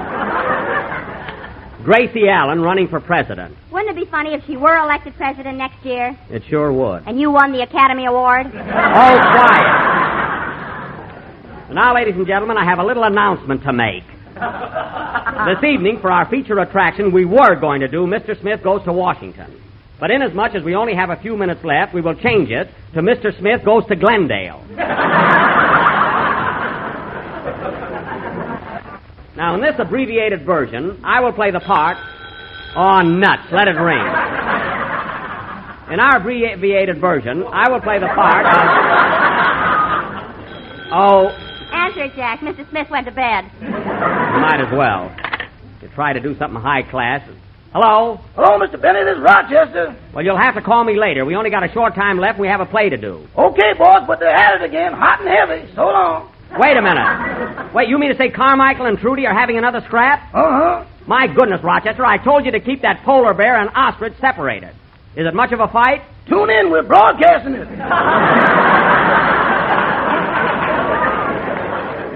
It's nothing to get funny about.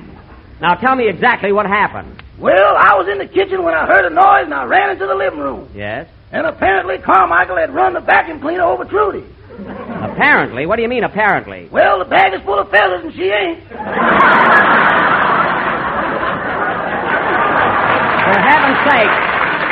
For heaven's sakes, Rochester, why didn't you take the vacuum cleaner away from Carmichael? I ain't the finance company.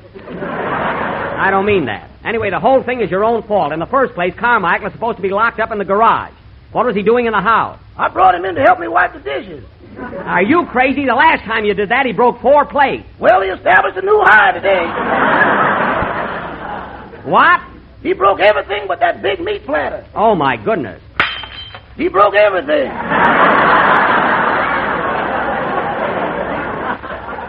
Now, look, Rochester, I've had just about enough. And you're going to pay for all the damage that's been done in the living room and the kitchen. It's coming out of your salary. That old refrain. Never mind. Now, you separate those animals and keep them quiet. I'll be home in a little while. Goodbye. Goodbye. Oh, say, boss. What? I see where Robert Donut won the Academy Award this year. I know. Should I go out and buy a statue for that shelf you built? Never mind. There's always another year. Goodbye.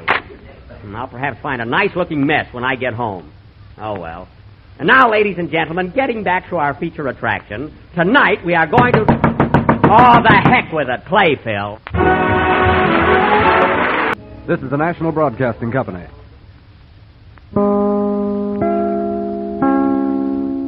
The Jell-O program, starring Jack Benny, with Mary Livingston, Phil Harris, Dennis Day, and yours truly, Don Wilson. Now, ladies and gentlemen... Just a second, Don. Wait a minute. Tonight, I'm going to introduce you. What's the idea, Jack? You'll find out. And now, ladies and gentlemen, as is my annual custom, I bring you a man who today is celebrating his 17th anniversary in radio. A man whose genial personality and more than generous physique are known to all of you. A man I am proud to call my friend.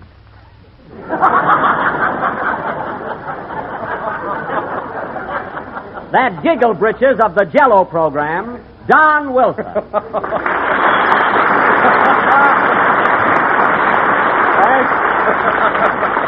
Well, you hear that, Don? Yes, and thank you, Jack. It was darn sweet of you to salute me with that lovely tribute, but I really don't deserve it. Oh, yes, you do, Don. Yes, you do. 17 years of broadcasting, and look at you. Why, you're just as cheerful and gay and full of pep as the day you started. Well, thanks again, Jack, but you're wrong about my having so much pep. To tell you the truth, radio has just about worn me down. Worn you down? It certainly has. Well, it can't be anywhere near the hits. That I know. Look who's worn down. Oh, you're always kidding me about my weight, Jack, but you'd be surprised how little I've put on the past few years. Go on, Don. Don't give me that. Why, your pants have to be let out oftener than Fido.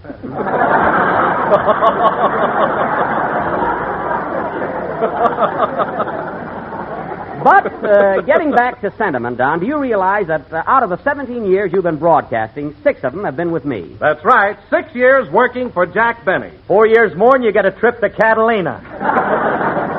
Oh, the maestro's here. What do you mean, Phil? I mean, instead of patting a guy on the back, why don't you give him more dough? Listen, Mr. Harris, that happens to be none of your business.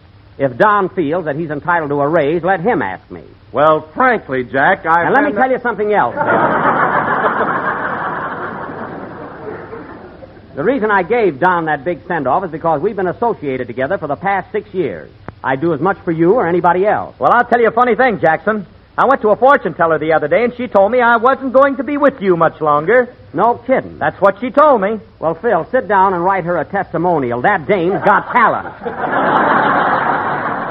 No, I wrote a poem about your anniversary. Mary, you can mail that to him. No, I want to hear it. Go ahead, Mary. All right. What's the title of your poem? To Don Wilson, my friend, your friend, and everybody's friend. And a friend in need is a friend indeed by Mary Livingston, that friendly kid. Well, you've got enough friends there for 8 fireside chats. Go ahead, Mary. Oh, Don Wilson, you've been with us 6 long years.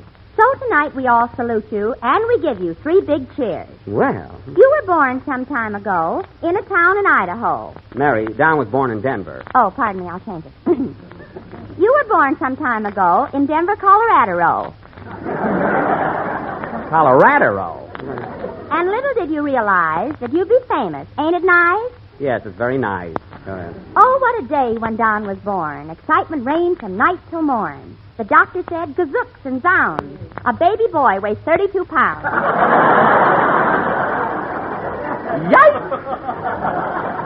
32 pounds? But we don't care, Don, if you're like that. A rag, a bone, and a hank of fat. Mary.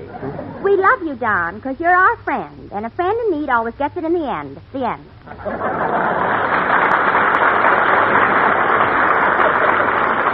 That's very good, Mary. We will now have the shooting of Dan McGrew and Livingston. What a waste of time. Well, I think it was lovely, Mary, and I appreciate it. Yeah, that was a swell poem. Oh, hello, Dennis. When did you come in? At 32 pounds. Oh. And you didn't miss much. Well, now that you're here, how about a song? Although you just got here, Dennis, maybe Phil ought to play something first. It's up to you, Mr. Benny. Look, you better have the kids sing. We haven't rehearsed our number yet. You haven't rehearsed yet? Phil, this is Sunday, and we've been on the air 10 minutes. Look, am I worried?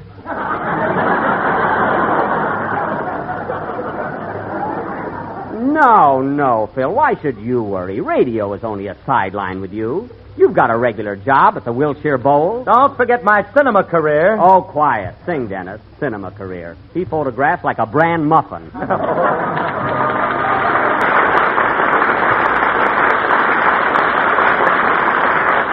That was Someday You'll Find Your Bluebird, sung by Dennis Day. And now, ladies and gentlemen, as our feature attraction tonight is rather long, without further ado, the Benny, If You Like Us, Tell Your Friends. If not, make off like you didn't hear us, players. will present their version of Mr. Frank Capra's great Columbia cinematic triumph. That 4-star epic of the screen. That brilliant, thrilling, and sensational drama, Mr. Smith Goes to Washington.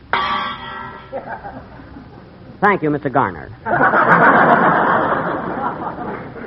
Now, I will play the part of that fearless young United States Senator as portrayed on the screen by Jimmy Stewart.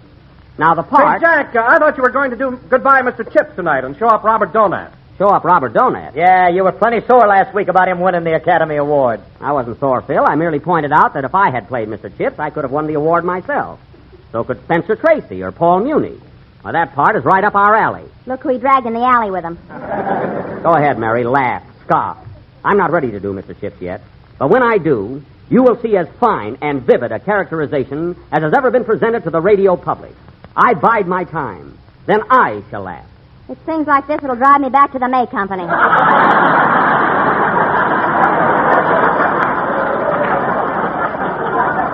You're a cinch for it if you don't watch your step. Now, Don. Yes, Jack? This being your anniversary, in our sketch tonight, you're going to play the part of Senator Wilson of Colorado, your home state. Isn't that nice? Yes, but Jack, as long as you're honoring me on this occasion, why don't you let me play the lead? Jimmy Stewart's part. Now, Mary, you're going to be my secretary. You know, the part that Jean Arthur played. Oh, yeah. Gee, Jack, wasn't she great? She certainly was. You know, fellas, I was supposed to make a picture with Jean Arthur once, and an aeroplane story called Only Angels Have Wings. But I didn't like the script, so I turned it down. What was wrong with the script? In the very first scene, a parachute didn't open, and guess who was hanging on to it? That wasn't it at all. And, Phil, getting back to the casting, you're going to play the part of Senator Harris of East Dakota. Wait a minute. There's no such state as East Dakota. All right, you can be the senator from West Dakota. That's more like it.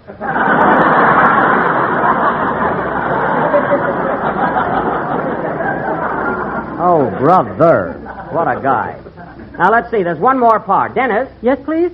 You're going to be Vice President of the United States and preside over the Senate. Here's your gavel. Oh, boy, that's swell. Good. Then we're all set.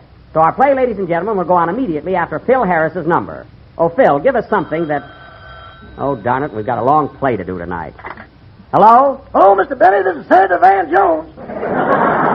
Oh, it's you, Rochester. You've been listening to the program, eh? How's it coming over? Well, I like it, but Carmichael's in the other room playing Bing Crosby records.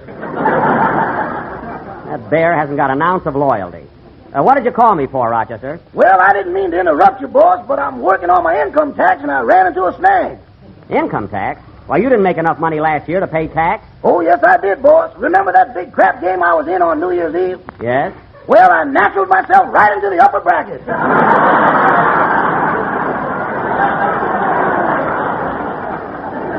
Oh. Well, in that case, you'll have to file a report. Now, look, Rochester, you can deduct for the people you support. Have you any dependents? Only my cousin Henry. I've been supporting him all year. You have, huh? Well, can't your cousin go out and get a job? No, he's just a born dependent. Oh, lazy, eh? Lazy? Boss, if that man was a chicken, eggs and radium would be the same price. Well, then I'm afraid you can't make a deduction for him. Cousin Henry said I could. Your cousin Henry is wrong. He put one over on you. I see. Well, can I deduct for the gasoline? What gasoline? The gasoline for the ambulance, which will be necessary right after I discuss the situation with him. Wait a minute, Rochester. Don't get violent. He's a relative of yours. Don't you know that blood is thicker than water? I'm going to find that out, too. Now, don't you start anything.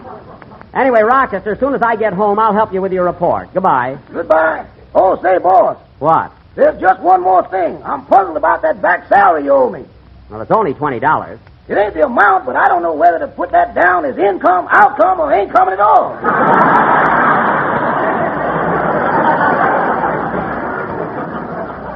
You'll get it, so don't worry. Goodbye.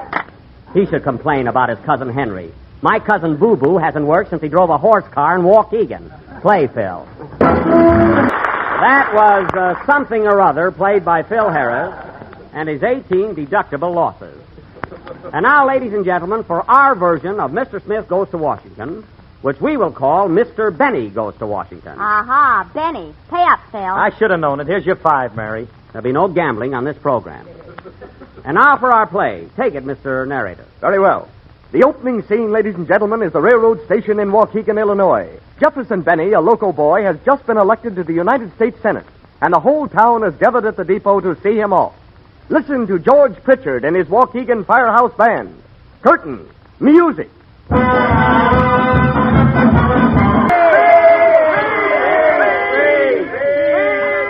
Thank you, folks. Thank you. I appreciate you all coming down to the station. And the first thing I intend to do when I get to Washington is see that Waukegan gets fresh ink and new blotters in the post office.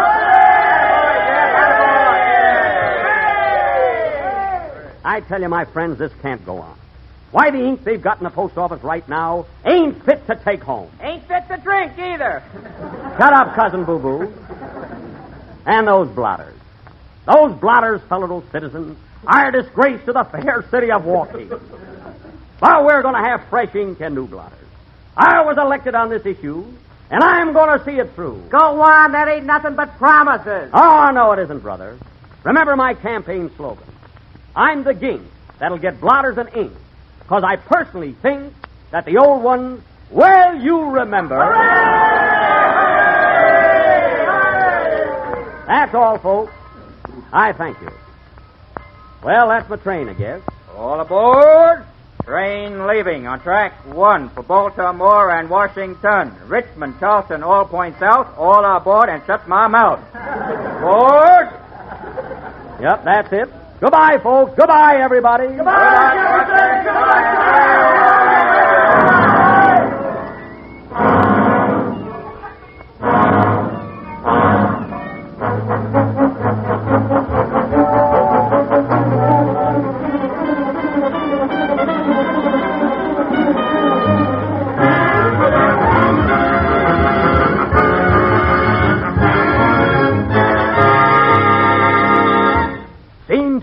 Jefferson Benny, our young senator, has just arrived in Washington and is captivated by the beauty and splendor of the nation's capital. As we pick him up now, he's on a sightseeing bout, accompanied by his secretary, Miss Jean Livingston. Oh, boy. Washington. Washington, D.C. What do you think of it, Senator? It's beautiful. And now, folks, on your left is the Library of Congress, the greatest library in the world. Gee. 5 million books and 2.5 million maps, charts, and musical compositions. God. And now, ladies and gentlemen, if you will look over to your right, you will see the White House, the home of the president. The White House? There it is, Miss Livingston. The White House. Yes, smell them fish a-frying. Yeah. What a building. Look, Senator, look. Look who's coming out of the front door. Where? Oh, yes. Goodbye, Franklin. There she goes again.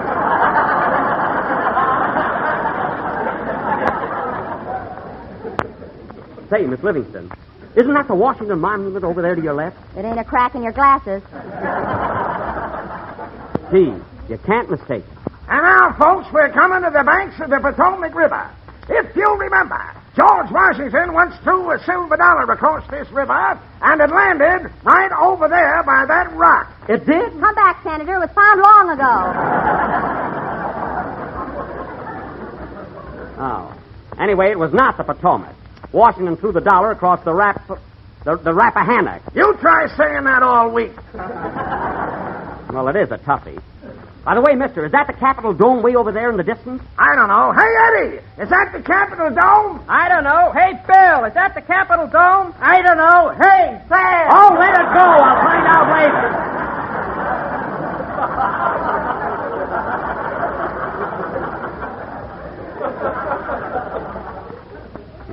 I know more about Washington than he does. Oh, Senator, don't you think you ought to be getting home? You've got to rehearse your speech, you know. You're right. My first speech in the Senate, and I got it all prepared. Listen to this, Miss Livingston. Mr. President and gentlemen, I rise to offer a very important motion. A motion that means more to me than anything in this world. I say, gentlemen, and I say... Now, Mr. President. Mr. President, may I have the floor? The chair recognizes the senator from West Dakota. But, Mr. President, I had my hand up first. Sit down, Benny. Oh, boy, this is fun. Hey, Miss Livingston, when do I go on? You follow the Swiss bell ringers. Oh. Look at Harris wearing a frock coat and a polo shirt. Some senator. Mr. President and gentlemen, once again I rise in support of the Harris bill. A bill which will provide for the construction of a canal through Panama joining the Atlantic and Pacific Ocean. A canal? Why, they've had one there for 40 years. He's got an old map. Oh. Gentlemen, it's a crime that a boat going from New York to California has to go all the way around South America. Around South America? Listen, Senator Harris. Mr. President, will you stop with that gavel? I'm cracking nuts. Oh.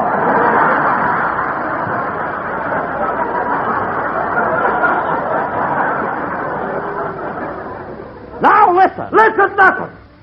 Let us repeat, gentlemen, that a canal through Panama is the only solution to this problem. It will save 3 weeks in getting from New York to Los Angeles and to the Wilshire Bowl where there's never a cover charge. I thank you.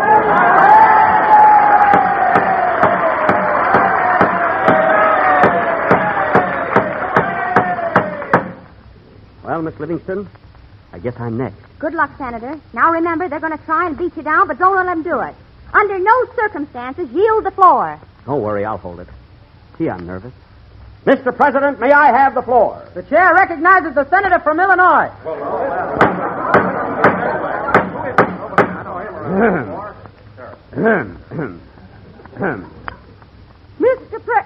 Mr. President and gentlemen, I rise to offer a very important motion. A motion that means more to me than anything in this world. I say, gentlemen, the Waukegan Post Office must and shall have fresh ink and new gloss.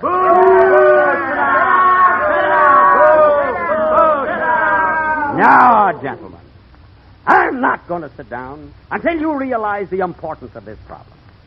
Day after day, my constituents, walk into that post office to fill their fountain pen, as is their inalienable right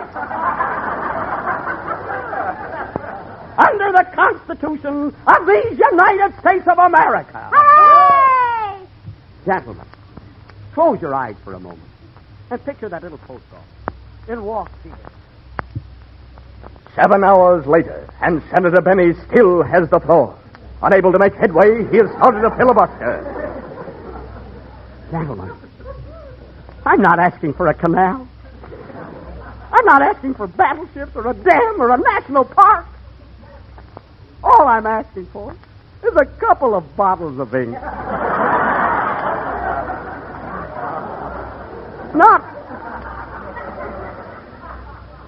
Not big bottles, gentlemen. Just regular little bottles of fresh, pretty blue ink. That's all. That's all I'm asking, gentlemen, for the good citizens of my hometown Walking. That's all I... 12 days later, and the filibuster goes on. And those blotters, gentlemen. Those same old blotters laying there in the post office, day in and day out. Stained with the ink from 1,000 pens. I ask you, gentlemen, do I get that ink? Do I get those blotters? I'm all in. Here's a glass of water, Senator. Thanks, Miss Livingston. But I don't think I can go on. I'll have to give up this filibuster. Wait a minute. I know how you can win and get anything you want. How? Instead of a filibuster, make it a fiddlebuster. A fiddlebuster? Yes, here's your violin. Thanks. No! Don't do that! All right, gentlemen. I'm starting a fiddlebuster.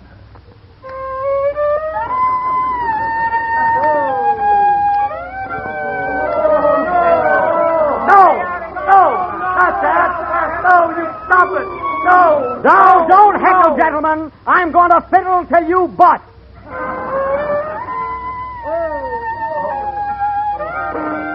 Stop it now. Please, stop it. Whoa, don't do that, man. Stop it. Okay, gentlemen. What is your decision? Do I get my ink and blotters or not? Yes, you can have them. Yes, take anything you want. Take anything. Thank you, gentlemen. Thank you. Oh, Miss Livingston. Yes, Senator? Take a wire to the Waukegan Chamber of Commerce as follows. Everything is okay. I'm the gink that got the ink. And I personally think... You certainly do. Play, Phil. And we will be with you again next Sunday night at the same time. Well, Mary, I certainly showed Jimmy Stewart up tonight, didn't I? Do you think he listened into the program? For a while, maybe. Good night, folks. The Jell-O program starring Jack Benny with Mary Livingston, Phil Harris, Dennis Day, and yours truly, Don Wilson. And now, ladies and gentlemen, we bring you our master of ceremonies, a man Hold who... it, Don, hold it. Just a minute. Jack isn't here yet. Well, where is he? Well, he's out in the hall talking to Orson Welles on the telephone. You mean Orson Welles, the famous actor? Yeah. What's he talking to him about? Well, it's a long story. Jack is still burned up because he didn't win the Academy Award this year. So from now on, he's going in for heavy dramatic stuff. And right now, he's trying to get Orson Welles to coach him. Ain't that a Lulu? But, gee, Mr. Benny's a comedian. What does he want dramatic lessons for? That's what I say. You ought to stick to them big shoes and baggy pants. I better go out in the hall and get him, though. Yeah, tell him to make it snappy. We're on the air. Okay. Yes, I understand, Orson. Yes. Yes.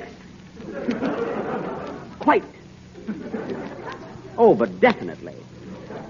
Very well, Orson. I shall be expecting you within the hour. Hey, Jackson, we're waiting for you. I'll be there in a minute, Phil, old boy. By the way, Orson, shall I send my car for you, or will you take a cab? Oh, very well. I shall be looking forward to your visit. Thanks very much. Goodbye. Well, that's that. Hey, kind of putting on the dog there, wasn't you? Phil, don't say wasn't you. Hurts my ears. Well, get a load of him. He talks to Orson Welles for 2 minutes, and my English ain't good enough for him. And don't say ain't. Heaven. Oh, stop with that highbrow stuff. What are you trying to do? Make me feel subconscious? That's self-conscious. And listen, Phil, when Orson Welles gets here, will you do me a favor and talk just with your hands? I'll tell him you've got laryngitis or something. Come on, let's go inside. Yes, let's join the others. Hip, hip.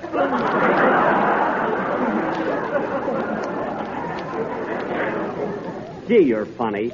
You know, Phil, it's amazing that you haven't got your own program. Well, I may have one of these days. I often dream about my own show. Oh, you do? Well, maybe I can arrange for the Sandman to tear up your option.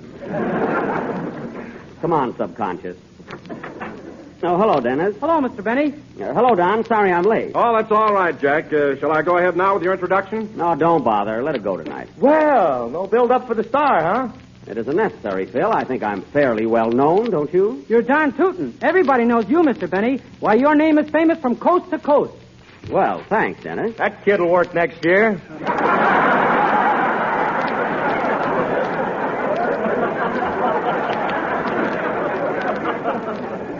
That's not flattery, Phil. I've been in show business for a long time, and naturally, my name has become more or less familiar. Well, let me tell you something, Jackson. When I go out on the road with my band, I hit a lot of towns where they've never even heard of you. No kidding. That's a fact. Well, Phil, in the kind of towns you play, you can get 8 to 1 that shoes are a passing fancy.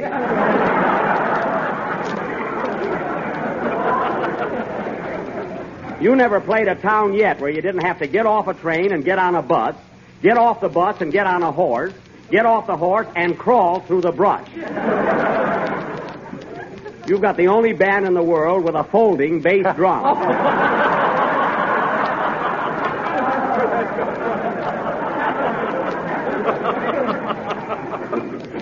Say, Don. Yes, Jack? I meant to tell you, I just spoke to Orson Welles on the phone. He's coming over in a little while. Well, Phil mentioned something about it. He said that you wanted Mr. Wells to coach you in dramatics. Yes, and he has consented to help me out. Gee, Mr. Benny, you're a swell actor now. You don't need any coaching. Yes, I do, Dennis. That's right. Don't change your mind so fast.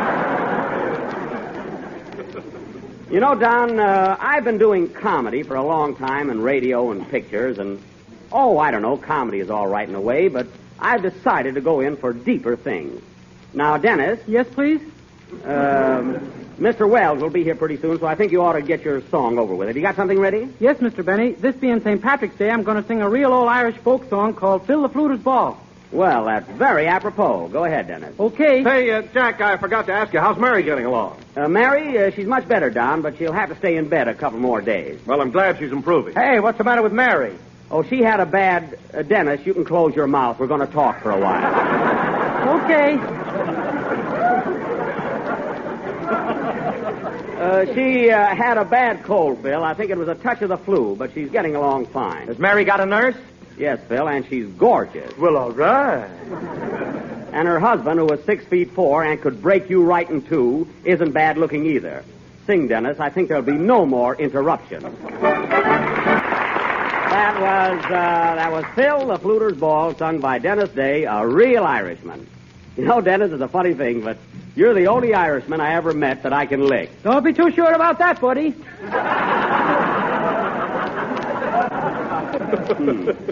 I guess I picked the wrong day, folks.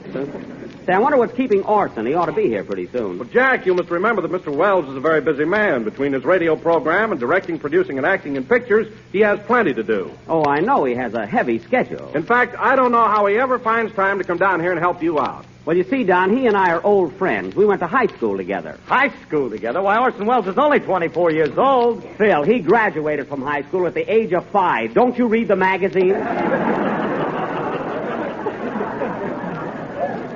Why, when he was 7, he played Uncle Tom, Simon Legree, Little Eva, and the cabin in Uncle Tom's Cabin. So don't tell me about Orson Welles. Pretty smart youngster, huh? Not only smart, Don, but he grew up so fast. Why, he used to wear diapers with cuffs on them.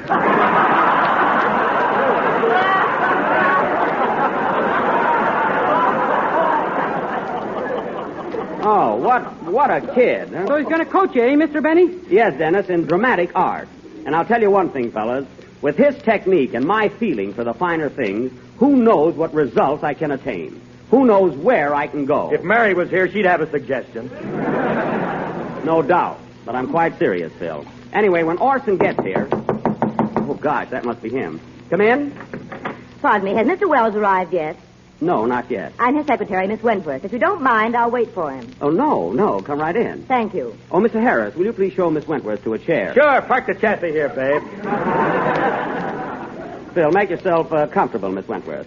Now, as I was saying, fellas, when Mr. Wells gets here, I don't want any heckling. Just behave yourselves while we're rehearsing. Well, what do you intend doing tonight, Jack? Goodbye, Mr. Chips? Oh, no, Don. We're going to work up to that gradually. First, he's going to teach me dramatic delivery and enunciation and how to breathe. Isn't that right, Miss Wentworth? I can hear you breathing way over here. I mean correctly. You know, fellas, there's a way of breathing when you read lines that's... Pardon me. Hello? Mr. Wells? Oh, he hasn't arrived yet, but I'll have him call you. Goodbye. Well... Who was that, Mr. Benny? It was... Oh, darn it, I was so excited I forgot to ask. Well, you're a fine secretary. You're the secretary, not me. Well, then why did you answer the phone? Because it's my phone, that's why. I forgot to ask the man's name, so what? Mr. Wells won't like it. Look, miss, don't worry about that. The party will probably call back again, and when they do, I'll... Come in? Excuse me, is this Studio B? Yes, sir. I was to meet Mr. Wells here. I'm Mr. Stone, his secretary. His secretary? Then who's Miss Wentworth? She's his private secretary. I'm right out in the open.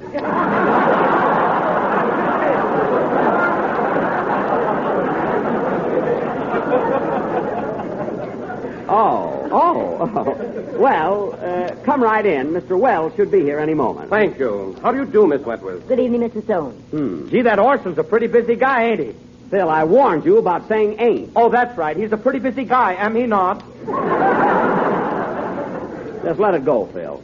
Now, Don, I wish that Mr. you Stone, and Dennis... here's a script the Theater Guild sent from New York. Thank you. And by the way, there was a phone call from Mr. Wells, but Mr. Benny failed to get the name. Oh, that's terrible. Well, I said I was excited, and I made a mistake. I'm sorry. Mr. Wells won't like it. Nuts to Mr. Wells. Gee, you'd think I'd murdered somebody. Don, gee.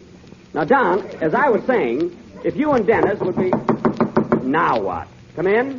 Pardon me, I'm looking for Studio B. He isn't here yet. Have a seat. Good morning, Miss Wells. Good evening, Mr. Wells. Good evening, Mr. Wells. Oh, Orson! Orson, come right in.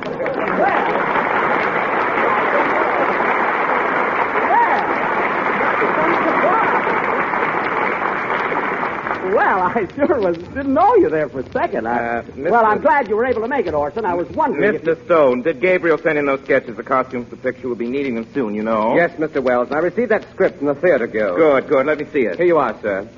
Looks like a very interesting play. Well. However, to finish the second act, we'll need polishing. Gee. Oh, Orson, before we get started, I'd like to have you meet some of the members. Miss Wentworth, did you cable Mr. Miller about the American rights to his new production, the one that opened last week in London? Yes, I did, Mr. Wells. And by the way, just before you arrived, a phone call came for you. But Mr. Benny didn't get the name. Stool pigeon. I was excited, Orson. That's all right, Jack, but watch those things in the future.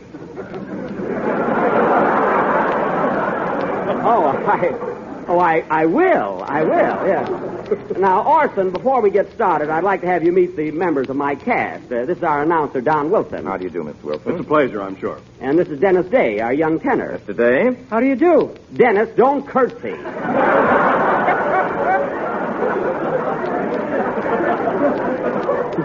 You know, he's so polite. And, oh, yes, this is our orchestra leader, Phil Harris. Good evening, Mr. Harris. Hi, Orson. Still scaring people?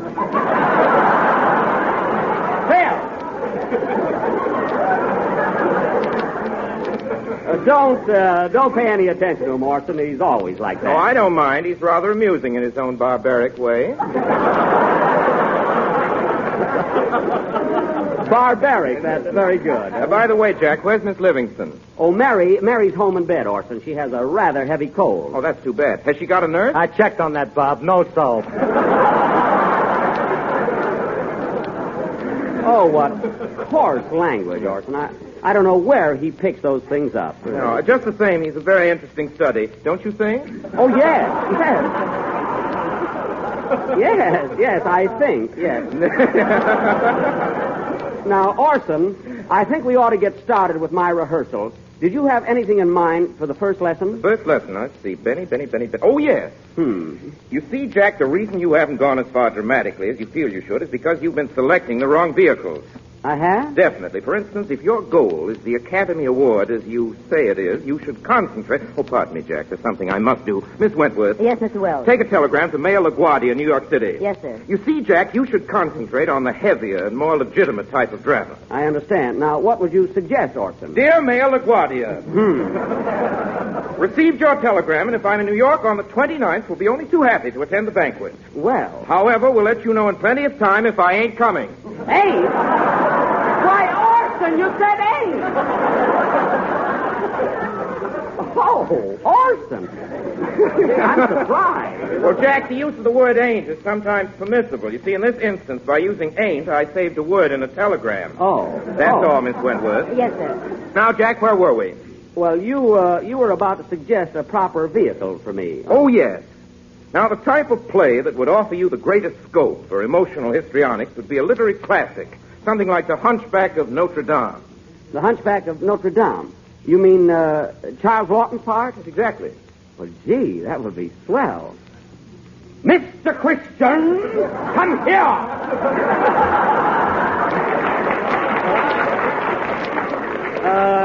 How's that? That's from Mutiny on the Bounty. Oh. Jack, you were pretty far away from Hunchback. He was pretty far away from Lawton, too. We don't need any comments from you, Phil. You're barbaric.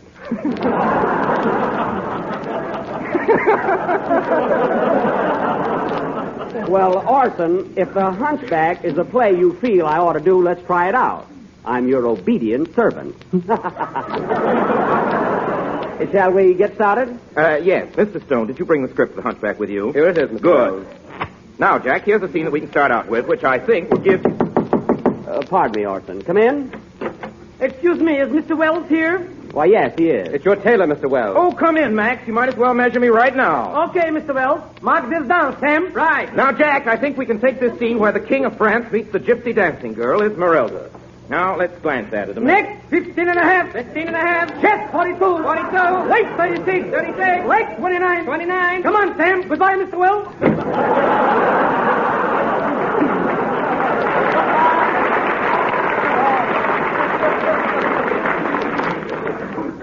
Gee. Yes, I think this scene will be fine. Well, I'll do my best, Orson. Now, do you... Oh, Miss Wentworth. Yes, Mr. Wells. Take a memo to the tailor. No cuffs on the diapers.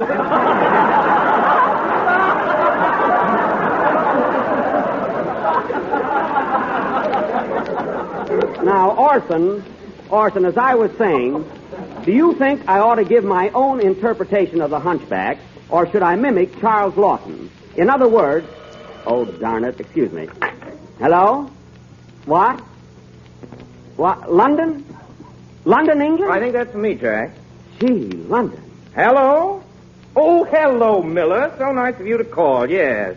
Yes, I've heard splendid comment on your London production. I'd like very much to do it. Gee, all the way from London. I understand, Miller, but the Theater Guild has sent me a script which I may have to do first. Gee whiz, I know. Yes.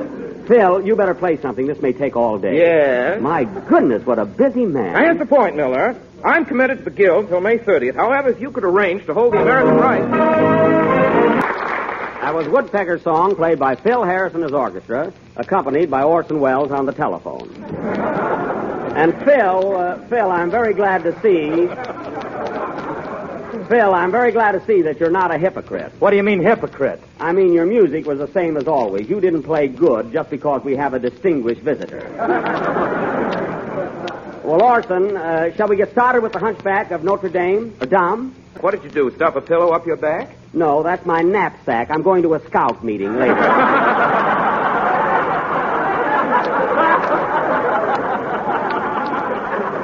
Say, Orson, I was just thinking, of course, I don't want to complain or anything, but as I remember in the picture, Quasimodo the Hunchback had very little to say. In fact, all he did was grunt and groan, and it's not very dramatic, is it? Well, now, that's where you're wrong, Jack. A groan or a grunt, if properly delivered, can convey as much emotion as a whole page of dialogue. Well, perhaps you're right, although I never thought of it that way. Now, tell me, Jack, can you groan? Groans? You ought to hear him on payday. Phil, you're the only one I resent paying. Well, now that you've explained it, Orson, I think I can handle it all right. Very good, then First let's get lesson. started. Now, this particular scene calls for the King of France. I'll play that. Frollo, the King's High Justice. I'll play that, too. Quasimodo, the Hunchback. That must be me. Yes, and Esmeralda, the gypsy girl, Miss Wentworth. Would you care to help us out, please? Delighted, Mr. Wells. Now, Orson, I noticed in the script here that Quasimodo rings the bells in the tower of Notre Dame. Do you want me to ring them? No, I'll handle the bells. Oh. Incidentally, Jack, Yeah. at the finish of this particular scene, you have a very dramatic speech where you tell Esmeralda not to be afraid of you. It's really the high spot of the play. Oh, well, I'll sure try and get it right, Orson. All right, then let's proceed. We open first with Esmeralda and Frollo. Now, quiet, everybody. Quiet, everybody. Mr. Wells is about to rehearse. You have the first line, Miss Wentworth. Yes, sir. Let me go. Don't touch me. You have the hands of the devil. Wait, for such talk, I could have you burned at the stake. I am the law. Yes, the law that drives my people out of France. You deserve it. You are thieves and swindlers. You are lazy, and you live by magic, tricks, and sorcery. But you don't know the gypsies. I don't want to know them. I want to wipe them with fire and sword, every one of them.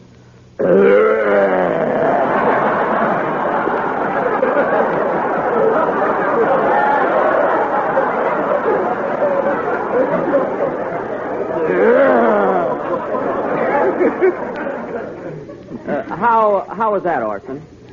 Just grown once, Jack. Oh, well, the second one was an encore. Go ahead. Now, at this point, King Louis XI of France enters the scene. Esmeralda speaks. Oh, thank heaven, the king approaches. Maybe he will listen to me. You will be heard. I will help you, my child. Your Majesty. But you must give me a good reason. They say you are a lot of thieves. Oh, no, Your Majesty. Whenever we steal, it is because we are hungry. Help us, sire. Please help us. I will help you. You and your people will suffer no longer.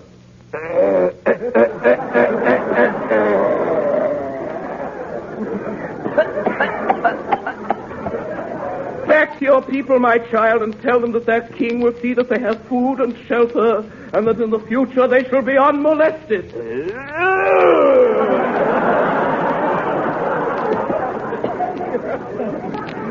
For this, I went to bed early last night.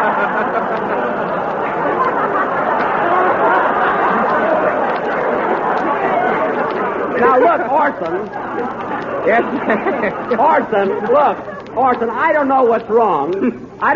But I don't feel those groans. No, really, maybe I ain't breathing right. Jack, don't say ain't. It's bad English. Well, for heaven's sake, you said it. That was in a telegram. Oh, well, Miss Wentworth, take a wire to Mr. Wells. Dear Orson, I ain't breathing right. And another thing, Orson, when do I get to that long speech of mine? It's right here at the top of the next page. Esmeralda speaks again. Continue, Miss Wentworth. Oh, thank you, Your Majesty. My people will always be grateful. Rest easy, my child. And now, goodbye. Goodbye, sire. Oh, wait, Your Majesty. Who is this ugly, misshapen creature that is staring at me? I'm frightened. That's your cue, Jack. Oh, yeah. It is I, Quasimodo. Do not be terrified of me. I am not a man and not a beast. Yet I am human, too. I have a heart and it warms to others. Hey, wait a minute, Orson. You're drowning out my boy. Well, the script calls for bells. I don't care. You don't have to ring them that loud, do you? I'm sorry. Try your speech again. Oh, Stop. Mr. Stone. Will you ring the bells this time? I want to watch Mr. Benny. Yes, sir. Go ahead, Jack.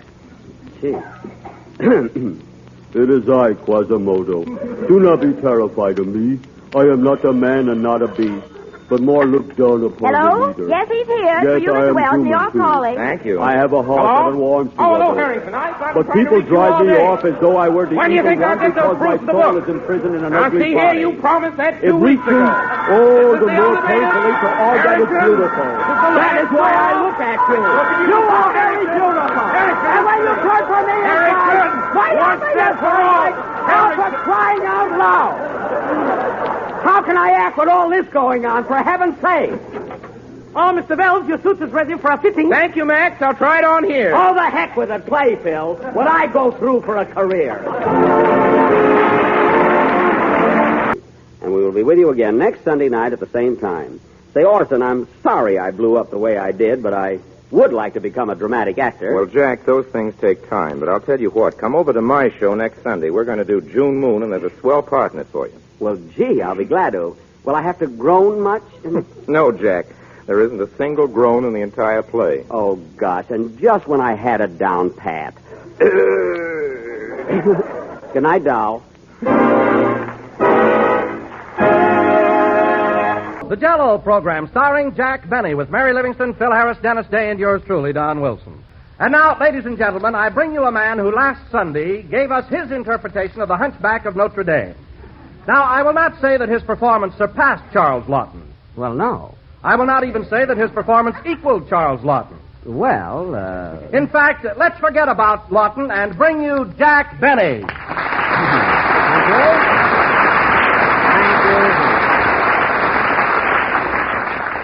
Jell-O again, this is Jack Benny talking. And, Don, when you criticize my performance last Sunday, well, that's just silly.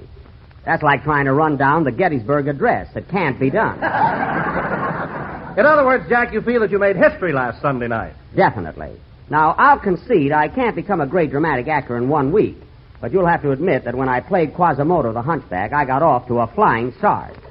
Well, Jack, to tell you the truth, I was only kidding, because I thought you gave a swell performance, and I thought Orson Welles was excellent as the King of France. Oh, he was, and he's a very fine teacher, too. He certainly is. Oh, by the way, Jack, what are you paying him for lessons? I don't know, Don. I'll just wait till he sends me a bill, and then we'll get down to business. At that time, we'll see who's the better actor. But you know, Don, a lot of people stop me during the week and mention how much they enjoyed our program. I wonder if the newspapers had any comment on it. I didn't run across anything, Jack. Did you happen to see anything, Dennis? No, I didn't, Mr. Benny.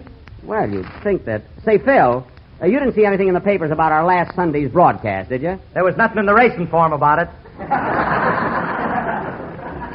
Well, of course there wasn't. But you know, fellas, with Orson Welles on the show, you'd think that some newspaper would have... Well, say, Jack, come to think of it, I did hear that some columnist covered it last Monday. I think it was Ed Sullivan. Ed Sullivan? Well, what did he have to say? I didn't read it myself, but they tell me it was quite favorable. Quite favorable? Don, listen to this. I got a copy of it right here. Get this. Well, for heaven's sake, if you got a copy of it with you, why did you ask everybody if they'd seen anything in the paper? Because I didn't want to be a ham unless it was absolutely necessary.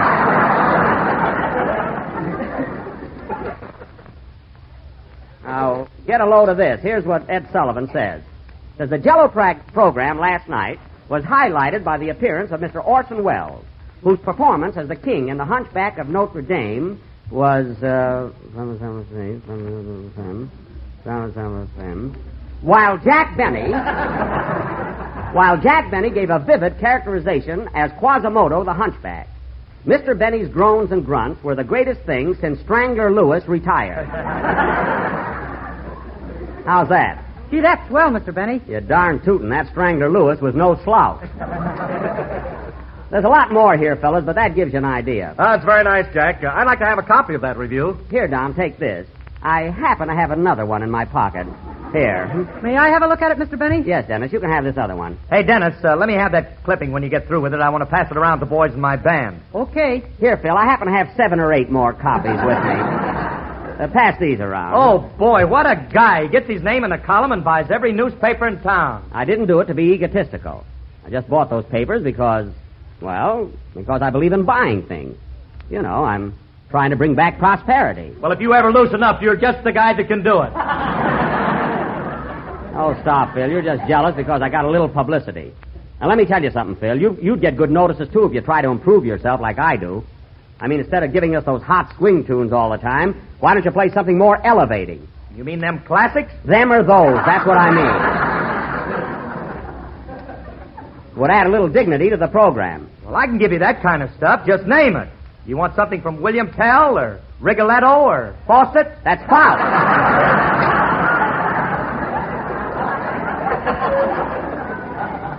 Fawcett. Something from Fawcett, Phil, is a glass of water. You wouldn't recognize that either.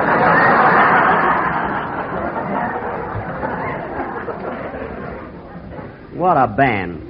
You know, Phil, you've got 3 violin players who sit there week after week play piece after piece, and no one can hear them. Well, that's because my brass section is too loud. Well, for heaven's sake, why don't you make them quiet down? They got something on me.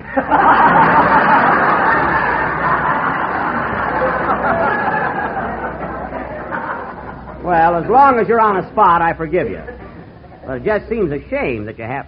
Well, look who's here. Hello, Mary. Hello, Jack. Hello, fellas. Well, hello, Mary. Hello. Glad to have you back, Mary. Well, you hear that applause, Mary? Everybody missed you last Sunday. How you feeling, Mary? Oh, I'm much better, Don, but I was a pretty sick girl, believe me. Oh, boy, did I have a cold. Pretty bad, huh? I'll say. Sugar Plum said I had a temperature of 103. Sugar Plum? That's my doctor. Oh. Pet names already, huh? What is this, a romance? Not yet, but if I have a relapse, I'll get 'em.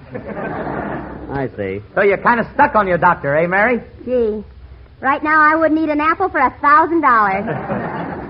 Well, let me tell you something, Mary, and this is for your own protection. Don't have a doctor around just because he's good looking.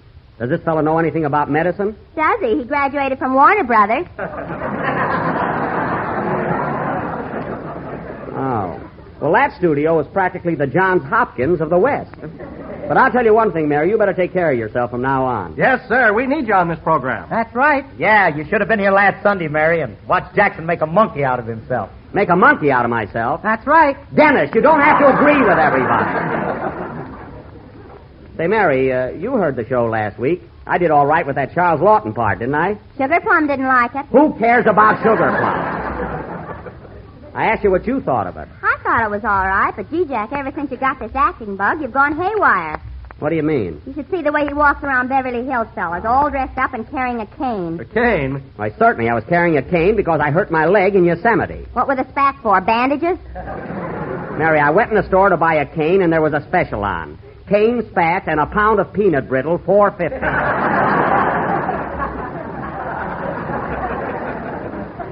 Anyway, I wasn't trying to show off. A lot of actors wear spats. Wait a minute. Nobody wears spats in Southern California. It's too hot here. Without socks? What are you talking about?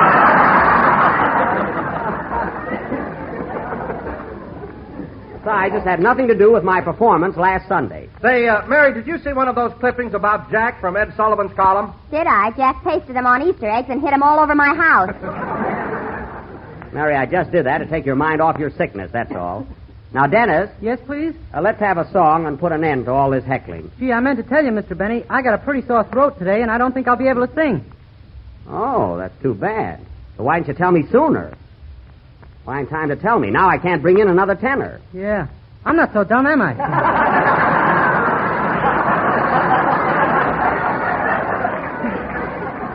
No, yet not so deep as a well. But you put me in a spot here. Oh, no, he hasn't, Jackson. Mary and I can sing a song, can't we, Mary? Yeah, Harris and Livingston. Anything from Dardanella to Fawcett. Well, we're stuck, but we'll have to make the best of it. Hit it, boys.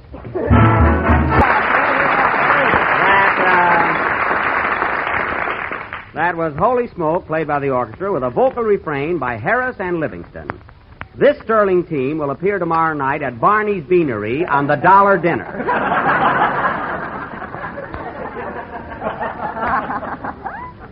And now, ladies and gentlemen... Gee, Miss Livingston, you sang that number swell. Thank you, Dennis. You too, Mr. Harris. You're great. Thanks. Gosh, you've got a voice like a lark. Yes, lark meaning the train that runs between here and San Francisco. Toot, toot. Hello, Andy. I didn't see you. Hello, Andy. Good to see you. Hey, I'm glad you dropped in, Andy. You don't get around as often as you used to. Well, I got a brand new suit for Easter, so I thought I'd come up and model it for you. Oh. Not bad for $22.50, eh? $22.50? Yep, suit, cane, spats, and a pound of peanut brittle.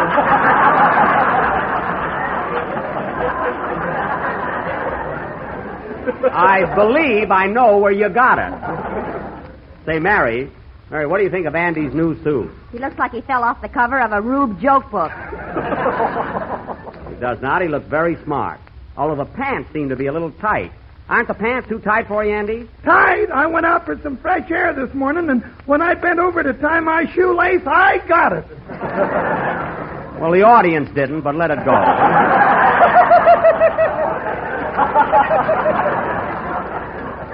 Well, go on a diet, Andy. You'll be all set. Say, Andy, the next time you want to get a new suit, let me take you to my tailor. He's a little extreme, but he's terrific. A little extreme? Phil, the lapels on your coat have a bigger wing spread than the China Clipper. Well, that's the way I like them. Anyway, it's the latest style. I saw it in Esquire. Oh, you did? Listen, Phil, you never saw anything in Esquire that didn't say, "Oh, I thought my husband was in Philadelphia," under it.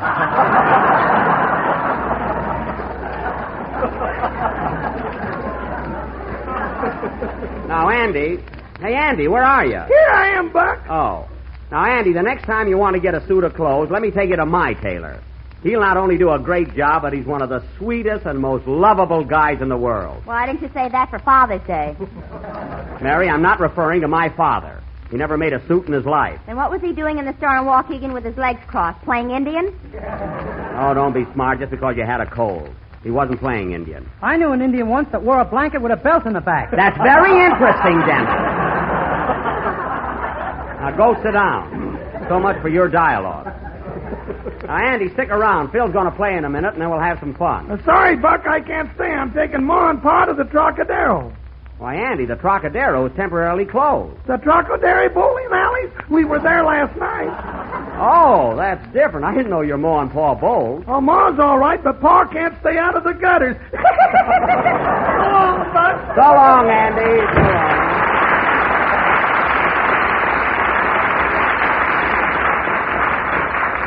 Well, there's one family that has a good time. Say, Phil, as long as you're standing there with a baton in your hand, you might as well direct a number. This ain't a baton, it's a toothpick for a rhinoceros. Wow, there's a Lulu. Oh, quiet with those scumbags. Just play something. Oh, Jack, this is terrible. I just happened to think of something. What is it, Mary? You let Andy go home without giving him a copy of Ed Sullivan's column.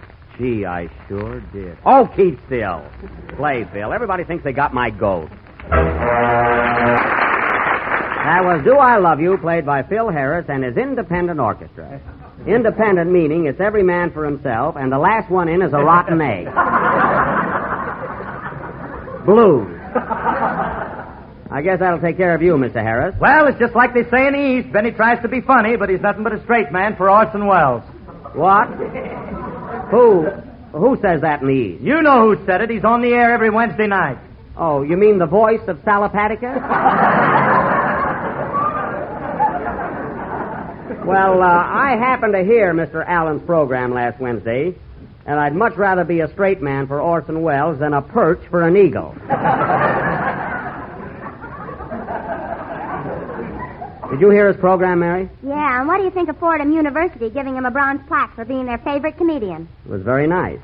But let me tell you something, Mary. If that plaque is worth over $3, I'll bet 45 it's in the hock shop right now. He hasn't got any more sentiment than a mackerel. What do you mean, Jack? Well, listen to this. About 5 years ago, when we were good friends, I gave Alan a gold watch for his birthday, and I inscribed on it, "To Fred from Jack, with deep affection." Yes? And after one little argument, he runs to the jeweler's and has it changed from deep to cheap. How do you like that? That was after our first fight. What was the fight about, Jack? What was it about? Alan refused to pay for a suit that Dad made for him. Hey, wait a minute. I thought you said your father didn't make suits. I didn't say my father made that suit. I said Dad. J. Dad and Company.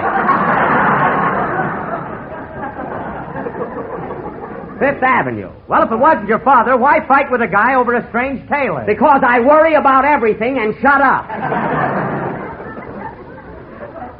Now, Dennis, how about a song? I told you I had a sore throat. Oh, yes, I'm all mixed up. Now, where was I? Oh. And now, ladies and gentlemen, I have a very important announcement to... It burns me up. That suit fitted him like a glove. I have a very important announcement to make regarding next week's attraction. Oh, Phil, give me a fanfare, will you? A fanfare? What's that? You know, make with the bugle. Oh, okay. Take it, Butch. The best suit he ever had. And now, ladies and gentlemen, I would like to announce our feature attraction for next week. Next Sunday night, the Benny applauses our food, so do not starve us, players.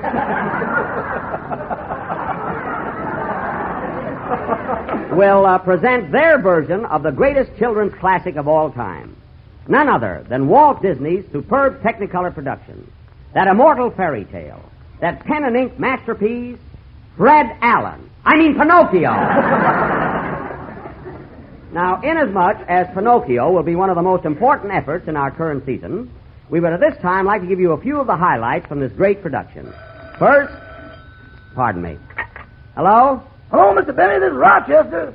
Rochester, if I told you once, I told you 1,000 times not to call me up in the middle of a broadcast. Well, this is important, boss. I was just leaving the house, so I thought I'd better tell you I put the key under the mat. Now, wait a minute. Who told you you could have the night off? Well, this is a holiday, and I thought I'd take Carmichael to see Grapes of Wrath. That's silly. Why would Carmichael go to Grapes of Wrath? He wants to see if it's anything like the book.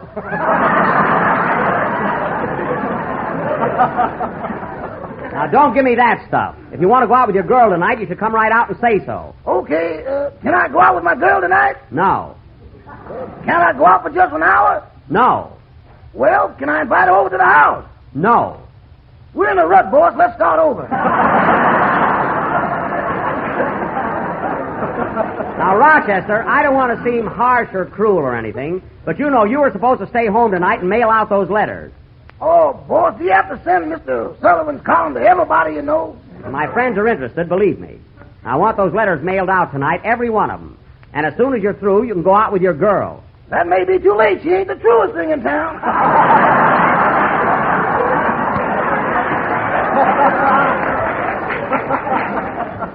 Well, that's your worry. Now, mail out all those letters and be sure to send the out-of-town ones airmail. I ain't got any stamps. No stamps?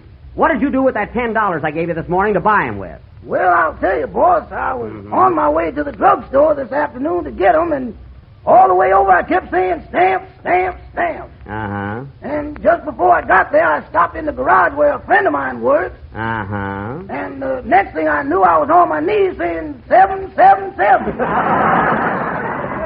I see. So you lost that $10 shooting craps, eh? We prefer to call it Mississippi Bridge.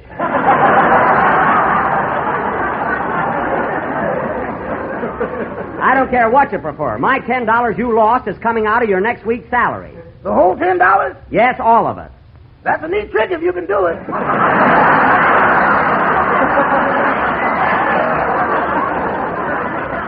I can, so don't worry. I'll take $10 out of your salary next week if I have to give you a raise to do it. Now get busy on those letters, and I'll bring some stamps home with me. Goodbye. Goodbye. Oh, say, boss. What? Mr. Orson Wells called up about our dramatic lessons tomorrow morning. Our dramatic lesson? Yeah, you're doing Anthony and I'm Cleopatra. Get out of here! Lessons for me exclusively, and goodbye. Always have to horn in on everything. Let me see, where were we?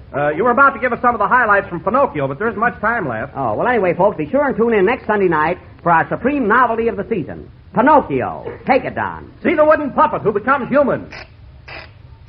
See, I can walk, and I can talk, too. See Stromboli, the wicked gypsy who kidnaps little Pinocchio. Ah, you cannot escape, Pinocchio. You will make lots of money for me. You're a wicked man. Help, help. See Monstro, the largest whale in all the 7 seas. Ooh. Are you back to the Hunchback? That's an imitation of a whale. See Jiminy Cricket, the tiny insect who becomes Pinocchio's conscience. Chirp, chirp. These are only a few of the many fascinating characters who will entertain you next week in Pinocchio. Play, Phil. And we will be with you again next Sunday night at the same time. Say, Mary, where did Jack go? He had to rush over to Orson Welles' program. They're putting on a play, June Moon. Oh, that's a legitimate play, isn't it? Well, it's supposed to be, but Jack will take care of that. Good night, folks. The Jell-O program, starring Jack Benny, with Mary Livingston, Phil Harris, Dennis Day, and yours truly, Don Wilson. And now, ladies and gentlemen, in the last 2 weeks, a new star has loomed over the dramatic horizon. A young man who is destined to become one of the first names in the American theater. So without further ado, we bring you the man who startled the world last Sunday with his amazing performance in June Moon, Jack Benny.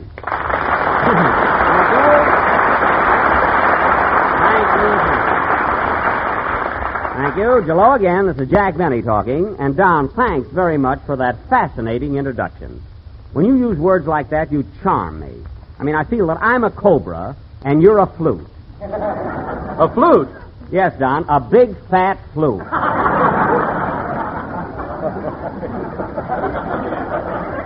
But, Don, you'll do me a great favor if you'll forget about the broadcast I did with Orson Welles last Sunday. Forget about it? Why, Jack, I thought you gave a splendid performance in June Moon. It isn't that, Don, but the trouble I had with Orson before we got into it. I wouldn't go through that again for $1 million. Oh, Jack, I never saw a guy like you. You have trouble with everybody. Now, wait a minute, Mary. I never had a fight with anybody in my life. Not with your fist, no. I'm not talking about that. But you know very well that Orson promised me a serious dramatic play when I went over on his show last week, and instead of that, he gave me June Moon. What does he think I am, a comedian? My goodness. But, Jack, I heard the broadcast, and I thought you did an excellent job. Why, you were really superb. Marvelous. I was? There goes the flute again. Don, I'm not arguing about my performance, but I was supposed to be a young songwriter from Schenectady. Yeah, it's hard to say. A young songwriter from Schenectady. But that's not me. Well, maybe I'm wrong, Jack, but I thought June Moon was right up your alley. And the girl that played opposite you was grand. Yeah, she was a cute kid. Not bad looking either. You know, Jack, this may be just a silly notion, but listening to it over the air, I got the feeling that she wasn't acting at all. She really sounded like she was in love with you. Well, let's not go into that, But it's amazing how you sense what actually happened. Yes, sir. I'm going to take that flute and hit you right over the head with it. Oh, stop. Mary, Don isn't flattering me at all. As a matter of fact, I've been taking that young lady out all week. We've been making the late spots every night. Well, Jack, what happened to your old girl, the one that worked in the restaurant? Oh, you mean Gladys Zybysko? Oh, we split up. It was one of those lovers' quarrels. Yeah, she charged Jack for a second cup of coffee and he took his ring back. Wasn't that at all. She charged me a nickel for a hunk of cheese on my apple pie. You'd think your wife-to-be could give it to you.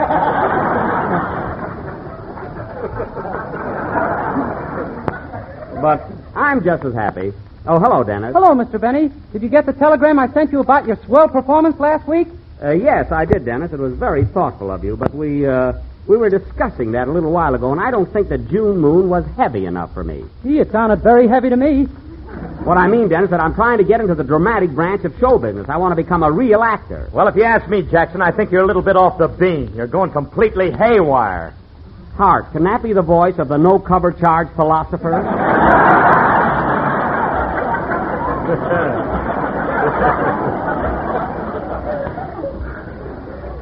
What's that, Phil? Well, I'd like to know why you want to be a dramatic actor, that's all. Because I want to return to the theater. I'm going back on the stage. Back on the stage? What for? Because radio can't last. Haven't you read in the papers about those sunspots? I'm getting out before it's too late.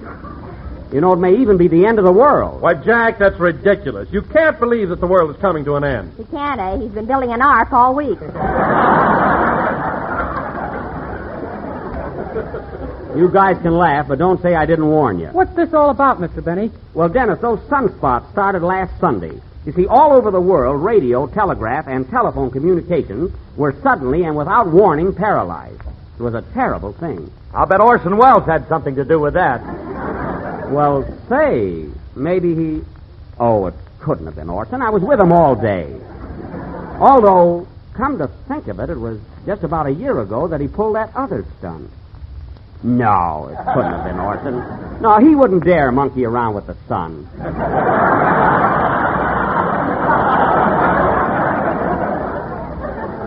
No, not him. Oh, Mr. Benny. Yes, please? I mean, what is it?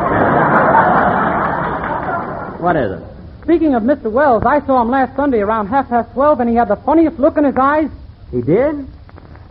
Say, I wonder if he could have... Mary, get me Orson Welles on the phone. I want to have a little talk with him. Okay. You know, fellas, you can never tell about a guy like that. Hello? Will you get Orson Welles, please? Mr. Benny wants to speak to him. I'll get the lowdown on this, all right. You know, I had a hunch that he might Hello? Mr. Wells? Now listen, buddy, come clean. We got the goods on you, and you might as well confess. Mary, give me the phone. You got to be subtle about this. Hello, Orson. This is Jack Benny. Oh, nothing. Just thought I'd call you. By the way, Orson, what do you hear from the sun?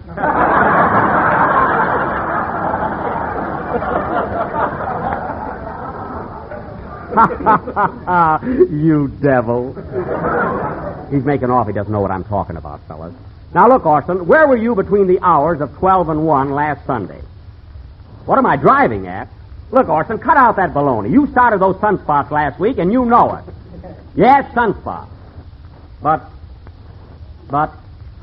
Now, wait a minute, Orson. Oh, I am, eh? Oh, I am, eh? Oh, I am, eh? When he gets to Laos, hang up.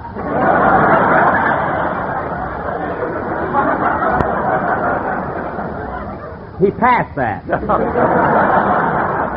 Now, Orson, I just thought that maybe you... Now, hold on, Orson. Hold on. Hold on. Wait a minute, Orson. Sticks and stones will break my bones, but names will not... Now, hold on.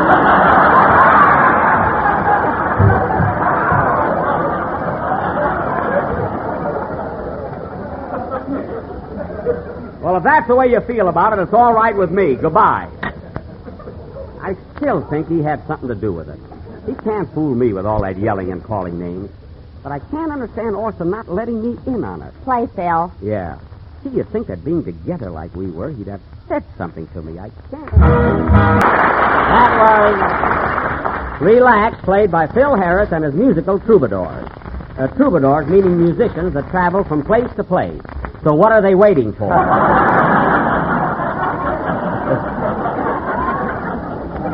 And now, ladies and gentlemen... All right, Jackson, you just keep that up, and one of these days we will pack up and leave. Phil, even with my rheumatism, I'll be glad to wave goodbye to you.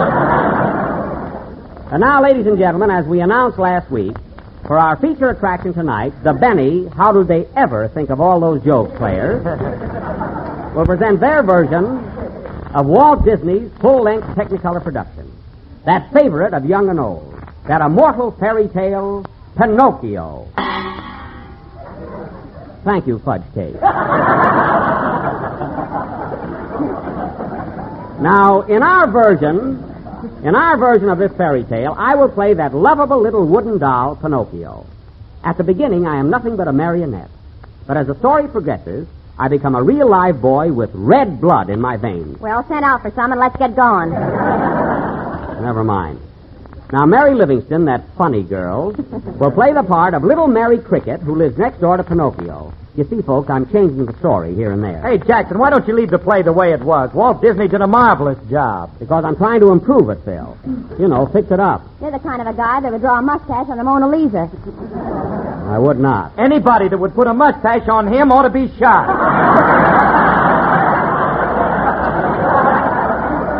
It's not a him, it's a lady. Now, Phil, getting back to our play, you're going to be a vaudeville agent. You're the villain who tries to lead me astray. And, Dennis, you're going to be Phil's partner in business and crime. Oh, boy, at last I'm a heel. That's right. And, Don. Yes, Jack? There's a very important part left for you, Monstro the Whale. Whale? That doesn't seem to be so important. Oh, but it is, Don. You see, the whole third act takes place in your tummy. Well, so much for our casting. And now, folks... Wait a minute, Jack. Who's going to play the part of the old toy maker? You know, the man that builds you. Oh, yes. I nearly forgot. The toy maker, ladies and gentlemen, will be played by Mr. Spencer Tracy. Spencer Tracy? Are you here, Spencer? Right here, my boy. I'm all ready. I thought it wasn't the movie star. What did you say, Mary? I thought it wasn't the movie star. Well, Mary, of course not. You don't think I could get the real Spencer Tracy to come up here for $8? You could try. Don't think I didn't.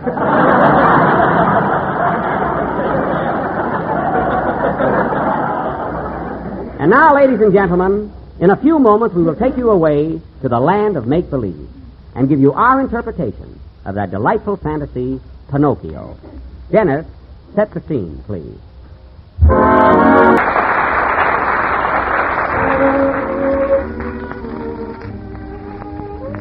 The scene, ladies and gentlemen, is the toy shop of Old Man Benny, located in a tiny little town in a land far, far away.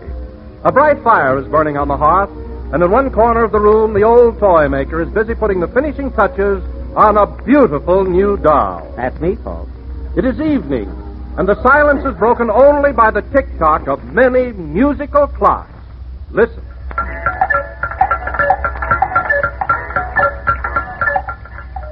Now, let me see. Hope I got it. This leg still ain't right. Yeah, that's better. Oh, my, his ears are too big. I wonder if I should saw them off. Hello, Mr. Benny. Well, hello, Mary Cricket. What are you doing out so late? I just thought I'd drop in and see you. How are you coming along with the new doll? Oh, just fine. It's almost finished. What do you think of him? He's got a lot of wrinkles for a doll. A little crack in the wood, and she calls it a wrinkle. I think I look swell. Now, let's see. I got his cheeks painted and his eyebrows fixed. One more thing and I'm through. What are you doing now, Mr. Benny? I'm gluing his hair on. Gee, just like they do at Paramount.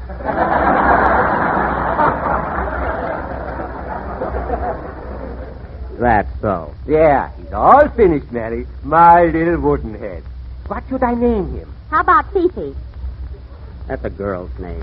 I know what I'll call him, Mary. Pinocchio. Pinocchio? My own little Pinocchio. Oh, boy. Pinocchio Benny.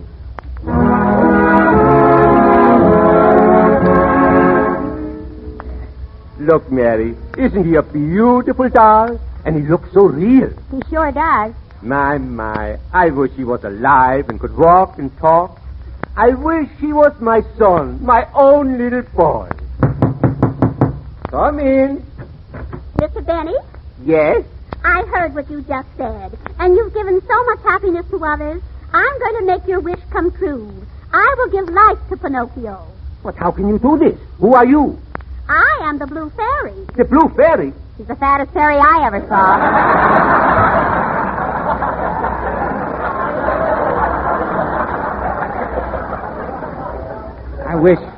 I wish Mary keeps still. She'll gum up the word. Pinocchio, I am going to touch you with my magic wand. Little puppet made of pine, awake, the gift of life is thine. Ouch. Jell-O again. This is Pinocchio speaking. Mary, did you hear that? My little Pinocchio talks. He's alive. I'll say I am. And Miss Fairy, I sure want to thank you for doing this. That's all right, kid.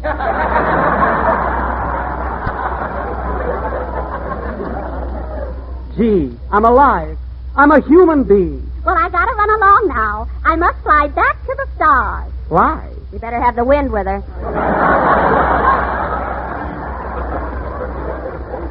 Gosh, isn't this wonderful? I can breathe, and I can walk, and I can talk. You can whistle, too. Whistle? What do I want to whistle for? Because when you get in trouble and you don't know right from wrong, give a little whistle. Who, me? Give a little whistle. When you meet temptation and the urge is very strong, Give a little whistle. Toot, toot. Give a little whistle. Not just a little squeak. Pucker up and blow. But if my whistle's weak, Yell, Bodeo, do-do. take the straight and narrow path, and if you start to slide, Give a little whistle. yes, kid. Give a little whistle. Try, kid. And always let your conscience be your guide. I'm shouting to ya. And always let your conscience be your guide.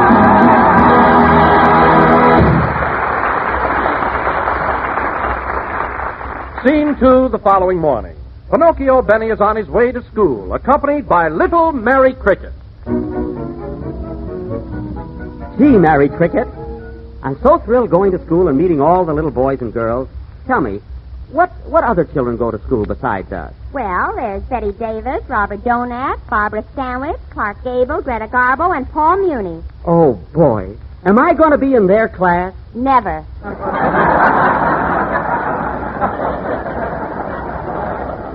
You don't have to be so positive about it. But, Pinocchio, there's one little boy you want to stay away from. Freddie Allen, the school bully. Freddie Allen? Yes, he was so bad that one day the Blue Fairy changed him into a jackass. A jackass? Gee, could you notice any difference?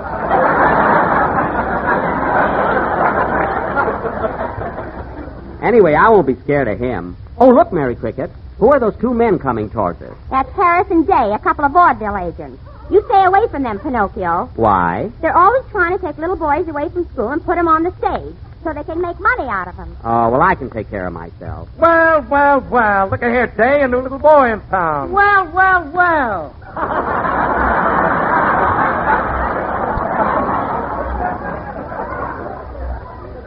Where you going, Fifi?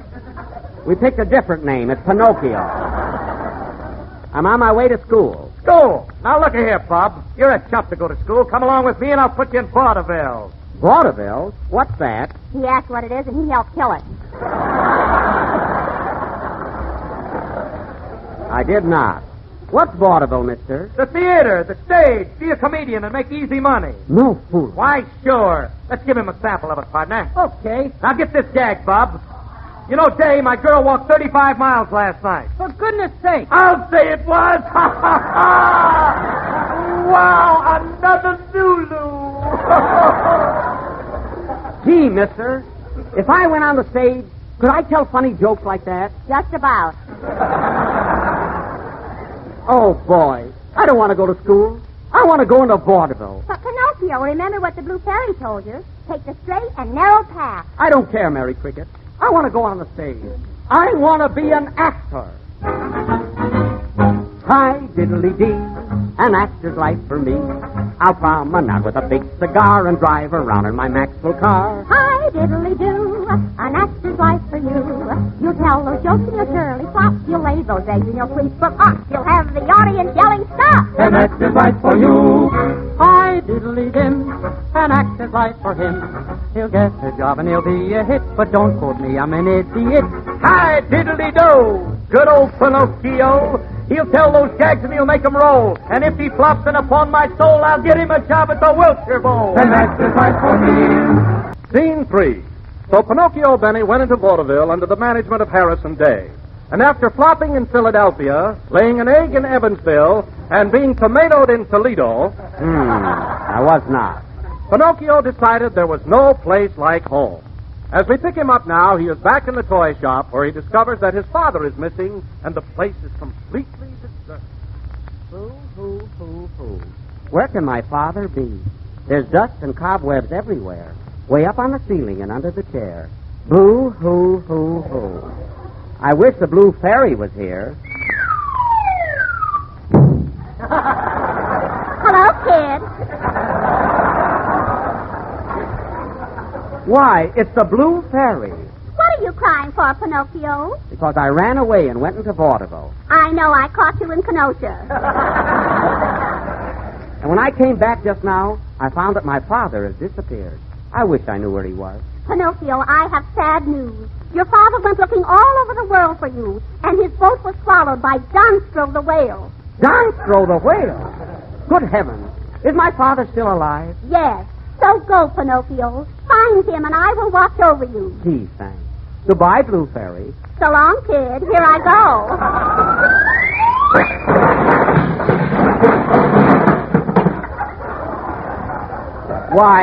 Why, Blue Fairy, what happened? I couldn't make it.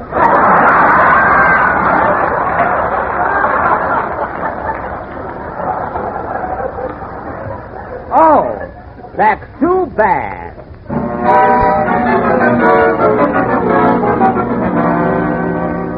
Scene 4. Pinocchio Benny and little Mary Cricket have left home in search of his father.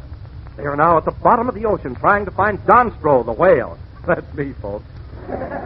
So we now take you to the depths of the sea.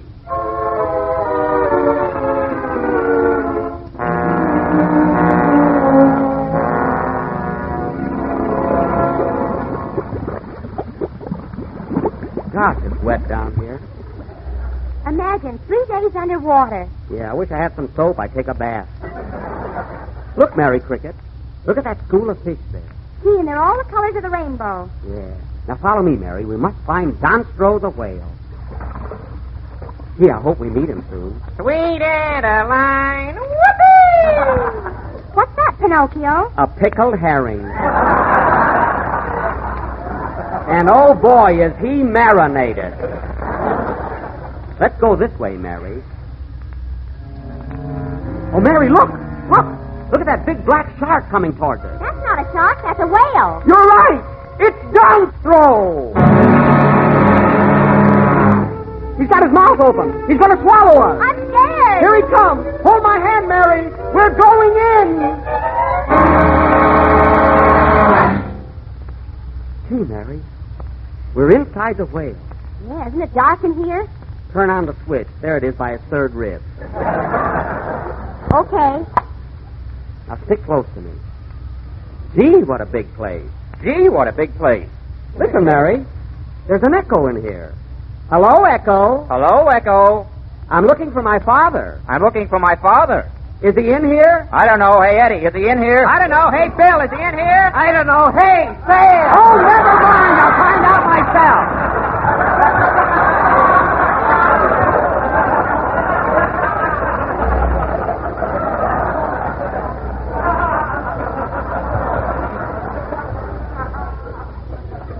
Come. Come on, Mary. Follow me. Oh, Pinocchio, look at that sign there. Where? Right there. It says, don't be a slave, use Burma shave. My goodness, they've even got those signs in here. Gee, I wish I could find my father. Wait a minute, Pinocchio, look. There's a man coming towards us. Oh, yeah. And it looks like Pinocchio, my boy, Pinocchio. Father! Mary, it's my father. Oh, Pinocchio, at last I found you, my own little boy. Yes, Father. And I will never run away again. I forgive you, my boy. Come, we will go home. But, Father, we're inside of a whale. How can we get out? I'll help you, kid. Why, it's the Blue Fairy. But I'm afraid, Miss Fairy. How will we ever escape? If she can get in, we can get out. Oh, that's right. Gee, Father, isn't the Blue Fairy wonderful to us? Yes, my son. All you have to do is wish upon a star. But remember, you must always be a good little boy and never run away from home again. Oh, I won't, Father. I won't. Like a bolt out of the blue, fate steps in and sees you through. When you wish upon a star, your dreams come